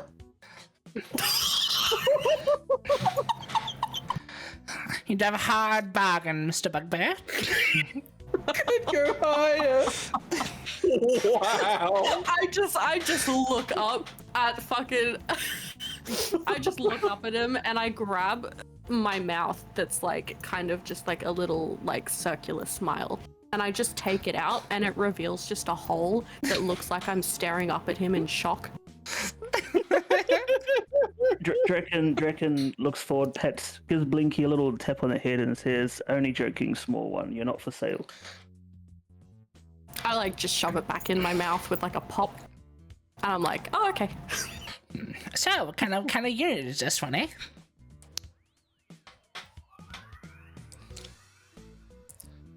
Alright, Cadet, what'd you say, sorry? Kind of a unit is this one, eh? Yeah. We're talking about like a MK4, we're talking about like a ZQ and 4 of 9. All those things you're saying make no sense to me, I'm sorry. You come in here with this rare collectible and you don't even know what it is. All I know is that it is, it's alive and it's my friend, so that's all that matters right now. And by the way, I'm just here for I'm just here as backup for Blinky. Blinky's the one who's really in here Ah, looking for something. so you're I not. just like wave my you're, little hand. so you're not the owner then. No. Blinky does not have an owner. Blinky is their own person. Ah, I get it. I kind of like interrupt and I'm like, I do have a creator, which I'm kind of looking for the person who engraved this. Do you happen to have heard of like a quibbin? Quibbin. Yeah.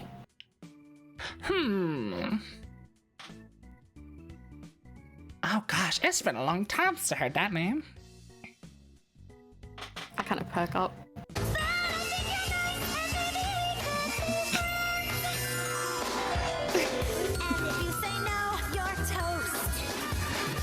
Yeah, Look up me. sorry,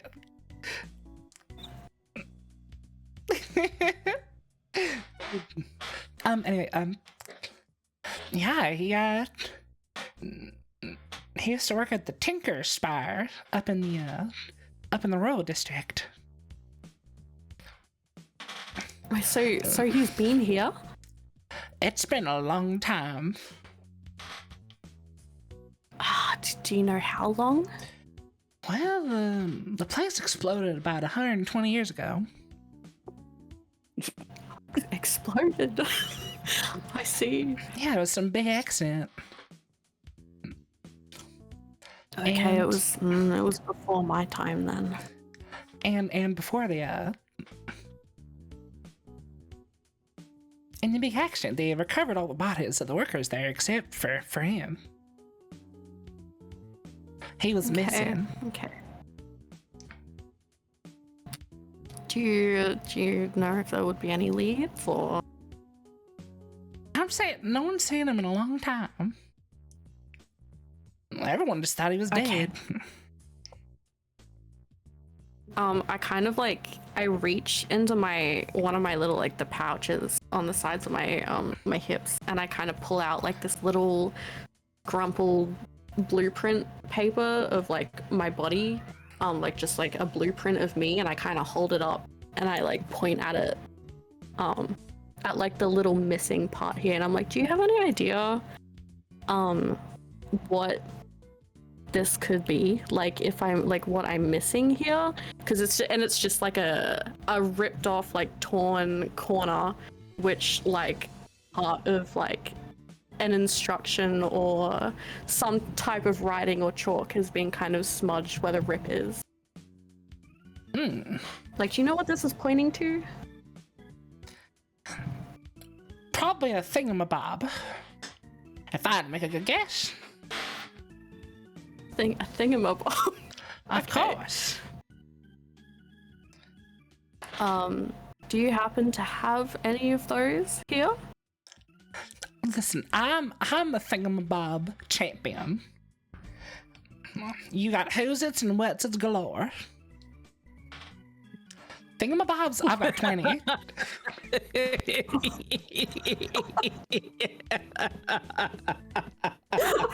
No way.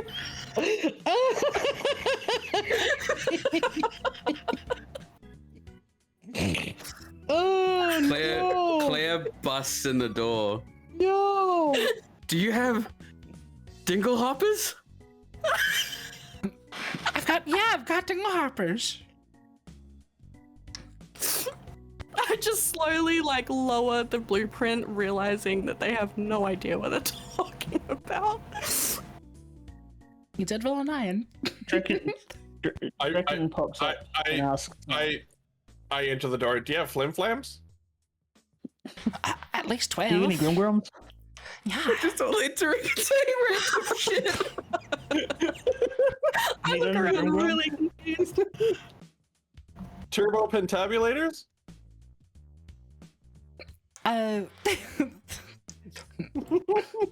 Francine is going to go under the desk here and just haul his junk drawer of stuff While, On the while, counter. while he's under the desk, before he comes back up, Drakkon tries to steal the bell that's on the desk.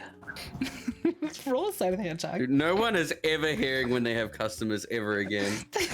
I'll roll the. No bell it- is it's- safe. Is it an advantage or a normal? It's normal, son. Normal. Not being distracted. All right. All right. Normal. Is this a crime ring? Fuck. Well, now you've done the opposite. So everyone's like talking about all this stuff. You gotta grab the bell and you accidentally ring it, and the entire room goes silent and just stares at you. I was just wondering what it was. I just pushed it to see what it was. I've never seen one before. I swear. I believe him. You lift your hand up, and in your panic, you've dented it pretty heavily. It wasn't me. It was already dented. You got no proof it wasn't. Roll a deception check. It wasn't me. Fuck. Oh, no. I'm sorry, Miss Francine. I am for real. Look, I didn't mean to do No, it. listen. If y'all aren't gonna buy my thingamawits, then you need to get out of here. No. It's I thought it was the thingamabob. Yeah, the thingamabobs are over on aisle 2. Thingamawits is what I call you troublemakers. His aisles? Of course there's Oh, aisles. Jesus. Oh. You look in the store and there's 2 aisles. And it's all just junk and clocks. They're both called aisle 2. Yeah.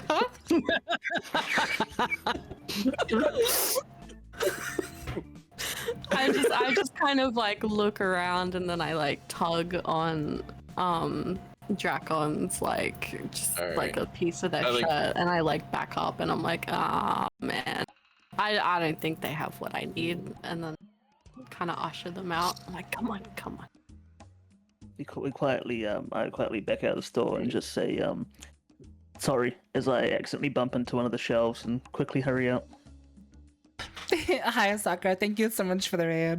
So I have been I able leave to closely behind. really like give shout outs. Hi, how was your raid? I hope you had a wonderful raid. I like Welcome in. slightly punch Drakkon on the Hello, shoulder. I'm like, Shadow? you couldn't just leave it alone, huh? Blinky likes bells. I was trying to do something I'm nice, Cafe. alright? Hello. I hope y'all have been doing good.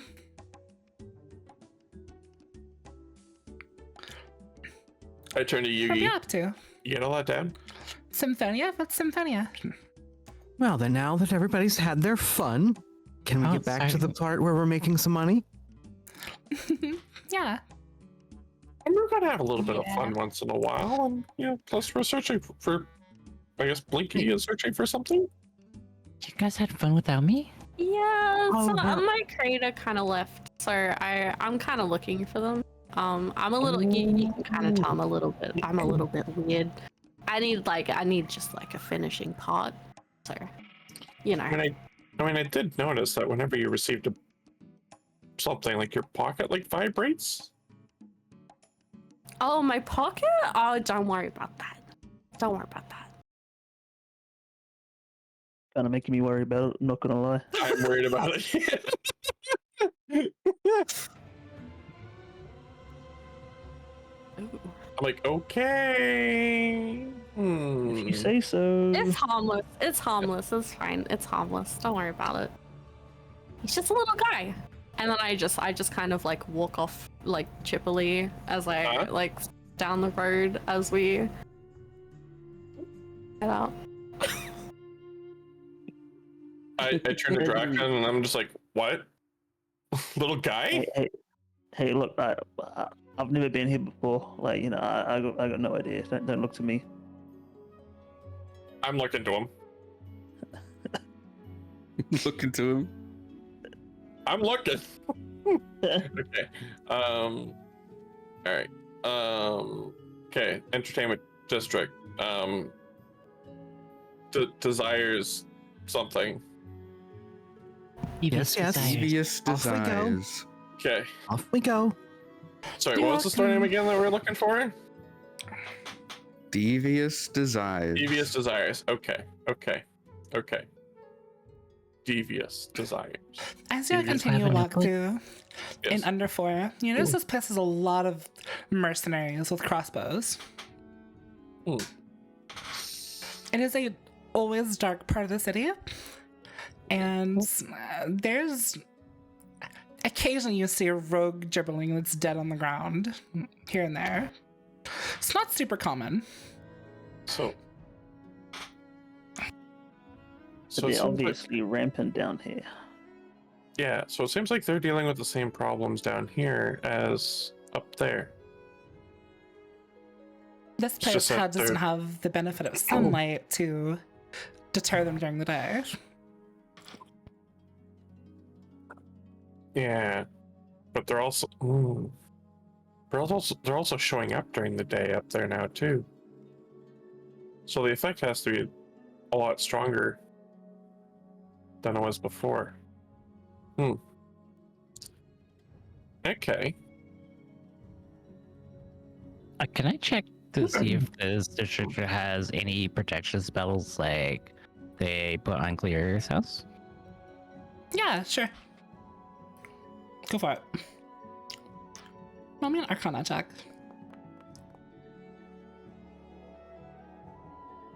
Yeah, you see that most of these buildings that have people kind of occupying them are protected. Interesting. I'll scribble it in my notebook. As you'll continue down and you're kind of following signs, the Devious Desires place is obviously a very popular location. As you come to this, like, extravagant building that's completely red on the outside.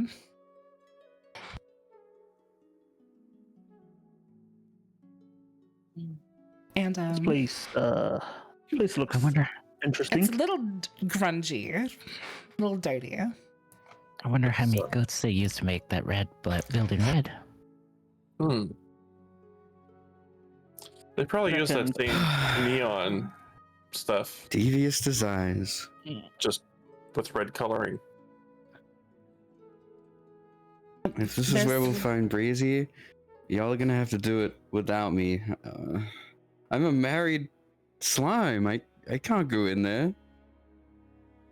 The gold sign on the outside that says demons, demons, demons. All right. Well, I mean, Breezy.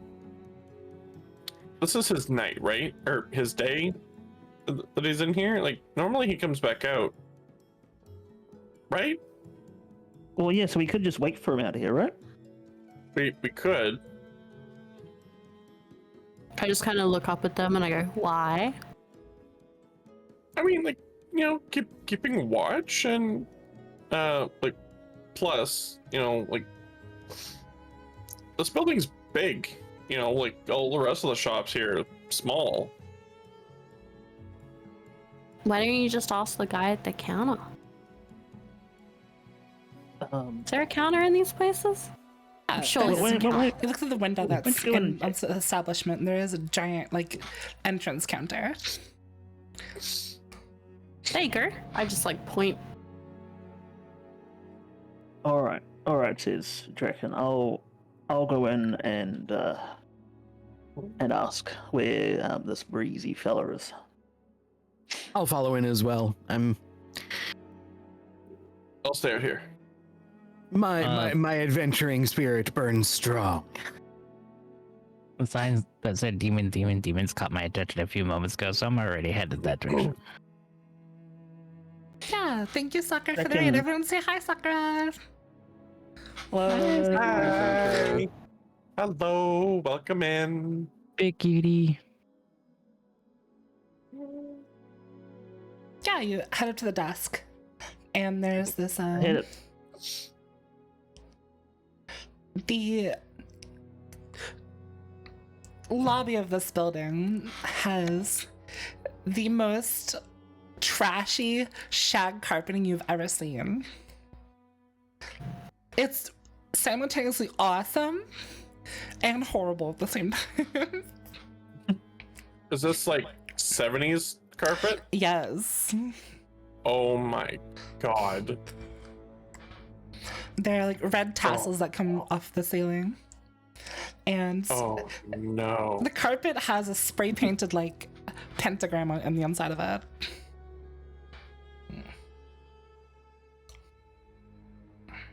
Drakkon Oh, looks my. around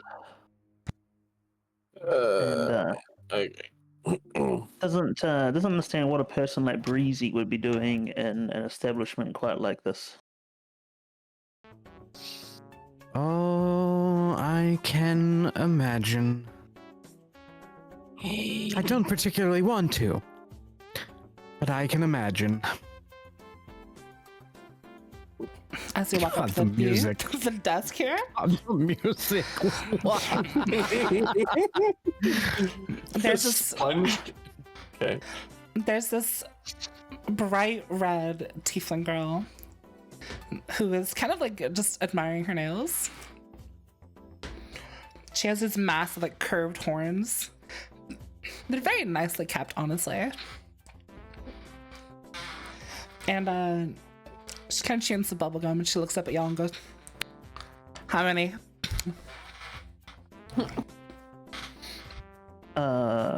Hi. I just wave off. Hi. I'm looking for someone here who might be here. Yeah, what kind of equipment you want them to have? What? We're looking for a patron, not to be patroned. Yeah, that's right. Like the rough and tumble kind, yeah? I'm in More of the easy breezy type. I see what you're saying now. As she's gonna like slide her fingers across the counter and like tap her index finger on it. And she's going to very clearly going, Oh, this is going to be a day of a lot of losses. I'll start with 1 coin. let me do it. I haven't spent any yet. I'll slide over 1 Suit gold yourself. piece.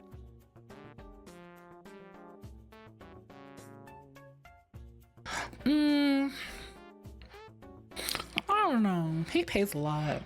More. 2 gold pieces. 4. More. 4. 5 gold pieces. 5, yeah, deal, of course.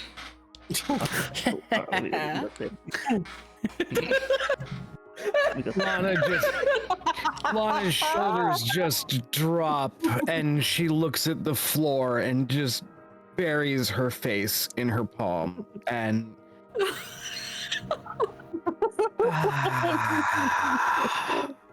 Old job, you I don't know how money works. that's why you should have just let me do it. Was trying to be helpful, okay?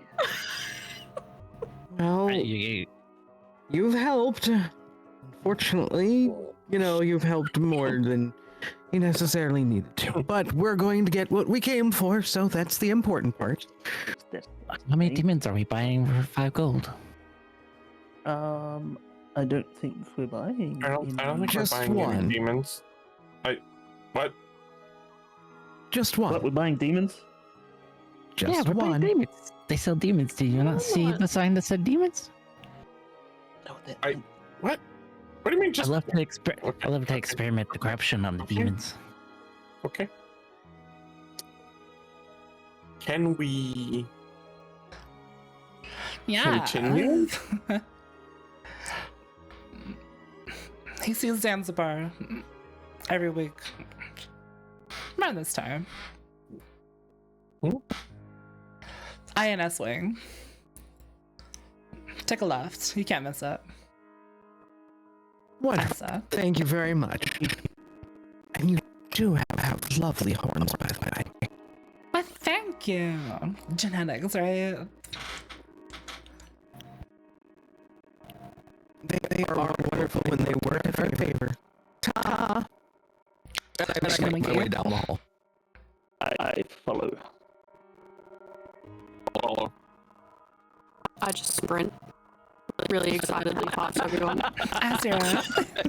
I'm just picturing Blinky doing like a Naruto run down the hallway. Stabbing everyone in every room. Some people like peek their heads out of the like. Oh my. Okay. What I'm actually imagining is this like really, really large Lombax with this like tiny clank. This tiny wooden plank. Clea is kind of bored outside, so is reluctantly just gonna follow behind.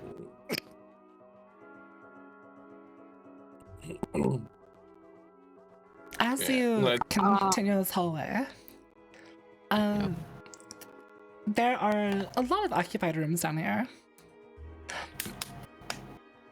There's some noises that are interesting for sure.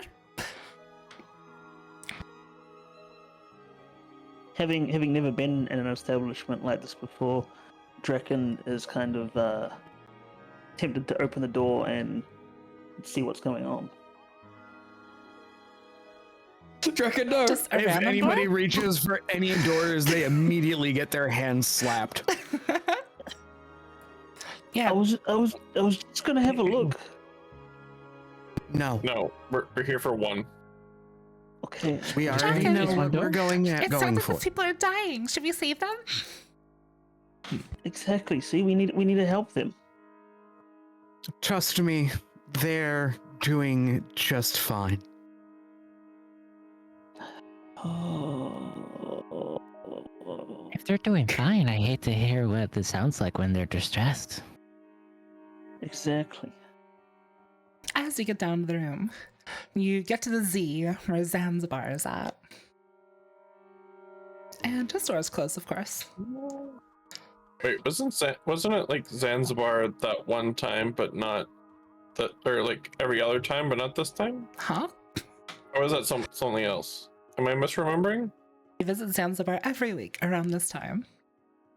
Every week around this time. Okay. Oh, around this time, not this time. Okay. I'm gonna walk through the door. Wait, if Zanzibar has a big, wait, if it's a big Z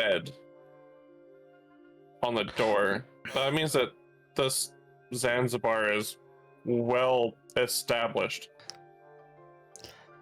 Yeah? Where's the You're security? saying we shouldn't enter. I'm just wondering, like, where's the You security? bribe the security for 5 gold. I was just front. Okay.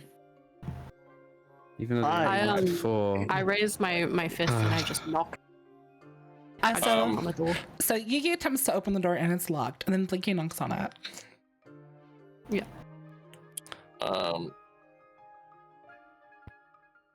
I guess we wait for it to unlatch. After a couple minutes, the door starts to like have its locks removed from the inside, and you hear it start being opened as the door gently creaks open.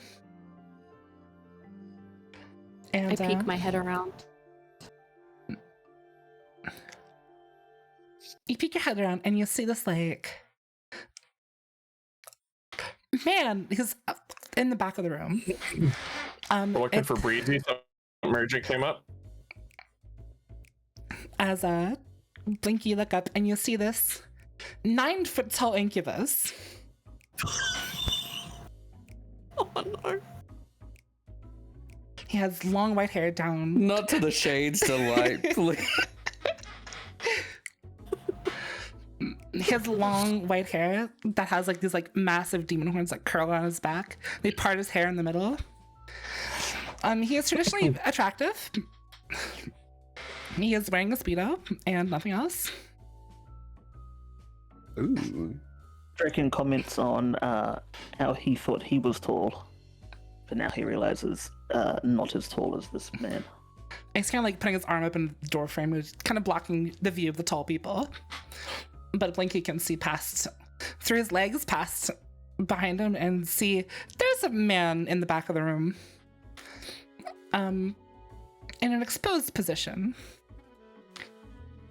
He's not like, he's not exposed. He's vulnerable looking, so I should say. My little like wooden eyebrows click up in like surprise, and the mouth that I have that's in like a little circular smile clicks and rotates downwards into a frown, and I suddenly like straighten back up, like, and kind of skid back behind the door awkwardly. As the incubus kind of leans Claire's down like to him. hiding their eyes. Oh yeah. Can I help you all? Drakkon sees the other man and thinks, "Oh, is he hurt? Is he okay?" Can I help you all?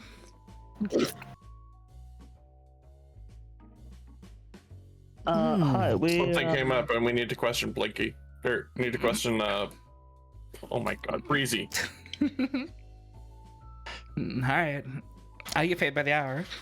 As the incubus, Zanzibar, opens the door wide and just walks down the hall to the break room.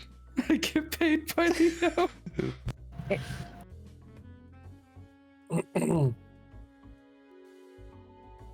I guess we just walk in. He's in an exposed position. He can't really do much. Yeah, you Well, see we're not here a to rough him up. you see an Air Genasi who was, it was very clear in the middle of something. He's not showing Breezy. anything, but he is vulnerable. Hello, Breezy.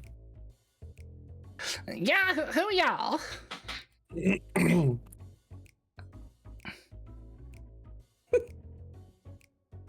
They're Sorry, are these little like gremlin things again? Found gremlins in your shipment. Can you explain?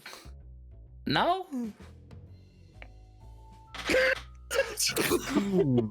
Okay. Can y'all just leave? not we made all till we this- get our answers. But we made all this effort to, show up and ask you questions. Just 2 questions and we leave? That's not gonna happen. Yeah. That's not gonna happen. He gets up out of the darkness and turns the light on. You can see his pompadour made out of like clouds as they kind of like poof off as he sits there. Cats. What are you doing? No, Gribbles. Why were they in your shipment? Gribbles? Huh? Gribbles in a box with BTC labeled on it. I don't understand. Gribbles. Don't understand why.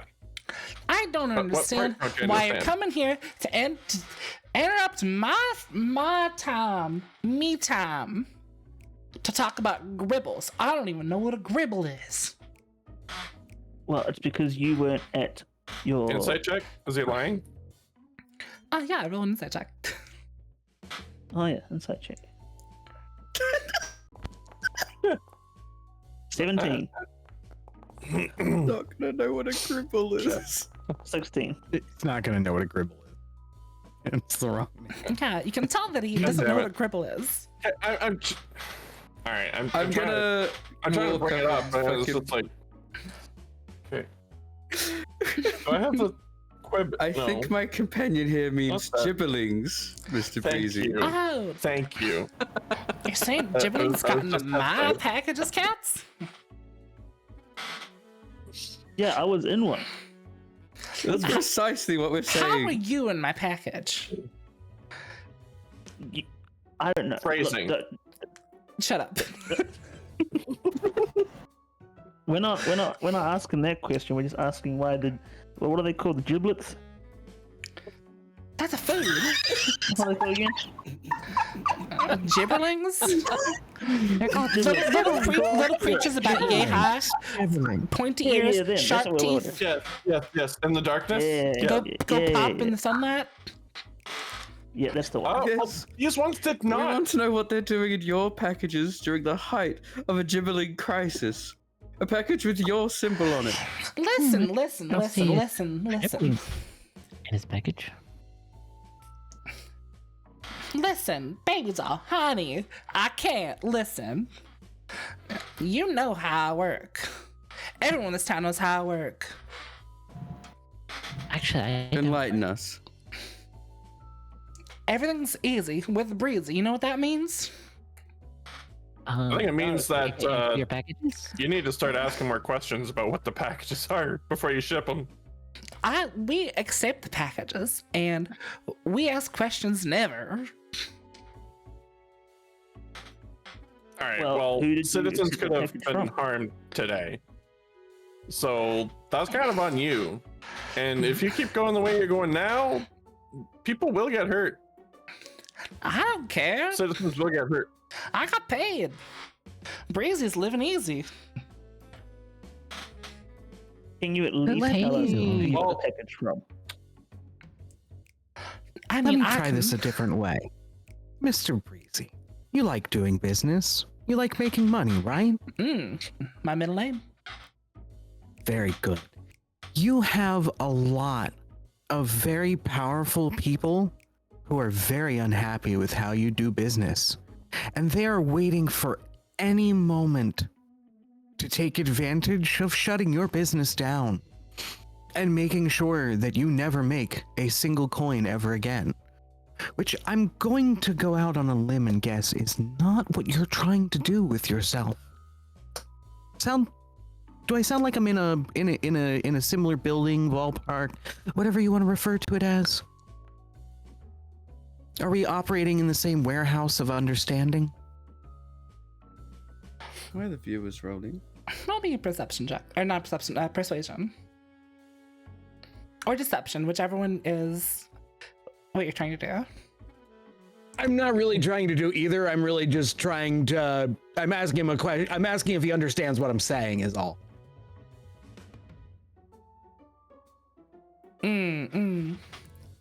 I do see what you're saying. But here's Now- the thing. I've had heat on me before. I just leave. Yes, unfortunately, this is the type of heat that watches the world around. You won't be able to go anywhere, Mr. Breezy.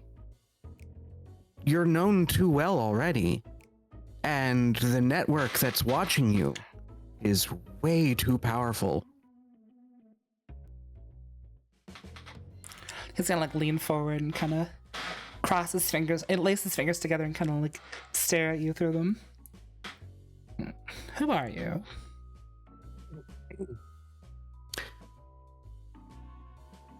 I'm just somebody that was sent by a group of people that have very special blades that are very concerned with your actions. The stinging sapphires? No, my dear Mr. Breezy, I'm talking about the diamond blades. Ah, shit.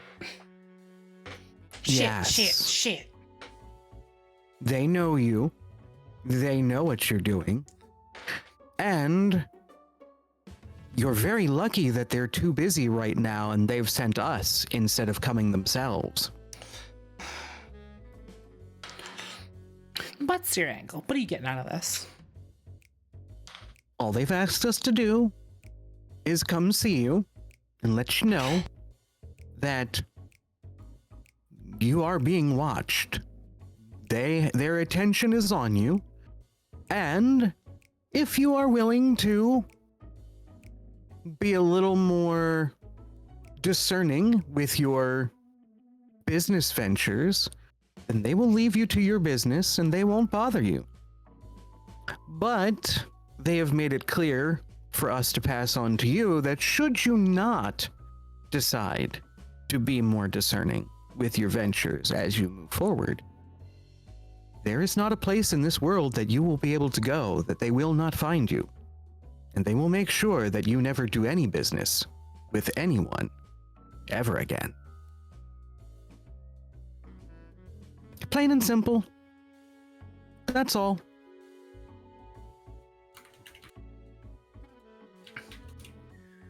I would like you to roll a persuasion check for me, though. Can you persuade Breezy? Even I'm creeped the fuck out. Roll with advantage. Advantage? Okay. Oh, damn, Fanon. Oh, fuck. He went hard. Oh, 18. Oh my god. Fine. Cats.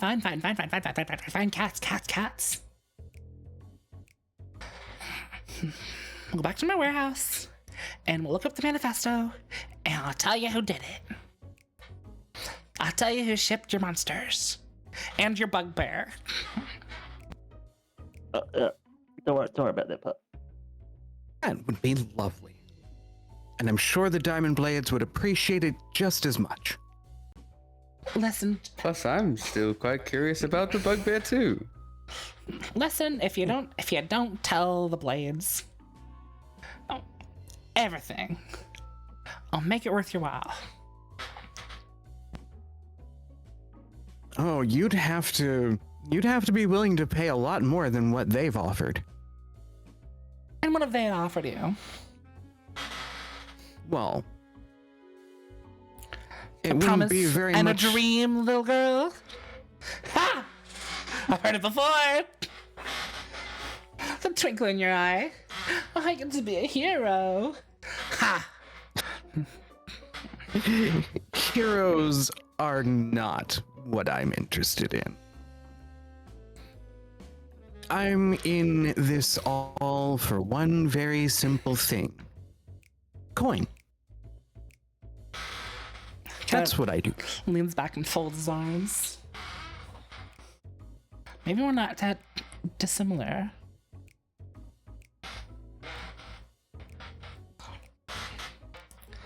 Understandable.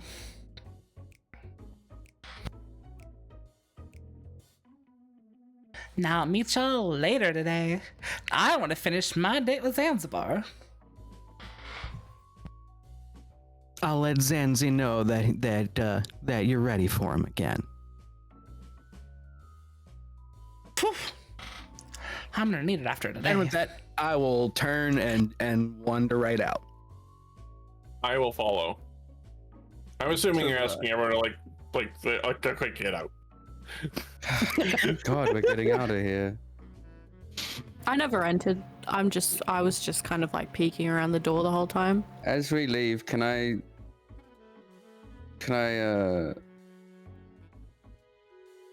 slip Zanzibar a gold piece to draw a mustache on his face afterwards? I mean, you sure can. Oh my god. So much gold. For what? Hey, everything runs on money. It's worth it. Don't you need that for next month's? You know what? Never mind. Don't worry, I got a big job coming up. Living paycheck to paycheck. I understand that. Plus, I'll be able to buy whatever we want after we do this. Let's hope. Okay. Hey, Yugi, you write everything down? Of course, I'm writing everything down, especially what I'm gonna do with packages and corruption. Yes.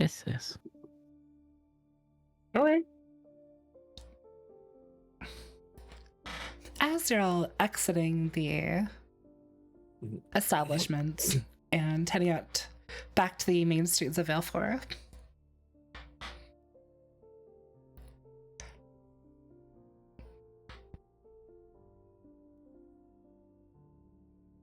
you feel a slight tremor. While earthquakes are not uncommon in Valefor, This one feels odd. Hmm. Can I Like tell if something it's magical? has shifted.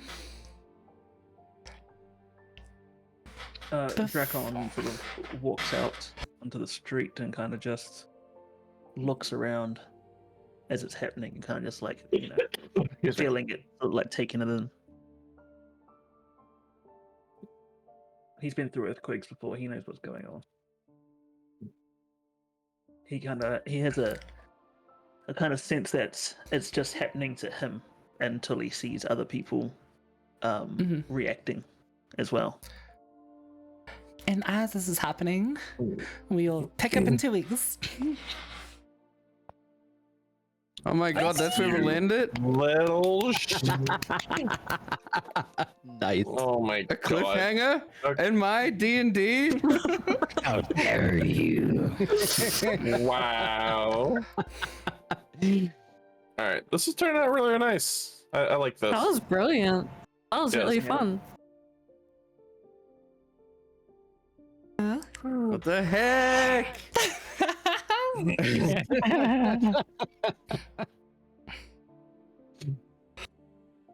It's Oh, okay, I man. got to see my family. Aw. Maybe for the last time. Crystal I almost clear. got sold. I love it. Could you Oh my You didn't, god. you didn't get on my Imagine phone. I episode- wasn't gonna let it happen. Imagine episode 1, just like, yep, sold. You could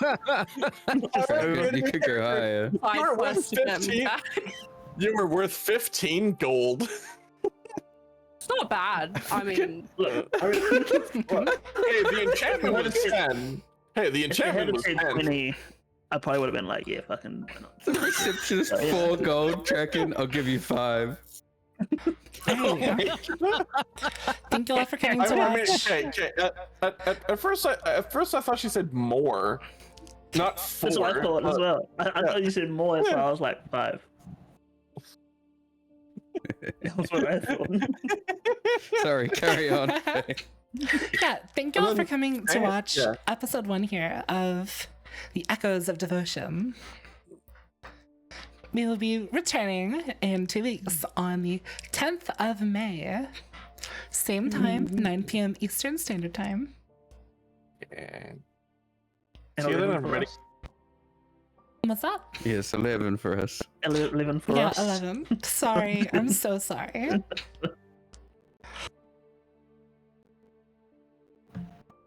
I'm gonna end am- this stream I'm and then we'll come hang excited. out somewhere. Okay. I'll be back to talk to you all in a minute. Okay. Bye. Bye.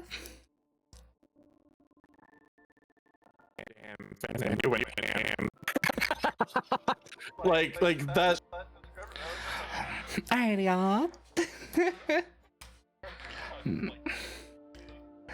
Thanks for coming to watch, everybody. That was a lot of fun, actually.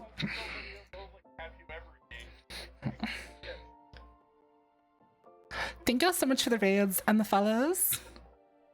Like Wicked, Archmage, Devil's Knight Morgana.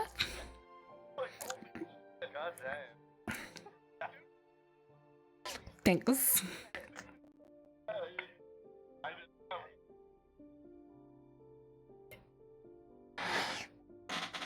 Apologies for the lack of interaction.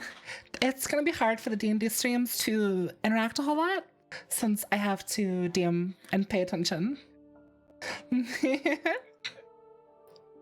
Yeah.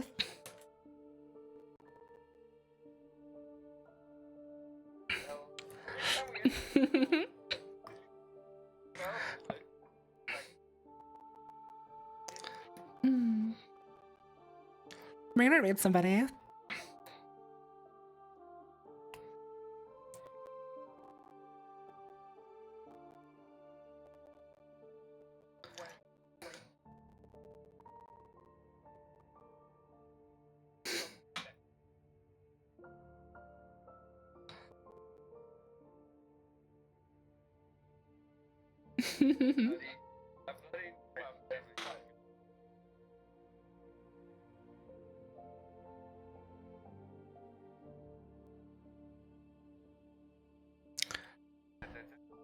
Thingamawats? Thingamabobs? I got 20.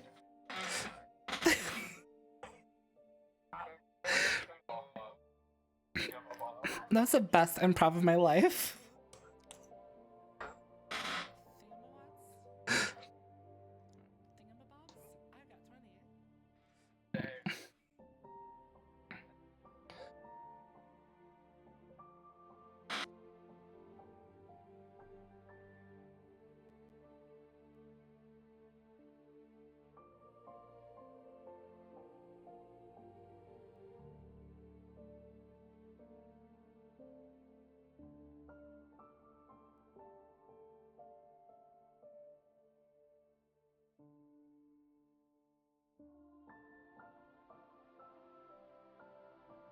Yeah.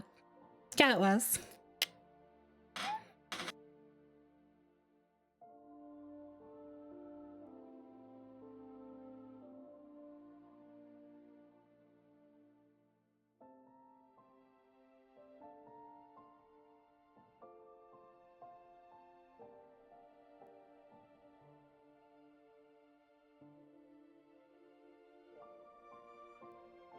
Searching for a target. Ba ba ba ba.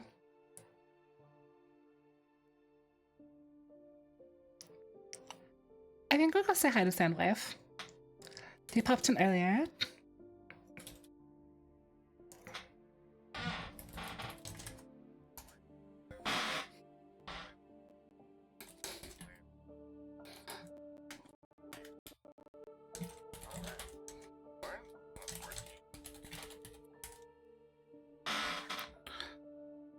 Trade messages. It's Faye and friends. Roll initiative.